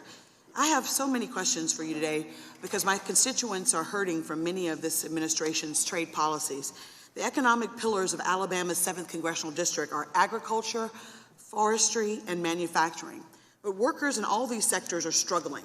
My farmers are suffering from the trade war with China, and the auto workers in my district are terrified of the potential tariffs on automobiles and auto parts. By the way, the Section 232 auto report is still being kept a secret from Congress and the American public. I think that we should all know what's in that report. I think that the auto workers in my district deserve to know why the Trump administration is labeling their jobs as a national security threat. Hopefully, I can follow up with you after this hearing to discuss these issues because I know today I want to focus on enforcement. I am a true believer in trade. I believe that trade can both be fair and reasonable to workers as well as management, but we have to be able to enforce the trade policies. Last year, Alabama exported $21.3 billion in goods, accounting for 10% of my state's GDP. 31% of those exports went to Mexico and Canada. Increased market access was a big economic boost to my district. However, the enforcement provisions in the old NAFTA were totally inadequate. Fortunately, there is a broad bipartisan consensus around strengthening enforcement in the new agreement to ensure that American workers, farmers, and manufacturers are treated fairly. Not only do we need a level playing field for our workers, but the American people deserve to know that disputes with our allies can be adjudicated through a structured process that is both equitable and transparent. The old NAFTA agreement failed to meet this standard. To your credit, some improvements have been made to the enforcement language in the new agreement. However, serious issues remain with the state-to-state dispute mechanism, including the panel formation loophole.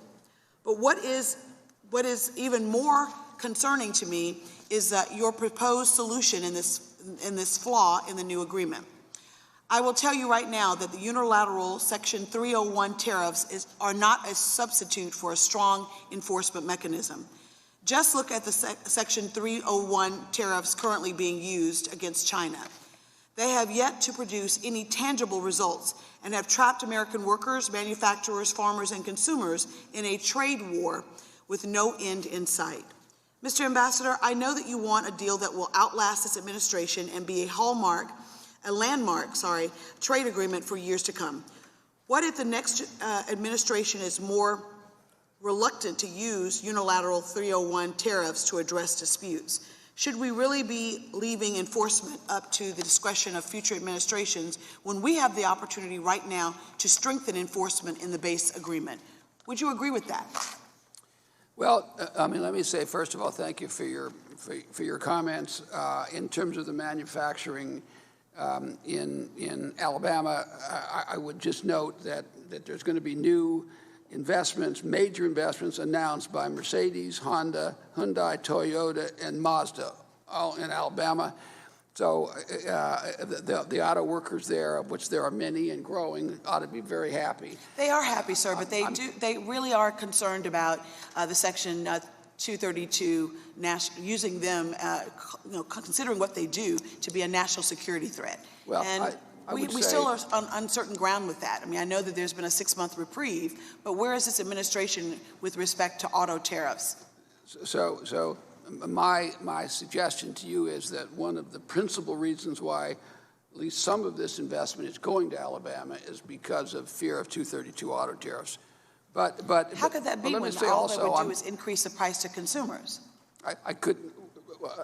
First of all, I could not be happier to hear your comments about how bad NAFTA has been for Alabama because I agree with that completely, and I think everything in here is going to make it better for your constituents in agriculture and in manufacturing. And I know that I'm happy that we're going to be working together because I realize that now more than even before how important you realize getting rid of NAFTA and getting the USMCA through is. So, and I completely agree on the issue of enforcement, and I won't repeat what I said several times. I'm looking forward to working with you and a handful of other people to resolve that issue. I could not disagree more on the 301 effect on China.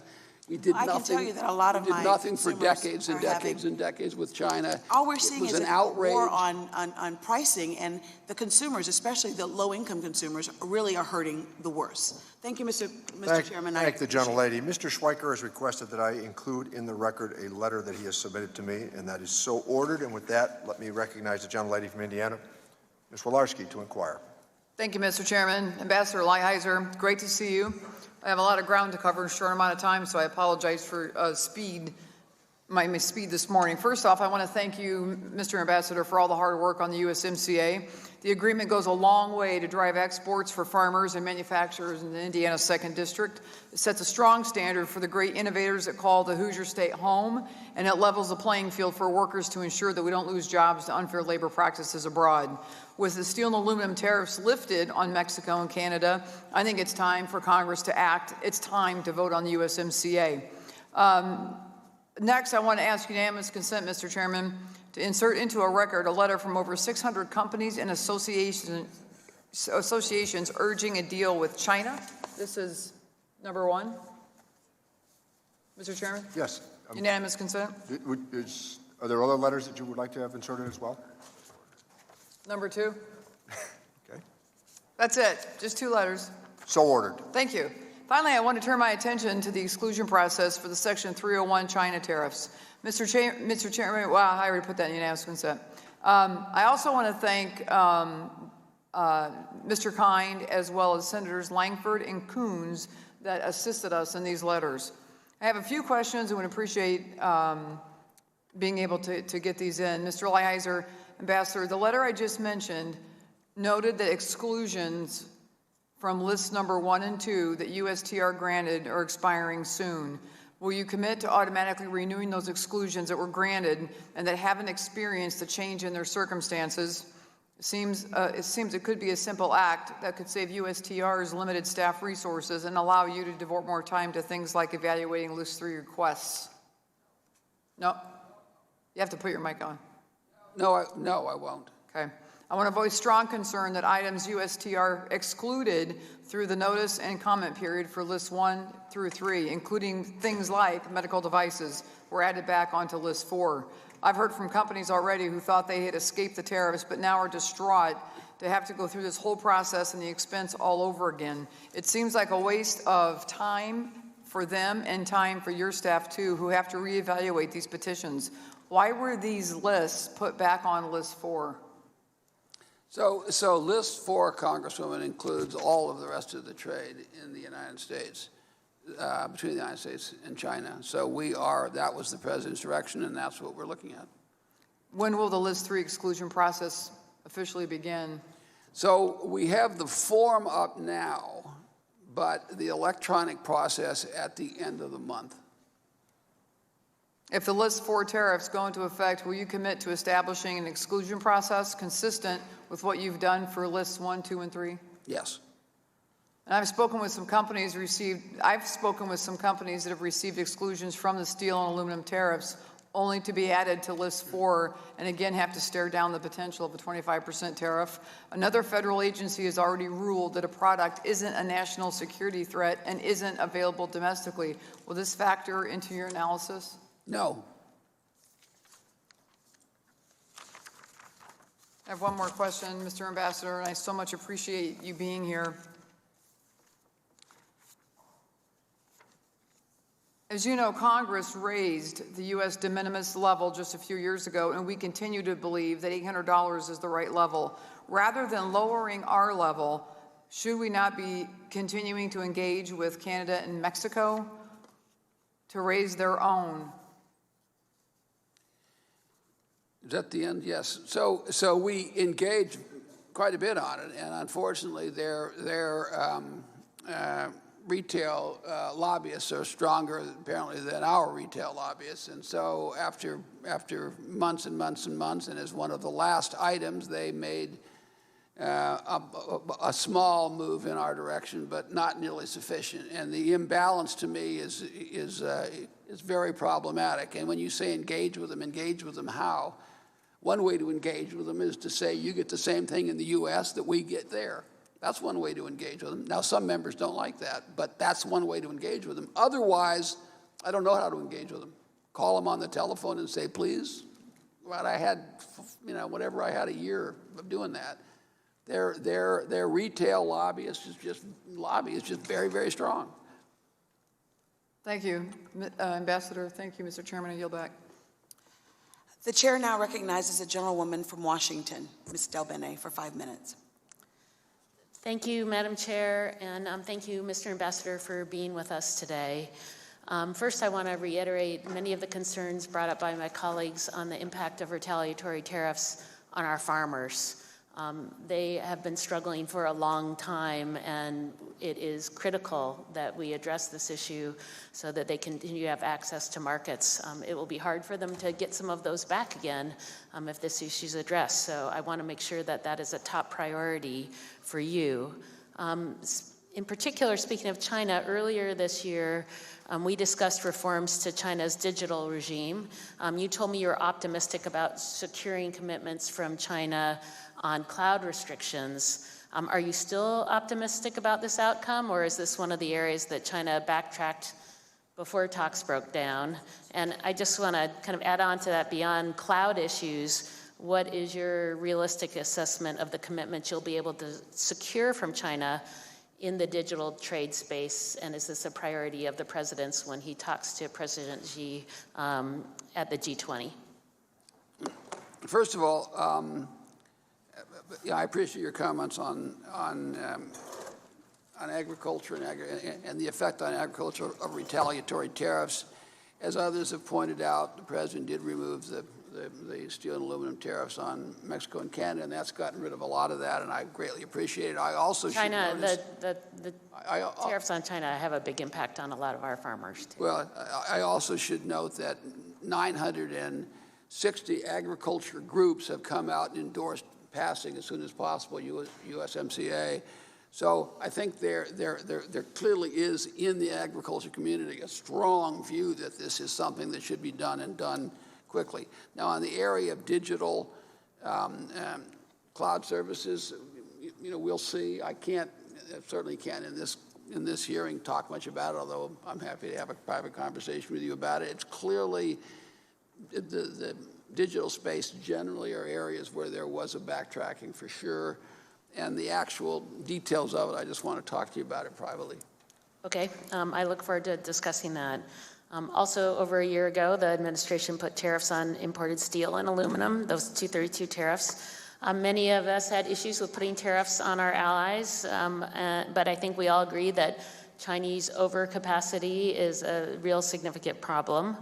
So have we made any progress on securing specific commitments from China to deal with this issue? Are you talking about numerical targets? Also, have there been any discussions about updating bankruptcy laws to deal with indebted zombie companies and reduce industrial overcapacity? So, as you say, industrial overcapacity is a huge problem in China. Nowhere is it a greater problem than it is in the steel industry, although you could go through a variety of other industries, including semiconductors and others, where they have created similar kinds of problems or in the process of creating them. At this point, there clearly is a recognition by the people with whom we deal in China that this is a problem. So we're trying to get specific, assuming we get started again with our negotiations and we move forward, is something that certainly reformers in China realize is something that's in their interest to deal with, and they're trying to come up with ways to deal with it. And then, of course, in addition, as you know, we have the Steel Forum, which has had rather modest effect on actual steel overcapacity. But this is something that we are talking about. It is part of these negotiations and something on which I'm hopeful, if we get an agreement, which is a big if, that we would make headway on, because clearly reformers in China agree with you that they have to deal with these. And aluminum overcapacity. Yeah, and aluminum, I'm sorry, and aluminum also, yes. And back to farmers again, and what we need to do there. Our dairy farmers are essentially shut out of the Chinese market because of retaliatory tariffs. You talked a little bit about Japan. How quickly do you think you can reach in an agreement with Japan? So that's a high priority, as I've indicated. I think you were sitting there patiently during my saying that I've had meetings last week. I have meetings again next week on this issue. Our staffs have worked more or less continuously. It's a complicated issue. They have a very, very statist, structured, protectionist agriculture industry generally, and dairy, as is in most cases, dairy is among the worst in agriculture in terms of protection. I'm hopeful that we'll come to an agreement in the next several weeks. That's probably as close as I can come. But it's a high priority. We're working very, very, very hard on it. Thank you, Mr. Ambassador. I yield back. The chair now recognizes Ms. Chu from California. Ambassador Lighthizer, I'm extremely concerned about the impact of this administration's Section 301 tariffs on our country's economy. I know it is hurting many businesses in my Los Angeles district as you raise the tariffs from 10 to 25%. One of those businesses is iRobot in Pasadena. They're the inventors of the popular Roomba robotic vacuum, and in fact, they are the only American-owned consumer robotic company. They employ 675 full-time employees in the U.S. in high-paying research and development jobs, but they manufacture the Roomba in China. Now, they've managed to absorb the cost of the 10% tariff, but now with the tariffs being raised to 25%, they will truly be adversely affected in multiple ways. So I urge you to reach a deal soon and reverse these tariffs ASAP, but at the very least, allow businesses to apply for an exemption. And in fact, I would like to submit this testimony for the record in support of their application for exclusion. In terms of procedures, will USTAR be able to meet its June 30th deadline for beginning the waiver process for List 3 of the Section 301 tariffs? And are you planning to hire more staff members to ensure a timely review of applications? Without objection, that letter will be entered into the record. And I'm hopeful on the June 30 deadline, as you say. I believe we'll meet it. We are hiring more people. We're also borrowing people from other agencies. So we're trying to put together the group of people that we need to be able to review these quickly. As we've noted before, we're a small agency, and we're doing what, and as you know, I guess, we are a small agency, and we are borrowing a bunch of people on a temporary basis, and we're also hiring up, and we also have some of these temporary contracts for certain jobs can be done by people. And so we're taking this very seriously. We're trying very hard to do it. And we realize that there's a substantial impact on real business, particularly small business. And even aside from the actual cost of the tariffs, just the cash flow is an issue for these people, and it's something that we're very concerned about. Well, let me talk about others hurt by these tariffs. The most recent list of 301 tariffs against China includes a 25% tariff on printed materials.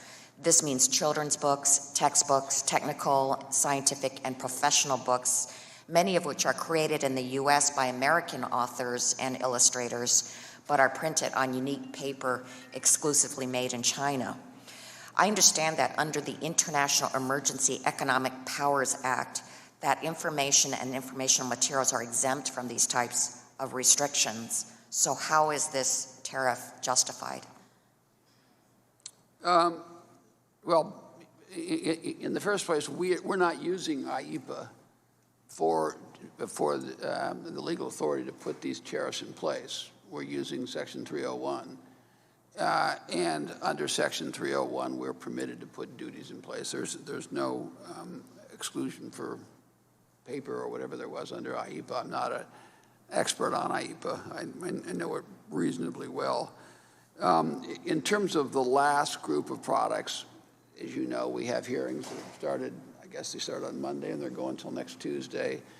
And there's a lot of people submitting, there are like 300 and some witnesses, and there are a lot of people making submissions. And we will consider all that, take it all into account before the president makes a final decision as to whether to put tariffs on or at one level, at what level or the like.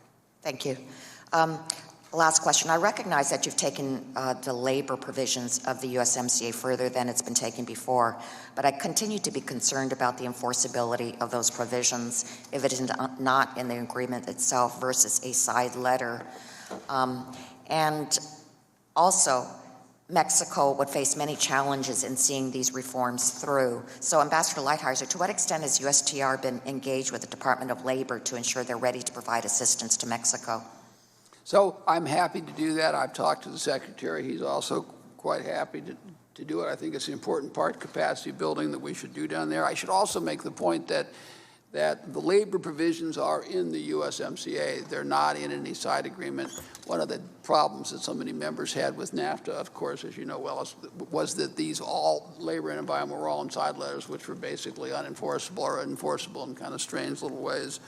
So these are part of the agreement, and I certainly will work with the Labor Department on that. Thank you. I yield back. The chair now recognizes Mr. Smith from Missouri for 5 minutes. Thank you, Madam Chairwoman. Ambassador, thank you for being here. We all know you have a very busy schedule advancing the President's trade agenda, which is wide-ranging and very ambitious. We appreciate the updates you've provided to us today. I first want to thank you and the President for all of your hard work on USMCA. It's a strong trade agreement that will benefit every American. I'm hopeful that we'll be able to vote on this agreement very soon in the House of Representatives. Every day that we delay, American consumers, American farmers, and American businesses lose out on the many benefits of this agreement. We've seen the ITC report. We know USMCA will be great for our economy. We know it will create thousands of new American jobs. We also know the agreement will bring in key improvements over NAFTA, leading to increased American agriculture exports and two of our top trading partners. The agreement also breaks new ground, including some of the strongest labor and environment provisions of any previous agreement. Something I think we can all recognize it's a great achievement. But we don't get those benefits until the agreement is in fact in place. There is much work to be done on multiple trade fronts. I look forward to working with you to expand American market access all over the world. But this agreement is currently signed and waiting. The American people are ready for this vote. Canada and Mexico are moving forward, but they will follow our lead when Congress acts. Congress needs to act. I know you are as anxious as any of us to see USMCA move forward, but some members seem to be stuck right now. Democrat members don't seem willing to accept that Mexico will enforce the labor laws that it agreed to. In fact, we're having another hearing next week on the Trade Subcommittee to discuss the labor reforms Mexico recently signed into law. You and the President negotiated a strong agreement on labor for workers. At what point do you think we have to allow Mexico, with proper oversight from the United States, to make good on its word and implement the laws it already passed? So, fortunately, Mexico has moved forward. They have passed their law. They have an appropriation process that they will go through in the fall. It is my hope that we can use the process that the Speaker has outlined to come up with a list of plus-up enforcement items, put them in in the implementing bill and get a vote as soon as possible. We hear a lot this comment that, well, this list of obligations is meaningless without enforcement, and that is, of course, true, but the whole exercise is meaningless without enactment. And that also is true, and I think that's the point you're making. And I certainly agree with you that delaying this process unduly costs jobs, and it costs American wealth, and it costs farmers their income. So thank you, Ambassador. I want to hit on a couple questions. So with regard to China, there's a lot of concern among farmers and producers who I represent about loss of market share while we work towards an agreement with China. What assurances can you provide that regaining that market access is part of your ongoing negotiations with China?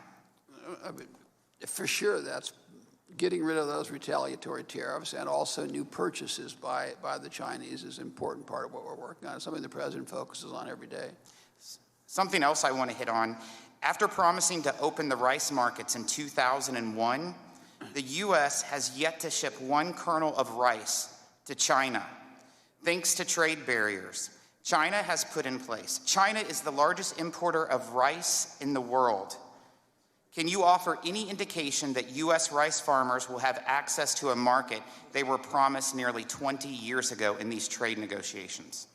Well, it certainly is something that we're working on as one of the principal issues. I would also say that when the Chinese were here in December, they said they were going to buy, as you know well, additional rice, and those purchases never happened.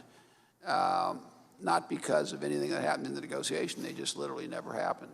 Just keep fighting for the U.S. rice producer, and I know that you and the President are. I also want to hit one other point before my time expires. We know that India provides domestic support for the U.S. cotton industry in violation of the World Trade Organization. We've discussed this before in the past. Last year, the U.S. took steps at the WTO to counter that support. What has India's response to that been, and what are our next steps? Well, I'll be fairly brief since I'm already past the time. I completely remember our conversation. You're completely right. We did, in fact, notify to the WTO the additional, we would think, not permitted subsidies in India. We have a new government in India, the same Prime Minister, but a new government, and this is something that I expect to engage on with the new Trade Minister very, very soon.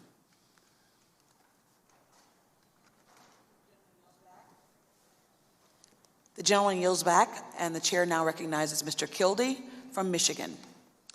Thank you, Madam Chair, and thank you, Ambassador Lighthizer, for being here. It's always good to have you here at the committee. As I mentioned and as we've spoken, I represent Flint, Michigan, a community that was steeped in the auto industry, gave birth to the UAW, and helped build the middle class, and has gone through pretty significant changes, many of those changes traceable to changes in the economy, in part as a result of globalization, and very much exacerbated by, as we all have agreed, the failures that we experienced under NAFTA.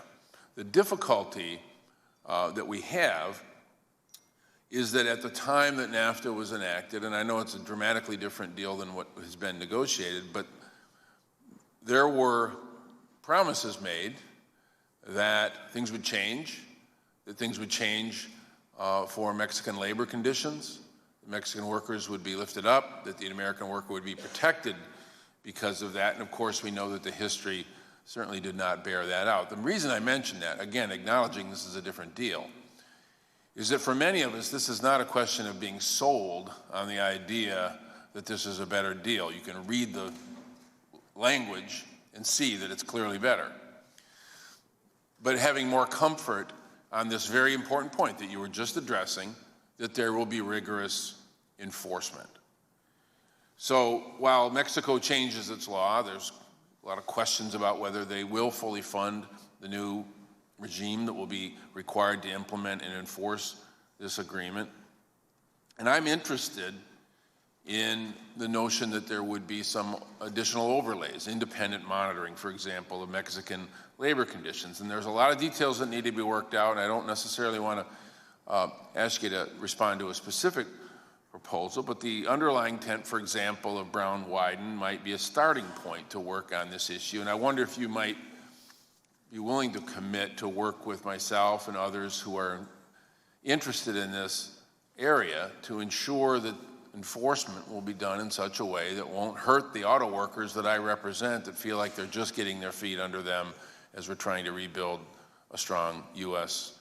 auto industry. Is that something you'll be willing to work with? I absolutely will commit to that. I have enjoyed working with you very much on this.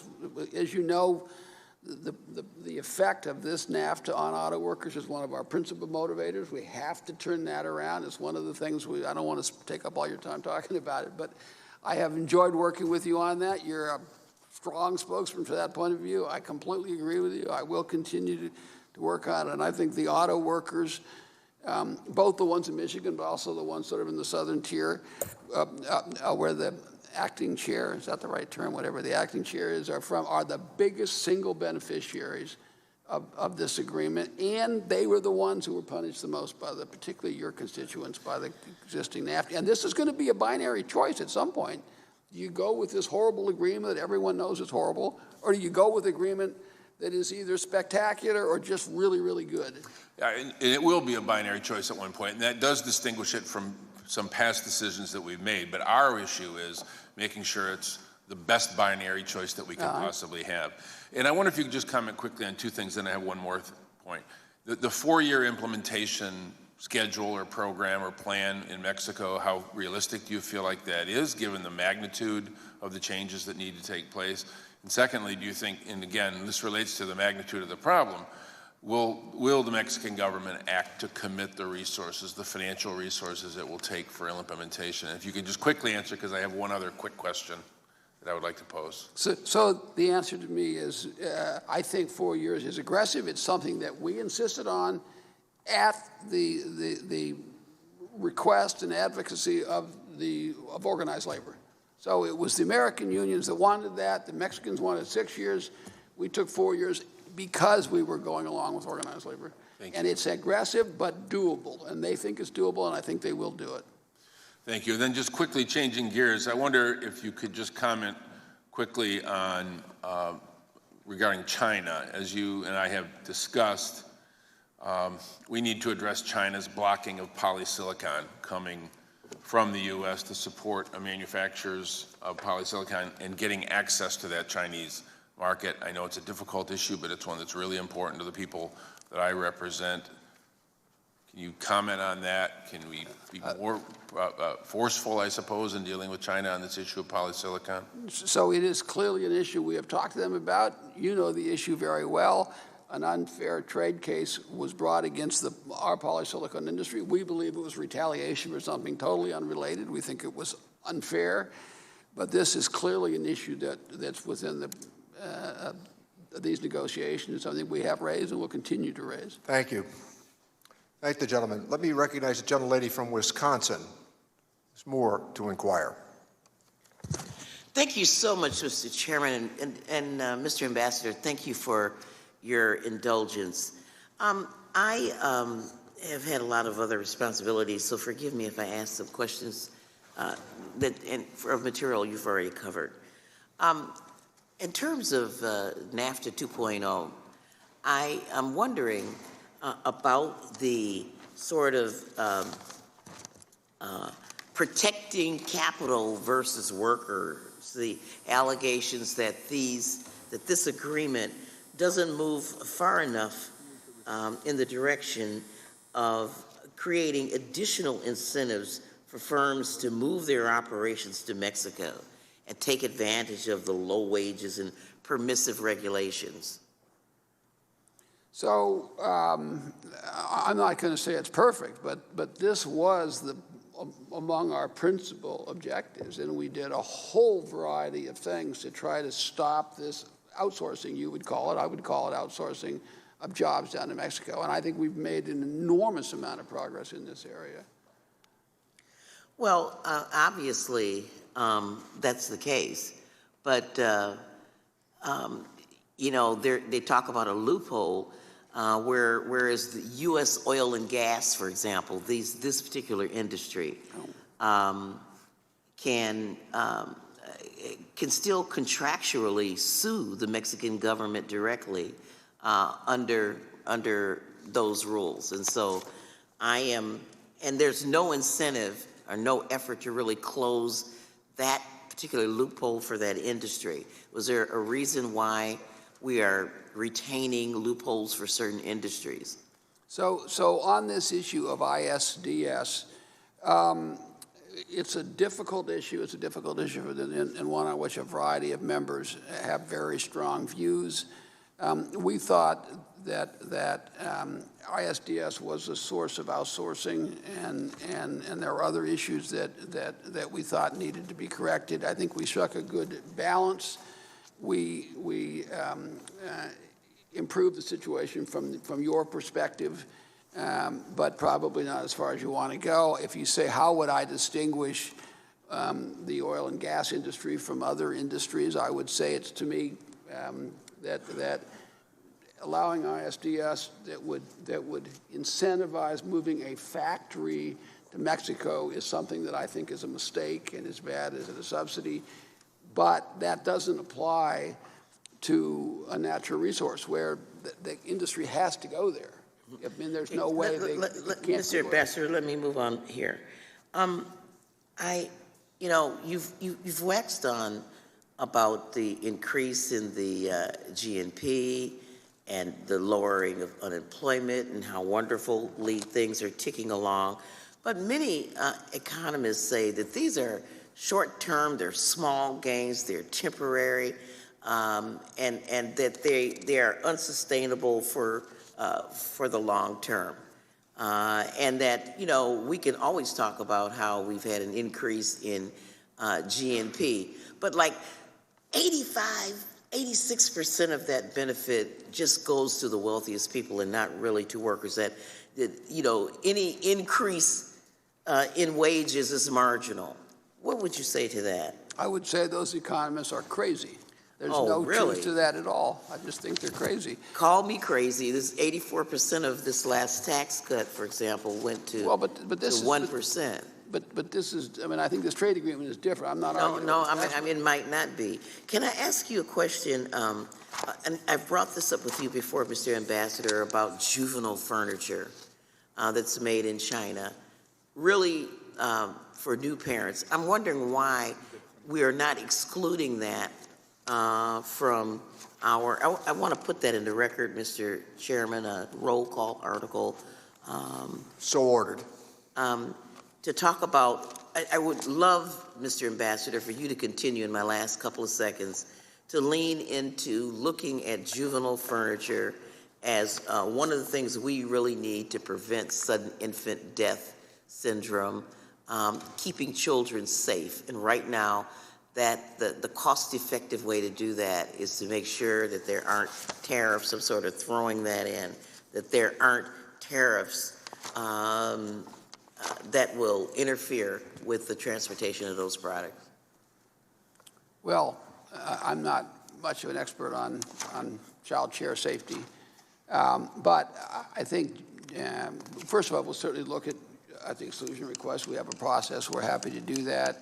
And secondly, juvenile chairs and other things can be made in a variety of areas. Thank the gentleman. Okay. Thank you so much, Mr. Thank you. Thank the gentlelady. Let me recognize the gentleman from Illinois, Mr. Hood, to inquire. Thank you, Mr. Chairman, and thank you, Ambassador Lighthizer, for being here. And just want to say thank you for your responsiveness to us here in Congress and your attention, both in a bipartisan way with Democrats and Republicans, and your entire team that you have behind you. You've been great to work with. And as we think about USMCA and getting this clock started, that's what we're waiting on. And you've been looking at this for the last year and working on it. And frankly, it concerns me a little bit that we haven't started the clock yet and that Speaker Pelosi hasn't brought this forth yet. And I worry every week that goes by that we're losing time. And frankly, I'm losing patience with not getting this going. If you put politics aside and you look at USMCA, this is good for workers, this is good for jobs, and it's good for the long-term economy of this country. So I'm hopeful that all of that goodwill that you have engaged with the Speaker and the Democrats will pay off and we can get that clock started here to get USMCA across the finish line. Secondly, I want to compliment you on being a superb negotiator and really being a zealot for America when it comes to China, when it comes to USMCA, when it comes to our trade agreements that are on the horizon with Japan and the EU. You've been superb in that manner. Frankly, when I look at where things are at with China, I want to ask you some specific questions on that. I would initially say I'm not generally a fan of tariffs. Tariffs to me are taxes. They're taxes on consumers. They're taxes on businesses. I have a ag district that's the 8th largest ag district in the country. And my farmers don't necessarily like tariffs. But I'll tell you what they also don't like. They don't like the fact that China's been ripping us off for 25 years. And most of my farmers, they're Americans first and they're farmers second. And we look about where we're at with China right now and where this administration is. And I applaud you on being tough with China because long term, when we look at technology, and I've heard you say this before, technology is the future of the world. And we lead the world in technology, and China wants to beat us. And they're doing everything possible to do that. And when I look at our trade stance with China and where we're at, as we look at what happened with the breakdown of the negotiations with China, it appeared to me and many of us we were making progress in your negotiations with Liu He and also with Secretary Mnuchin, and then it broke down. And it appears that the Chinese maybe reneged on some of their promises, came back with a lot of edits and changes that caused things to go south. I was wondering whether you can comment on what went wrong at the end of the negotiations, and secondly, does that change our negotiating policy moving forward, and are those fault lines repairable? First of all, thank you very much, Congressman, for your kind statements about me and my team and the President's trade policy. As I said before, we have a bad situation. The President's just not going to tolerate it. So we're going to make changes, and I think the President has done that across the board. And to the shock of all the members, I'll say the President will say to me every now and then, Bob, we just have to do something. We're not doing anything in trade. And I'm saying, okay, Mr. President.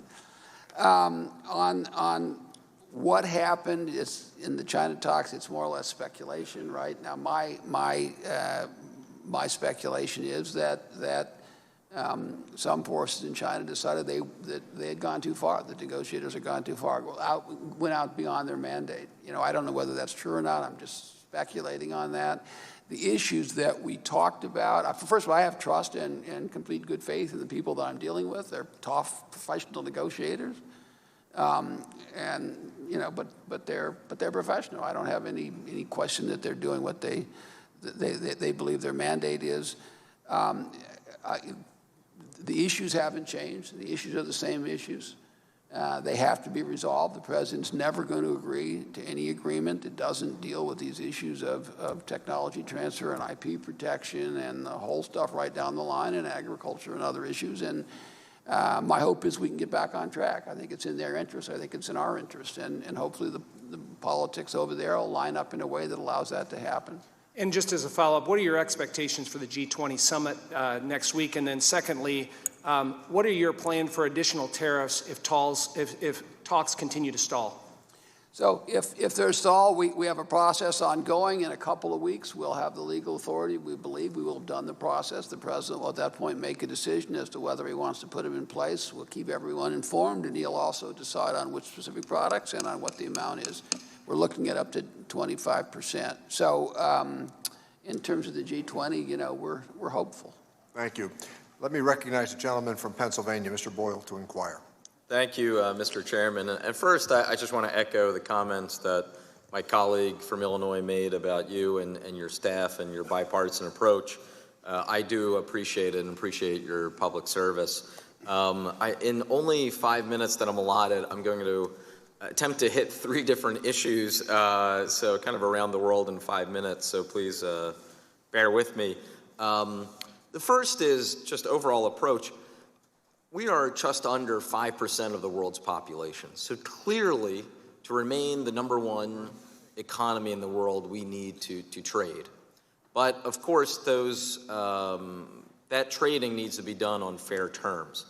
And so to give you an idea of where I'm coming from, and more importantly, where my constituents are coming from, in Philadelphia, for more than 50 years, we had a very famous Nabisco plant on Roosevelt Boulevard.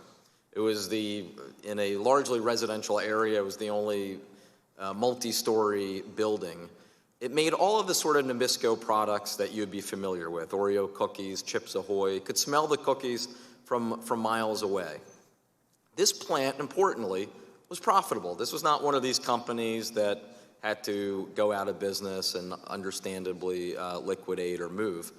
Highly profitable company, owned later by Mondelez.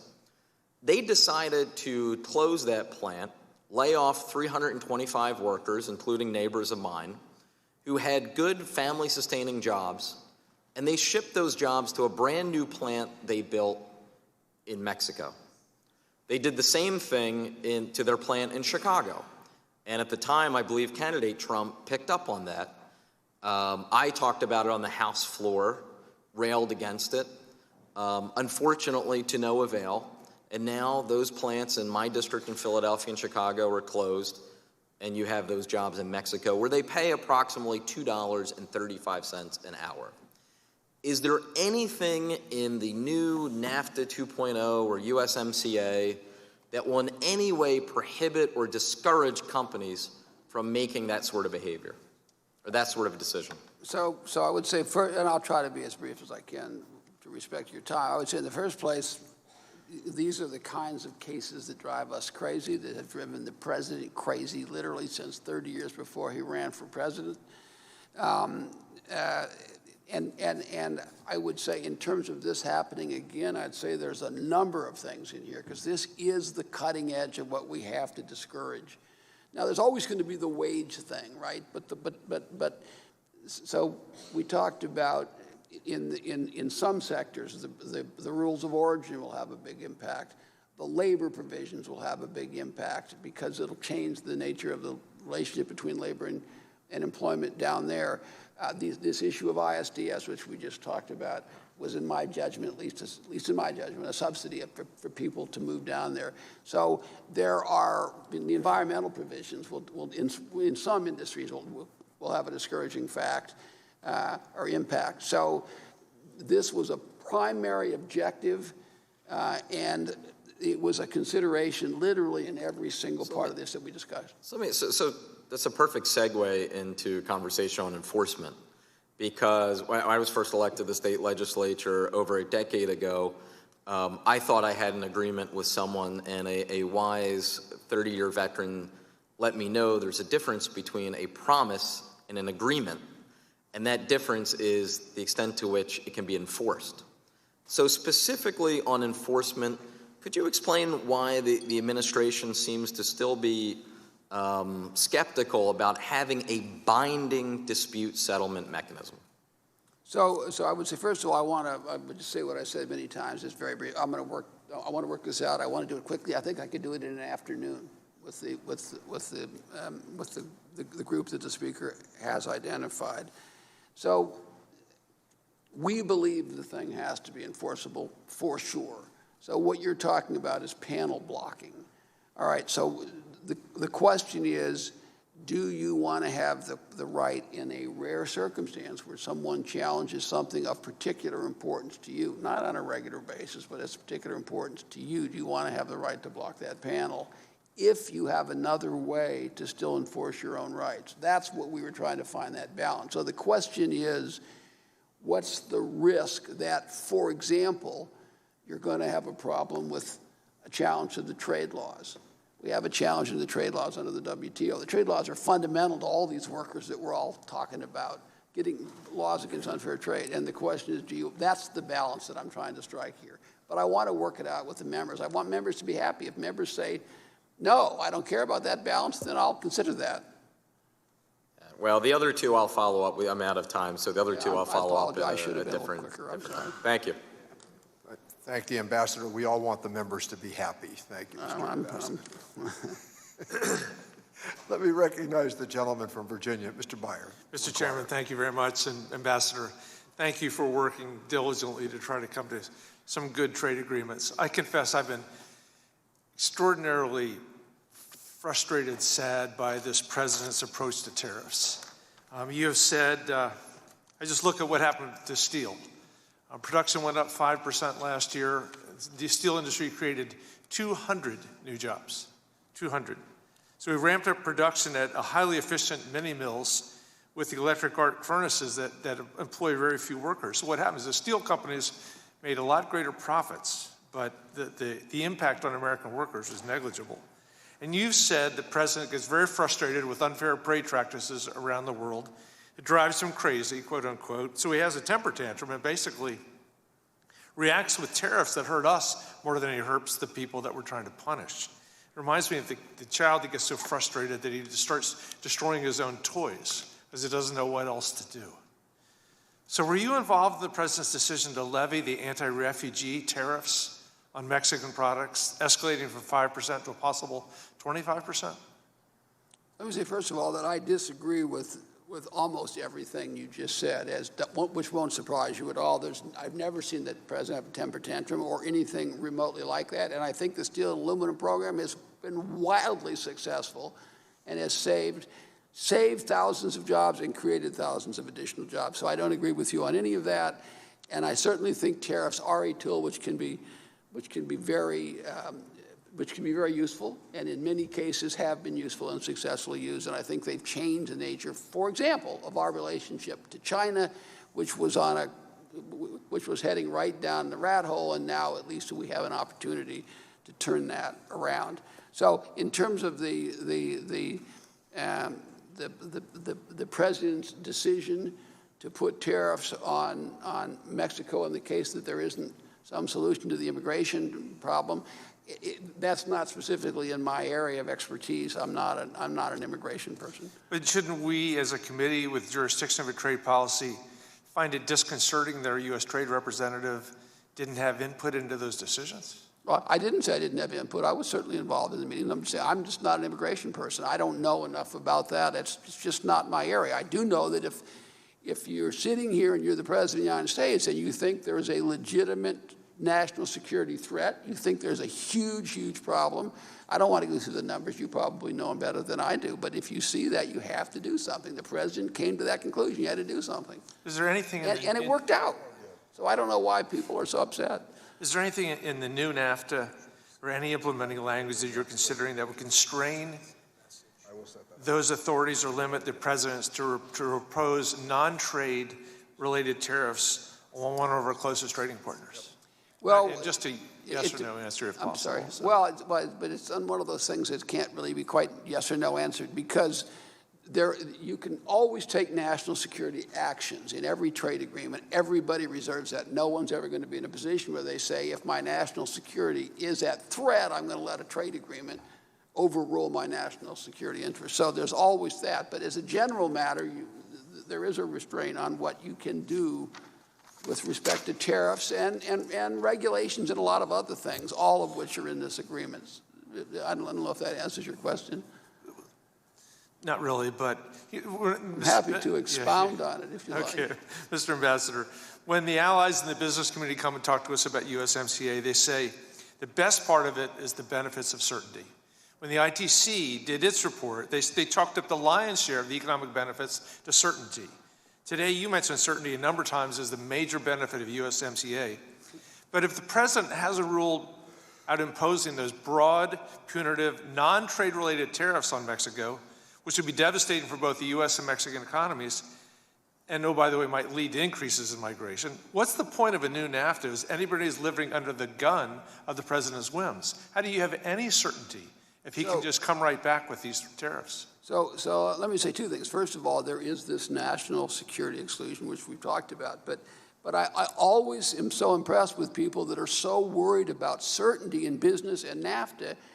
We signed this thing 9 months ago. I'm prepared to come to certainty, have a vote, come to conclusion, sit down with a handful of members, and come to a conclusion and have a vote in the United States of Congress. I mean, I agree completely with your sense that we need absolute certainty in this. The best way to get certainty is to pass this thing as soon as possible. I must yield back, but thank you, sir. Thank the gentleman. Let me recognize the gentleman from Ohio, Dr. Winstrup, to inquire. Thank you very much, Mr. Chairman, and thank you, Ambassador, for being here today. I appreciate it. You know, we've heard a lot of talk about enforcement of labor agreements, and it seems to me the first step in that is what you have already tried to do, which is to agree to it, have it signed, and have it in the USMCA as it is, as opposed to a side agreement. So you've taken the first step, in my opinion, and I want to applaud you that your willingness to talk to this committee and to the panel to come up with ways to enhance enforcement. I think it's important, but in my mind, you've taken the first step that doesn't exist today. And so thank you for that. I want to echo some of the things, concern for our farmers, and I've certainly got that in Ohio. And I think that one of the questions I have is, to what extent do you think the USMCA will relieve some of the burdens that they are facing right now before we get into China? In other words, if we get this taken care of with Canada and Mexico, how much advantage will that give to them, relieve some of the burdens they're enduring right now? So I think it will have a huge effect, and I think it's a strong argument for passing as soon as possible. Mexico and Canada are number 1 and 2, and it varies sometimes year for year, agricultural export markets. I mean, this is whatever the number is. It's $35 or $36 billion worth of agricultural sales. We've taken this step. We got the ITC report, which supports what I say. We've taken the step to get rid of the steel and aluminum tariffs on Mexico and Canada. We've gotten rid of the retaliatory tariffs. Now we need the certainty so that our farmers can move forward on this. It's extremely important. Well, I couldn't agree with you more. And I'd like to just talk and have you engage in a little bit too about the difference between dealing with Mexico and Canada and dealing with China. And it's a completely different situation, in my opinion, from a national security standpoint. You know, we have certain tools in our chest, diplomacy and military, and what we can do economically. What we have been seeing from China over the last several years is their expansion around the world and into space and other areas, and they're really doing it on our dime, in my opinion. They've been able to do a tremendous amount of things. You look at what's going on in the South China Sea, their influence and how they're trying to engage in Africa, surrounding countries, dangling little shiny objects and doing that. And I say they're doing that on our dime. And so we have to be tough on them in the long term, because it's more than just getting a good trade agreement. It's our national security as well. And I'd like for you to comment on that if you can. Well, I certainly agree with that. I think we're all going to benefit by passing USMCA and getting back to all these great provisions that are going to lead to more jobs and more agricultural sales in the United States. They're going to help Mexico and Canada too, and that's great for North America. China's different. In the case of China, we do have other considerations, number one. And number two, if you're concerned about trade, if you're concerned about trade deficit, which I am, and which of course the president is, an enormous part of that problem is China, and it's not basic economics. It's not economics. It's all these unfair trade practices. And what we're really looking at is what kind of a future we're giving to our kids. In the case of Canada and Mexico, we have that on course, and that's great. But with respect to China, it's literally a question of what kind of an economy we're going to give to our kids, what kind of a future they're going to have. And where is our place in the world? Do you see any opportunities for other countries to step up where China has been dominant, you know, maybe in other areas of trade with either from Taiwan or the Philippines or even Vietnam? Can they fill some of the gaps if China is starting to struggle or left out? So you have seen a lot of that. I'm sure that's something that the Chinese are following more closely than we are, but there certainly are a variety of other countries that have been the beneficiaries of plants moving out of China because of this uncertainty that Congressman Barber was raising. And I would say this, and I think this is important, another beneficiary of that is Mexico. Mexico is a great spot to put those plants, and that's why this is going to be good for Mexico. And if it's good for Mexico, it's far more likely to be good for us. So I think you are seeing that happening. There are a variety of beneficiaries, and one of them is Mexico. Well, thank you for expounding on that. I yield back. I thank the gentleman. Let me recognize the gentleman from Illinois, Mr. Schneider, to inquire. Thank you, Chairman, and Ambassador, thank you again for joining us today, but also for your work in reaching out to us, and openness and candor is greatly appreciated. Last time you were here, I shared a specific example of a company in my district that was having firsthand experience with China's what I'll call dodgy trade practices, and I had asked what reforms you were pursuing and what outcomes you had secured in your negotiations from China. 3.5 months later, I have the same question. We'll start there because I haven't seen the progress. In fact, at least for many of these companies, the situation has gotten worse. Instead, the president continues to issue tariffs by tweet, creating massive uncertainty. As you've said earlier, that uncertainty is creating challenges for U.S. businesses. It creates a challenging environment for business to plan, to look to the future, to grow. I would like to submit for the record an article in yesterday's New York Times. Global economic growth is already slowing. The U.S. trade war is making it worse. And just to reference from this, the article quotes the chairman of Cummins, who says in his own case that the cost from tariffs has exceeded the benefits of the 2017 corporate tax cut. He says, and this is a quote, the tariffs that are in place now and which may be in place for some time are a significant burden on U.S. businesses and farms, end quote. And then the article then goes on to say, data increasingly suggests trade tensions are weighing on economic confidence globally and in the United States. And without objection, I'd like to submit this for the record. So we have this tit-for-tat trade war with China causing pain to American businesses, big and small. And let me be clear, the pain that is incurred is passed on to the American consumer. The president will occasionally acknowledge his tariffs are hurting people, and that's why, for example, he's proposed $16 billion to aid farmers struggling from his reckless trade policies. But he definitely would not acknowledge who's paying the price. In fact, in his recent ABC interview, he said, quote, out of the billions of dollars that China's paying, I'm taking $16 billion out to give farmers because that's what they've lost because of China. And I'm making it up, I'm taking it. It all comes out of tariffs that I'm collecting. Ambassador Lighthizer, my question is, do you know what the president's referring to here? Are the costs of tariffs paid by China or by U.S. consumers? So now let me make a couple of comments, if I could, about some of the things you said, just so they don't stand. I don't believe for a second that what we are doing with China is having a largely negative effect on economic growth. The reality is the U.S. is growing faster, almost by 2 times of any other G7 country. But the economy in a lot of countries is slowing down, and it doesn't have anything to do, in my judgment, with what we're doing. The question we have with China is, are you willing to your choices are either to do, in my judgment, either to do what we're doing or to just take the status quo and say we're going to have conversation.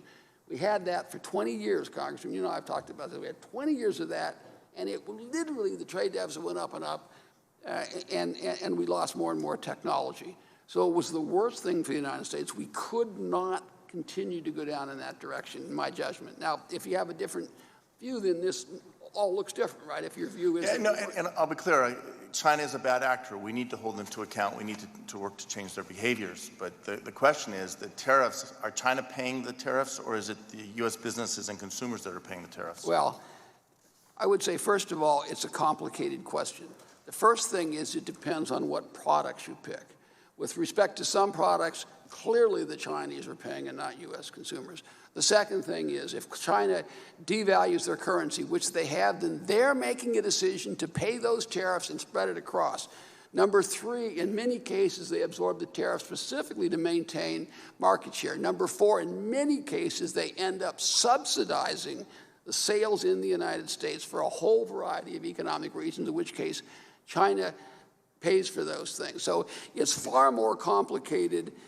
The other thing is other countries come in and substitute for China, in which case the products, even the price of the products don't even go up. So I don't buy this idea, and I realize that these economists have this hidebound notion that U.S. consumers pay for all of this. I don't buy it at all. And I have 10 seconds. I'm going to reclaim my time. And we can continue the debate, but I do want to submit for the record, one of my concerns is that the administration's policies towards Israel, the administration has not granted an exemption to Israel, one of our strongest allies on the tariffs. I hope we can make the progress to do that, and we'll continue to talk about USMCA and how we deal with the timing Well, of that. I will call you on the Israeli thing. Okay. Based on the gentleman's request to have those documents included in the record, so ordered. With that, let me recognize Mr. Swazi. Okay, thank you, Mr. Chairman. Ambassador, thank you so much for being here today. I want to reiterate my support for your efforts vis-a-vis China. China is cheating. China has a plan for world domination economically, technologically, in space, militarily over the next 30 years, and they treat their own people awfully. What they do, as manifest with the Uyghurs and with the Tibetan Buddhists, the protests we see in Hong Kong. So I just want to reiterate my support for what you're doing vis-a-vis China. My focus really today is about the USMCA, the new NAFTA, and about enforcement, wages, wages, wages. We've heard a lot of talk today about the improving economy. The economy in America has improved dramatically since the 1980s. The Dow Jones has gone up 1,200%. The GDP since the 1980s has gone up 600%, but people's wages have not gone up. People's wages have gone up less than 20%, while you've seen 1,200% in the Dow Jones, 600% in the GDP. And as one of my colleagues said earlier, the middle class needs a raise. So we want people in America to make more money. We want to have a lot of other things that we want in America, and we're competing against countries where they don't have those things. So there's been some things negotiated in this agreement to try and get Mexico to do a better job regarding paying their workers, and they've had some labor reforms. On April 30th, Mexico passed their labor reform legislation that require them to overhaul their current labor system, replacing the structurally biased conciliation and arbitration boards with labor courts, requiring all collective bargaining agreements to be subject to free, secret, and personal vote by workers, to fix the recuento system for union elections, which are subject of prolonged delays of as much as years. The problem is enforcement. How do we know they're going to do all these different things? And this administration has said that in order to try and enforce these agreements, not by correcting some of the flaws from the first NAFTA, but instead they want to rely on the executive authorities under Section 301 of the Trade Act to impose tariffs and trade sanctions. I find it hard to believe that after negotiating this monumental agreement, after going through all these efforts, making an agreement with another nation, we're going to open up an agreement because somebody's violating a labor rule at a particular company, and we're going to impose tariffs on the country. I just don't think that's realistic. So I think we need to have more stringent labor enforcement requirements. And you said you could negotiate this in a half hour with the people that have been assigned by the Speaker. I said half day, but half day, okay, half day. it was still the same.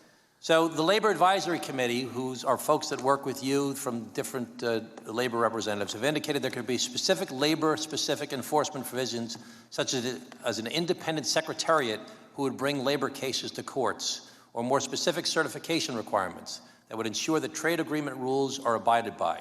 Do you like that idea? Do you think that's a good idea? Would you support something like that? Well, I mean, I don't have that in front of me. I don't know the details. There are labor courts in Mexico. That's part of the enforcement. I mean, that's part of their reform. They did pass that. So, but this is the idea of creating an independent secretariat who would bring labor cases to courts. No, I don't think that makes any sense at all. Okay, so Senator Brown and Senator Wyden have crafted a proposal that would increase enforcement personnel, promote capacity building, and joint initiatives to recognize labor rights in America, and then allow the U.S. and Mexican governments to work together to audit and inspect facilities for compliance, and then directly deny preferential tariff treatment for companies when they're found in violation. Do you like that idea? There are a lot of parts. That's a complicated proposal. I've talked to them about it, and there are a lot of things I like about it, and I think they'll all be discussed with the leadership group. Are you open to reopening the agreement or drafting the implementing bill to include these enforcement mechanisms? I don't think we want to reopen the agreement. Do you think that there are mechanisms in place or could be put in place that would say, listen, we see this company is violating labor rules that we think are standards that should be abided to. We see that they're breaking the rules. Could we stop the goods at the border if we wanted to stop them? So it depends on what rule. It depends on what rules being. If it's forced labor, yeah, we have laws that can deal with that. if there is... Well, we heard earlier today about well, violence, or people trying to break up elections using violence, or not letting them a union form. How could we stop the goods at the border, for example, if a company's doing that? So there's two things, Congressman, to think about. One is, are you denying them the benefit of NAFTA, all right? The second question is, are you stopping the product from coming into the border? Those are very different ideas. The idea of stopping them at the border isn't even something that's being talked about in the Brown-Wyden bill. That's other than in the forced labor or kind of context. So what we're really talking about is denying the benefit of NAFTA. And the question is, how do you determine whether there's a violation? Some things are black and white and some things aren't. But, okay, I have to yield back my time. I'm specifically not only referring to Brown-Wyden, though, but anything that you would support to try and block goods as a vehicle by enforcing. But my time. Thank the gentleman. With that, let me recognize the gentleman from Kansas, Mr. Estes, to inquire. Thank you, Mr. Chairman, and thank you, Ambassador Lighthizer, for being here today, and actually for all of the work that you've been doing over the last few years to help make this process better for the country and in general for the world, just by having good trade. You know, as the representative from the air capital of the world and the breadbasket of America, trade's really important in Kansas. See if that's better. And like many states, Kansas' top two trading partners are Mexico and Canada. In fact, trade with Canada and Mexico is roughly $4.9 billion and supports about 110,000 jobs in our state. And that just underscores how important NAFTA is for our country.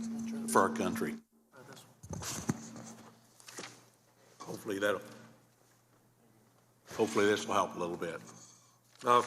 You know, the USMCA is major focuses on how we make sure manufacturing wages improve, how we make sure we have new access to for American agriculture, sets unprecedented standards for areas like digital trade, and supports American innovation through new intellectual property provisions. And every day we delay to vote on USMCA, our country loses jobs and economic growth. Unfortunately, we're a little behind the curve. I mean, Mexico and Canada have already started that process. And I'm hopeful that after your testimony today, my colleagues, both on the committee and in Congress itself, will join the bipartisan group of ranchers and farmers and workers and manufacturers who are urging us to ratify USMCA. You know, as you've mentioned already, I too understand the need to make sure that USMCA is enforceable, not just on environmental and labor provisions, but actually on all the provisions. You know, I believe the USMCA can work as a strong standard for trade negotiations moving forward, just adding to the importance of making sure that we get this agreement done. So, you know, as the negotiations continue, I will look forward to making sure that any trade deals open up more markets for Kansas farmers and manufacturers and set clear, enforceable benchmarks that'll benefit our economy and American jobs in the future.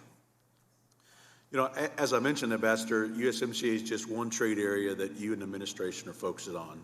And I recognize that Mexico and Canada are Kansas's two biggest trading partners, but the third one is a close behind in Japan. Can you talk a little bit about how a Japanese trade deal will be beneficial for U.S. agriculture, beef, ethanol, some of those products that we produce in our state? I'd be happy to, Congressman. Japan is right now a pretty good market for the United States, but it ought to be much better. They import a lot of products from places other than the United States. One of the points that I make to them all the time is, if you look at their trade balance, they basically have a surplus with the world about equal to what their surplus is with the United States, which is another way of saying that all their deficits, Japanese deficits with the world, are basically offset by benefits of trade with the United States. And if that's the case, we are their best customer. And if you're the best customer, you can't treat your best customer worse than you treat people from all these other countries in Europe and all the other TPP countries. So that basically is the argument we've made. And the principal thing we're trying to do on a fast-track basis, or on an early basis, I don't want to use the term fast-track anymore, on an early basis, is to get agriculture access equal to what the Japanese have given to the TPP, the other 10 countries that they have there, and to Europe. And it's quite detailed. It's very, very, very complicated, as you know, because you're an agriculture export. It's these it's these TRQs and all the sort of thing. There are huge benefits for beef. There's huge benefits for pork. There's huge benefits for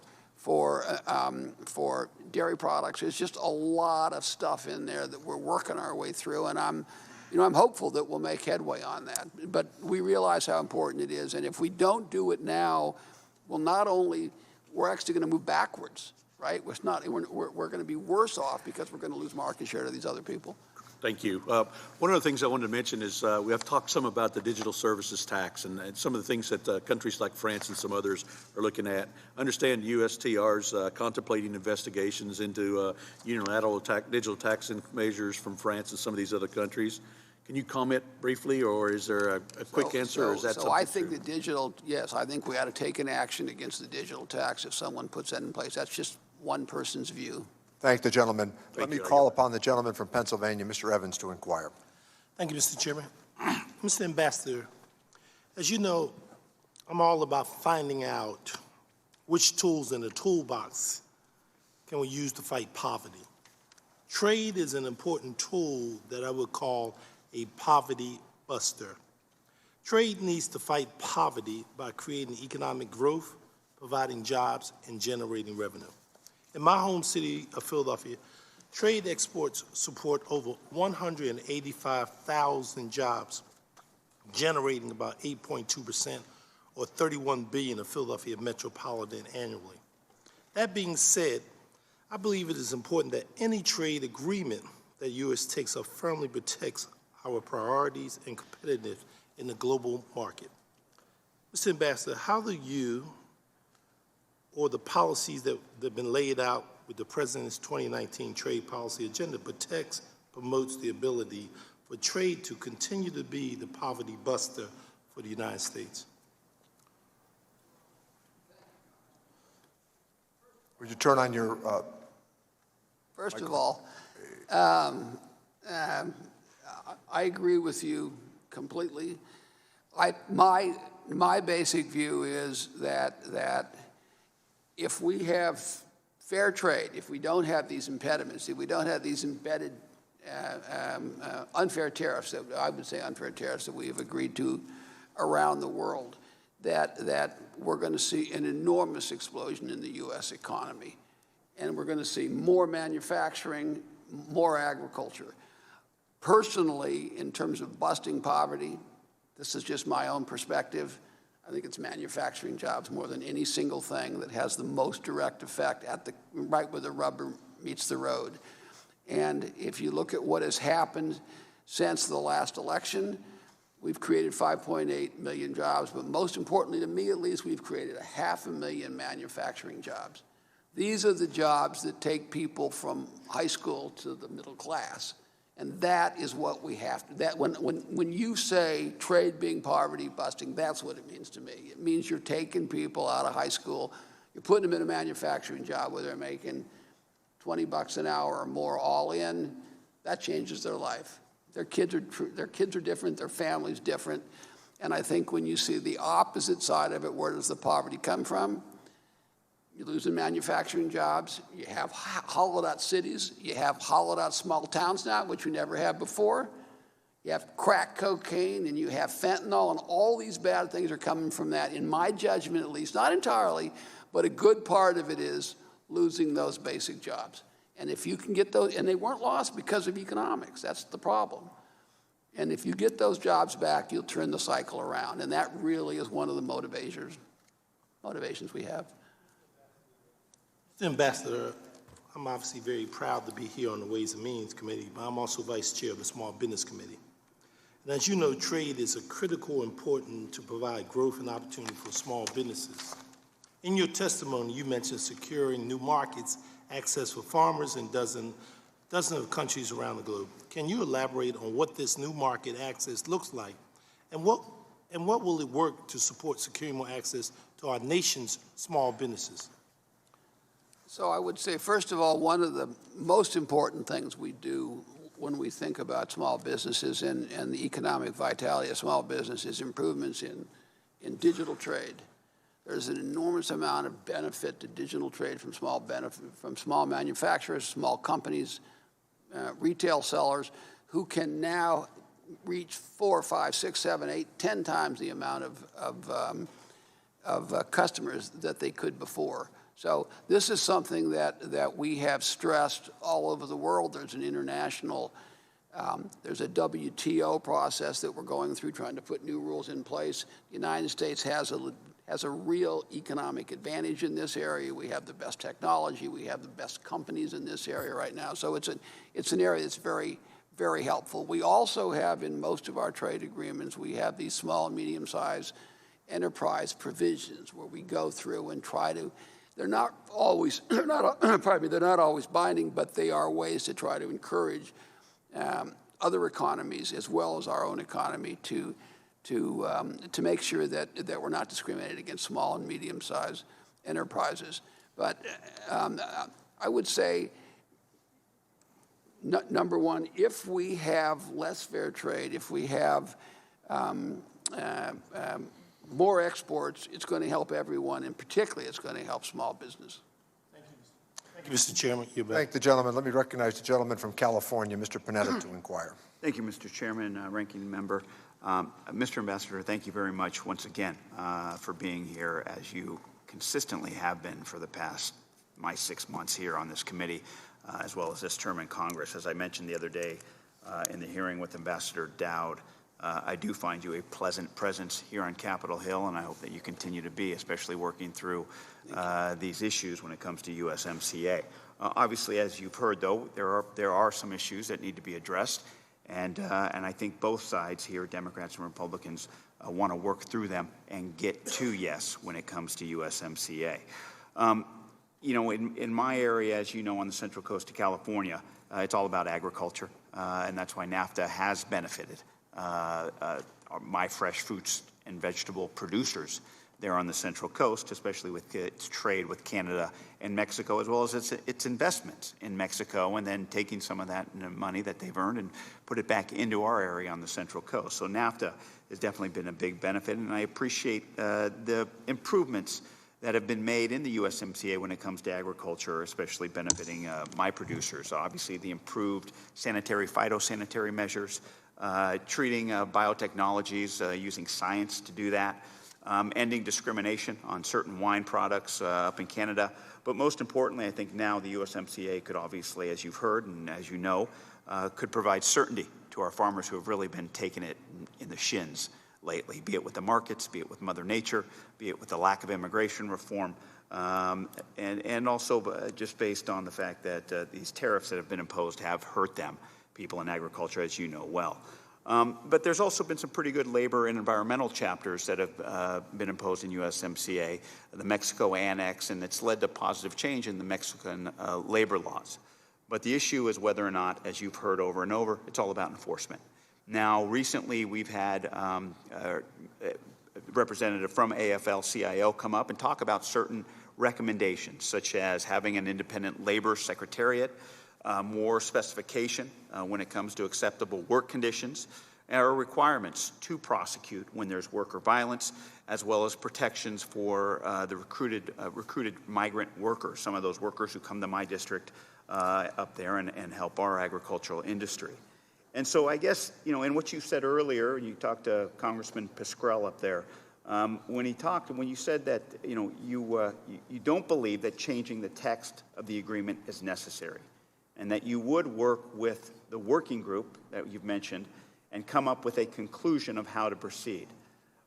I guess kind of moving on beyond that, should those changes be requested that require additional commitments from our trading partners and not just to our own domestic implementation of legislation, are you willing to take those proposals to Canada and Mexico, update the labor annex, or possibly do a side deal? How do you want to go about it after something is agreed to here? So, first of all, Congressman, thank you for your comments. I appreciate that. I think we have clearly made an enormous improvement in this bill, and I just every time I talk to, I know you and others, I always think to myself, at some point you're going to have to decide whether there's this horrible agreement that you think is so bad that you've campaigned against it since you were in high school, although I wasn't in high school, you were in high school, or this improvement. And I keep saying to myself, you can't. At some point you got to say, okay, fine, we're just going to get rid of the uncertainty, we're going to just vote for the improvement, and not say, but we could even make it better and better and better. So that's a little bit of venting and frustration on your time. I apologize for that. When we come to a final agreement with respect with these people that I'm, the speakers group, I'll call them, when we come to that, we'll figure out a way to do it. I think the vast majority of this stuff can be dealt with in U.S. law. I've always had the view you're far better off changing positive U.S. law to enforce this.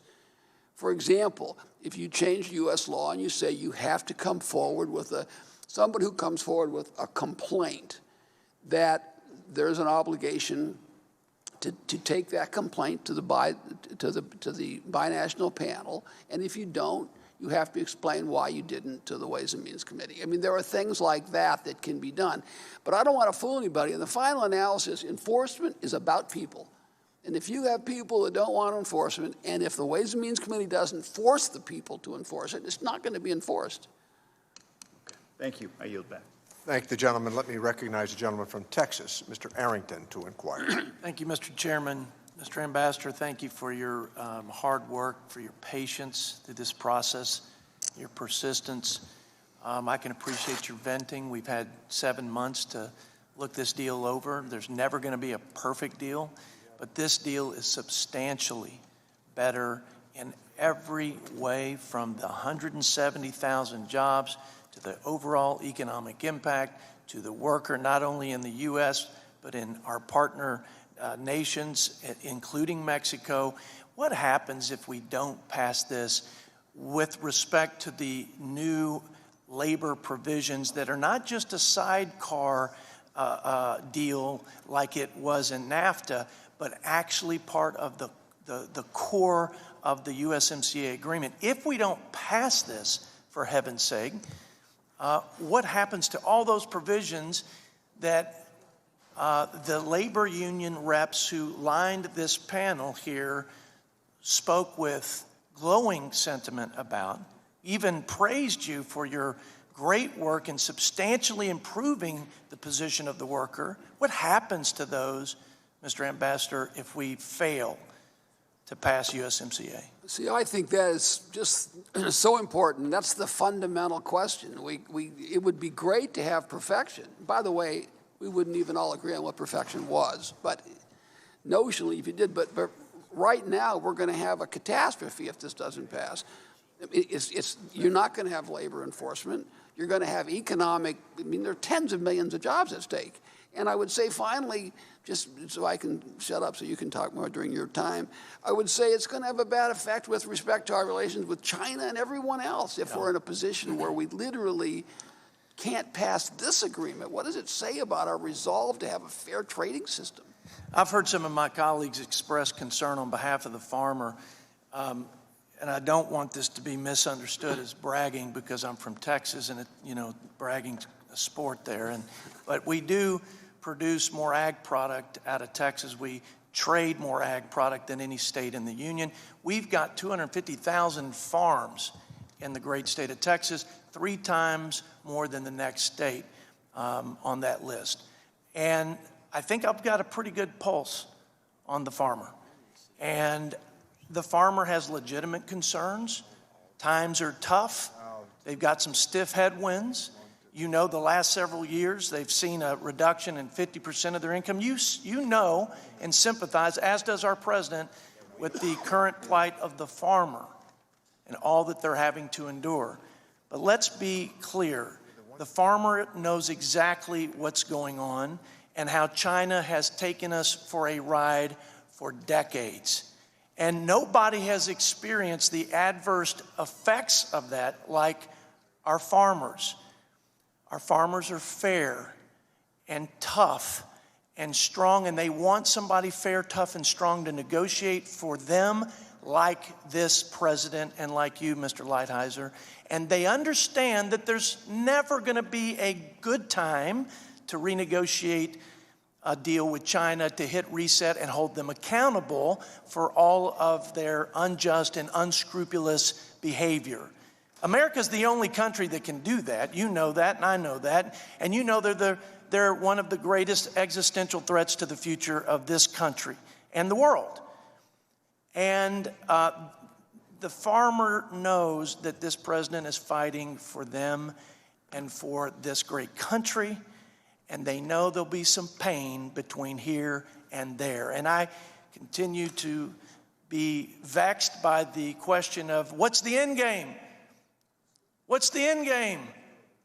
The end game is a fair, equitable, and balanced trade deal with a partner we can trust, period. And that's exactly what this president understands. It's what he is doggedly committed to. And I appreciate the fact that for such a time as this, for such an issue as this, we have a president like Donald J. Trump. And so I think I can speak for my farmers. We appreciate, they're also gracious people, Mr. Lighthizer, and they want to say thank you to this president for the trade assistance, for the tariff mitigation, the MFP coming through Mr. Perdue's agency. We need to give them enough relief to allow them to give the president enough runway to get to a real deal. Not window dressing, a real deal. Thank you. Mr. Chairman, I yield back. Thank the gentleman. Let me recognize the gentlelady from Florida, Ms. Murphy, to inquire. Thank you, Mr. Ambassador, for coming to speak to us today. I believe our country has benefited from freer and fairer trade, both as an economic matter and a security matter. And trade creates many jobs in my home state of Florida. However, continuous and what seem to be never-ending tariffs imposed by the Trump administration are causing significant damage to our economy. Despite the president's constant claim to the contrary, it is U.S. companies and U.S. consumers that pay taxes on imports.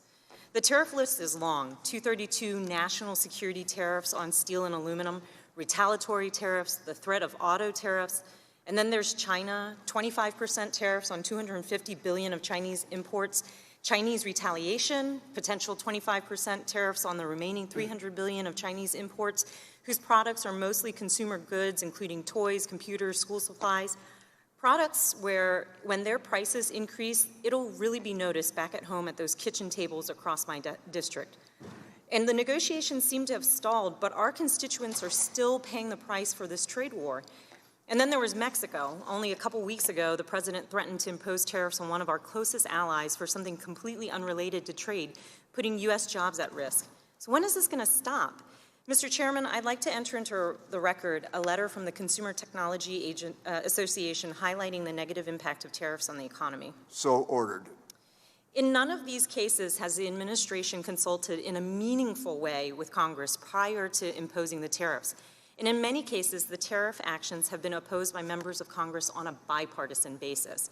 As a result, this week, I will introduce legislation companion to a Senate bill to enhance the role of Congress in decisions by the administration to impose tariffs for national security reasons and non-national security reasons, to ensure that this Congress and future Congresses have a say in trade policy decisions that affect small businesses, farmers, and families across the country.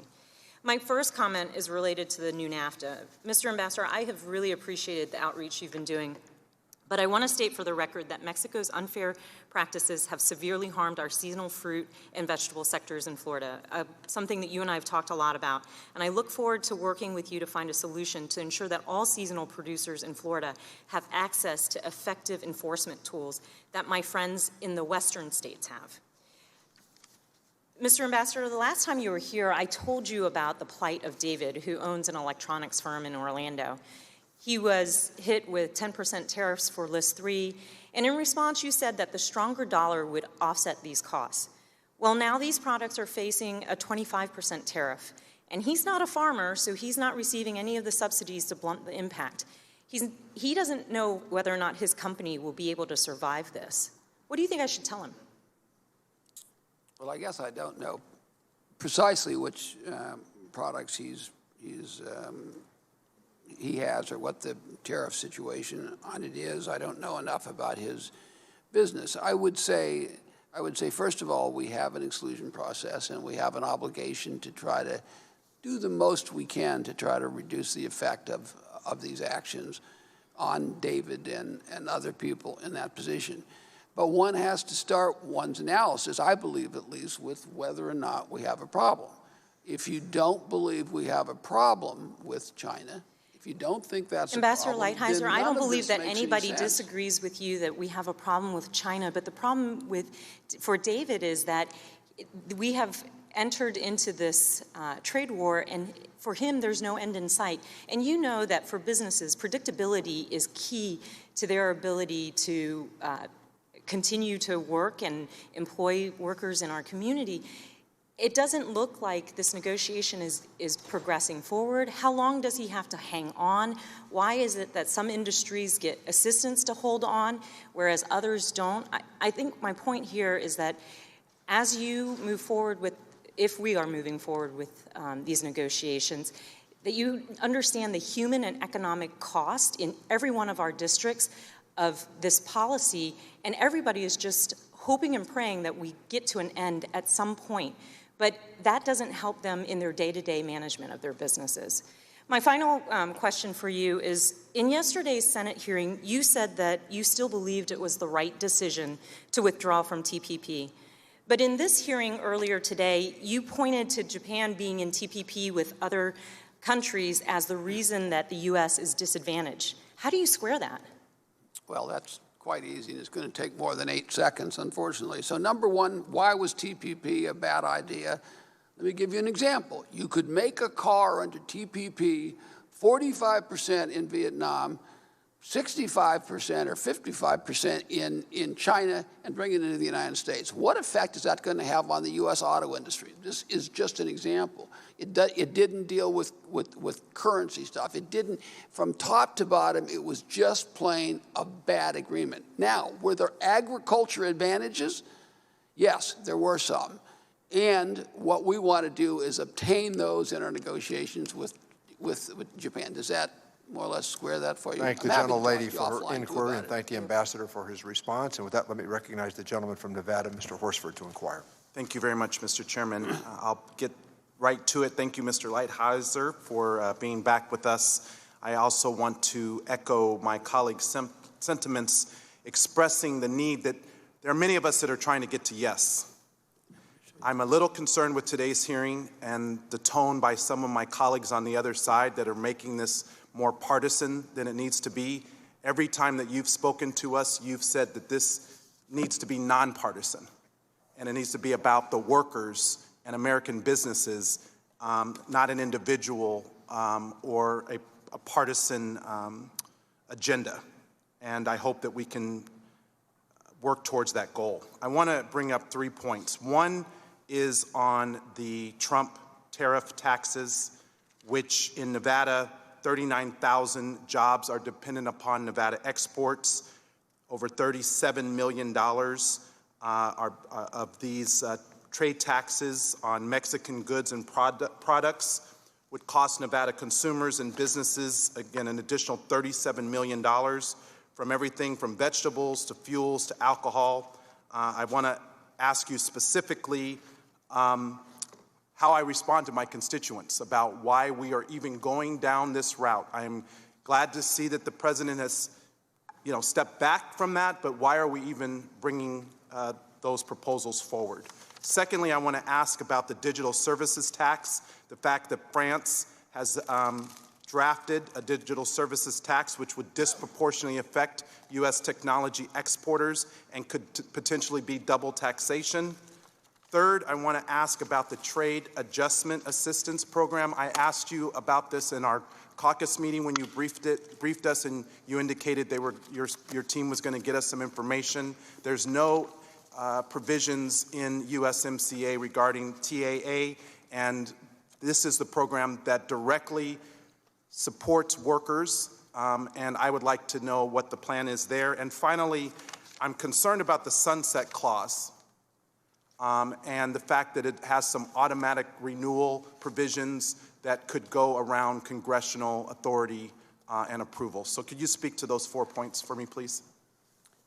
Sure, Congressman. Thank you. So first of all, on the issue of tariffs and Mexico and the immigration policy, my hope is that those issues are resolved. There was a serious problem there. I'm hoping that we're in a good place on that, and I have every expectation that we are. On the digital on the digital tax, I agree with you completely. I think it's a tax that is geared towards hitting American companies disproportionately. I think it's something the United States has got to take strong action on, and I'm happy to continue to work with you and others on that.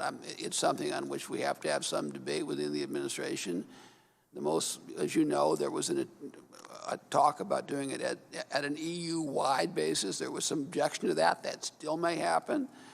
It looks like the French are very close to putting in place such a tax, and I believe the United States should respond very strongly to that, and I believe the President will respond strongly to that. So on the issue of TAA, as you say, it's a separate issue. It's a separate program. All these issues are related to the extent members have a broader perspective. I made this comment before you weren't in the room. I'm sympathetic to the objectives of TAA. Obviously, people who are disadvantaged because of a trade agreement, you need retraining, and at some point you need payment. There used to be more payments back in the old days, but I can remember being told in the past that what we really have to do is figure out a way to get these people jobs, not trade adjustment assistance. Yeah, if I could, though, I come out of workforce development. It's about skills, not jobs. And we know before they even get displaced that they need better skills, and we need investment in the TAA to achieve that. And for us not to include it in any trade agreements is an oversight, in my view. Okay. And then on the issue of sunset, I guess I didn't quite understand the point. We have a sunset provision in here. Most trade agreements, for reasons that don't make any sense to me, are eternal, and this one is temporal, although it's complicated how it works. So if there is any usurpation of congressional prerogatives in trade agreements, it would be, I would suggest, in all the others, and less in this one. So if I could, Mr. Chairman, just to clarify, you will come back for approval with any sunset clause. It doesn't take the congressional oversight, accountability, or approval process. Well, there'll be no coming back. That's how trade agreements work. It's kind of a crazy thing, but they kind of become, they're just eternal. We just pass these things, and then they go on forever and ever and ever. What this one does is it has a process, which, as you know, that every 6 years you'll have a review and see if whether or not this is something you want to extend. And if it isn't, then it will expire in a certain period of time after that. That's how, but this is I would suggest that this is like an extremely important idea, exactly consistent with where you're coming from. And it's an innovative way to do exactly what you want to do. And I want to sit and thank the gentleman. Talk to you about it, because I think this is right in your sweet spot, the way we did it. Thank you, Mr. Ambassador. Let me recognize the gentleman from Georgia, Dr. Ferguson, to inquire. Thank you, Mr. Chairman, and Ambassador, thank you for your time today, and thank you for your hard work on this issue. There was a comment one of my colleagues made earlier about hoping that you would take into account the human and economic impact of decisions regarding tariffs and trade.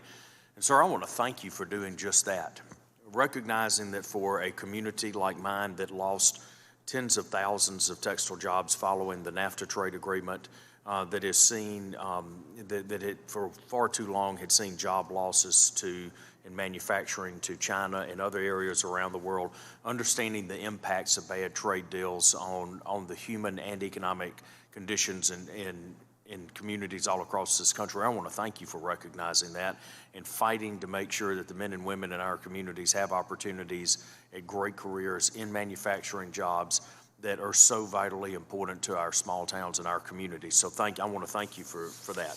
I also want to thank you for creating the sense of urgency that I know that we all share. I agree with my colleague from Nevada that this should be something that we view as good for America, not a partisan conversation, because every single district across this country is impacted by this trade agreement. and getting this across the finish line sooner rather than later is important. All of the goals that we want as America are advanced, if not all the way, certainly in a meaningful way by advancing this more quickly. So thank you for helping to create the sense of urgency on this, because we would like to get this agreement into consideration as soon as possible. So one of the things one of the areas that I really like in this agreement is the stronger intellectual property protections. And I think that's something that's very positive for this area. And in one particular conversation that we've had many times here is on prescription drug pricing. And one of the things that I'd like for you to address is the fact to talk about how this agreement doesn't create any change to U.S. law. It simply brings the Mexican and Canadian laws in alignment with ours, or closer to where ours are. Could you speak to that for just a minute? Yeah, thank you, Congressman. I would be happy to do that. I'd also like to thank you for your comments about me and my staff, and your point about when we worry about tariffs' effect on someone, we really have to think about the effect of all these people's lives who were destroyed because they lost their jobs, not because they were told for 100 years they had stupid bosses and they were lazy and they lost all these jobs. And the reality is, in many cases, just like the other side of what Mr. Evans was saying, the reality is a lot of these people are just plain victims of bad economic policy and bad trade policy in the United States. And reversing that by itself is worthwhile. So I just think that's so important. There's a lot more people that have lost their jobs because of unfair activity by China than because of anything to do with tariffs from now until the beginning of the world. So on this issue of data protection and IP protection for pharmaceuticals, I think the crucial thing to remember is what you said, and that is we don't change U.S. law. The Congress changes U.S. law. We're not changing U.S. law. The Congress decided you should have 12 years for biologics, and there's only 8 in this agreement. The Congress set up what the intellectual property protection is in chemical pharmaceuticals as well as in biologics. What we're trying to do and what we were asked to do under the TPA is to get the rest of the world to adopt our standards. That's what we've tried to do.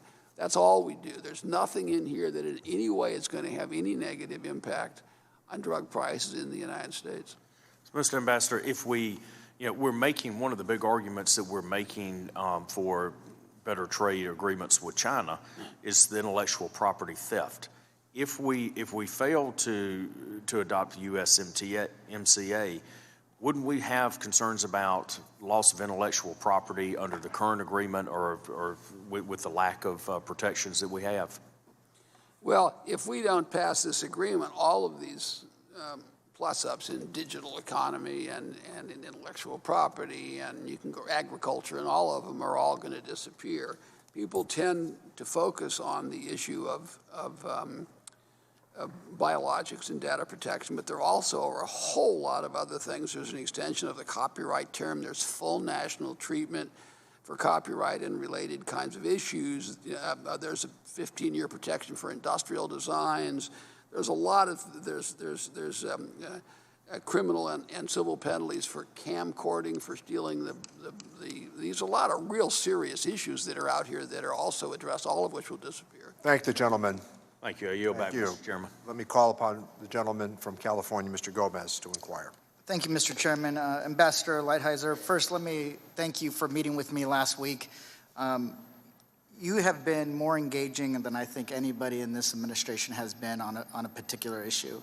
You set up a meeting with me, not even knowing that I would be one of the 8 individuals selected by the Speaker to negotiate on this trade deal. So I want to say thank you just for the engagement. It's been impressive.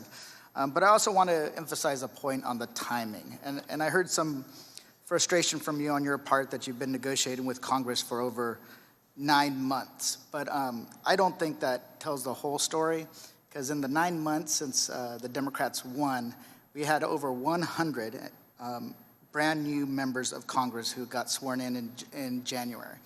And one of the things that when I got here as a freshman in 2017 in July, people would tell me, oh, we voted on this before. And I would have to remind them, you voted on it before, right? You don't speak for me and you don't speak for the constituents that I ended up getting elected by to represent.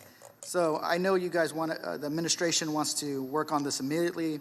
I think we're moving fast ahead. But also I want to just share some statistics. And you probably already know this because one of the things, the minute I got assigned to this committee or this working group, you have to know where the votes are.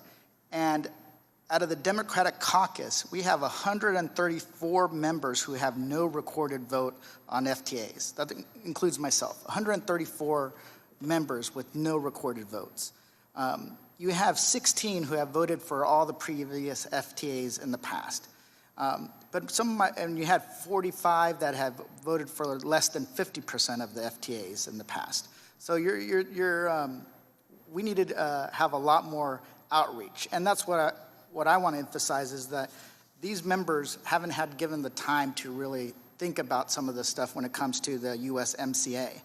That's because we had the longest shutdown in U.S. history, government shutdown, that put everything behind, committee assignments, staffing up, you name the different things when it comes to building up members' offices. So they've had a lot, and I wouldn't say that's any of their fault. Additionally, April 19th was the date when I received the USITC report on USMCA. And as you know, that's an important report to assess the likely impact of the agreement. And it projected that it'll provide over 76,000 new auto jobs over the last 5 years. The ITC report says 28,000. There's some discrepancy in that, so I want to figure that out. We can discuss that. Also, Mexico, you're right. The agreement that Mexico has made on some of these labor reforms could be huge, could be. But that depends if it's enforceable and if it's verifiable and if we can make sure that they're living up to their commitment. So I want to say that we hear you, there is an urgency, but there's a lot of members that still need to be have conversations with so that they're brought along. And I know that no one here, including myself or the chairman or the speaker, is going to slow walk this agreement, and we're going to be working diligently to make sure that we address all the issues. And before I run out of time, I want to turn your attention to a separate matter that was brought forward once people found out I was working on some trade issues. One issue that can't be overlooked is the $52 billion in subsidies received by Middle East Airlines and Air Italy. The administration signed agreements with the UAE and Qatar over a year ago to force them to be more transparent, stop flying Fifth Freedom flights, and play by the rules of engagement. This is a bipartisan issue. Mr. Ambassador, can you remind the President the bipartisanship that we want to see the full enforcement of our open skies agreements? And then at the same time, we also have seen that it has been having an impact not only across the country, but in LAX, which I cover, which I actually fly out of. So we'd love for you to remind the President to let's enforce our open skies agreements. Just the answer is yes. Okay. I will tell the President. Good. Thank you. Easy. Wow, see? Most engaging representative for the administration. But I look forward to having this conversation. I just wanted to emphasize we do have some work to do, but I think that we can get there if it's an understanding that it cannot be rushed, because if it's rushed, it can fall apart. I appreciate that. The only thing I would say on the other side is at some point, and this is what scares so many people, at some point you're going to get into funny season. And when funny season comes, people aren't going to be voting based on the merits anymore. And that's what scares people. But thank you, and thank you for your comments too. And I do look forward to working with you, not just in this context, but in the years ahead. Okay. Thank you so much. Mr. Ambassador, let me thank you for joining us today. Please be advised that members have 2 weeks to submit written questions to be answered later in writing. Those questions and your answers will be made part of the formal hearing record. And with that, the committee stands adjourned.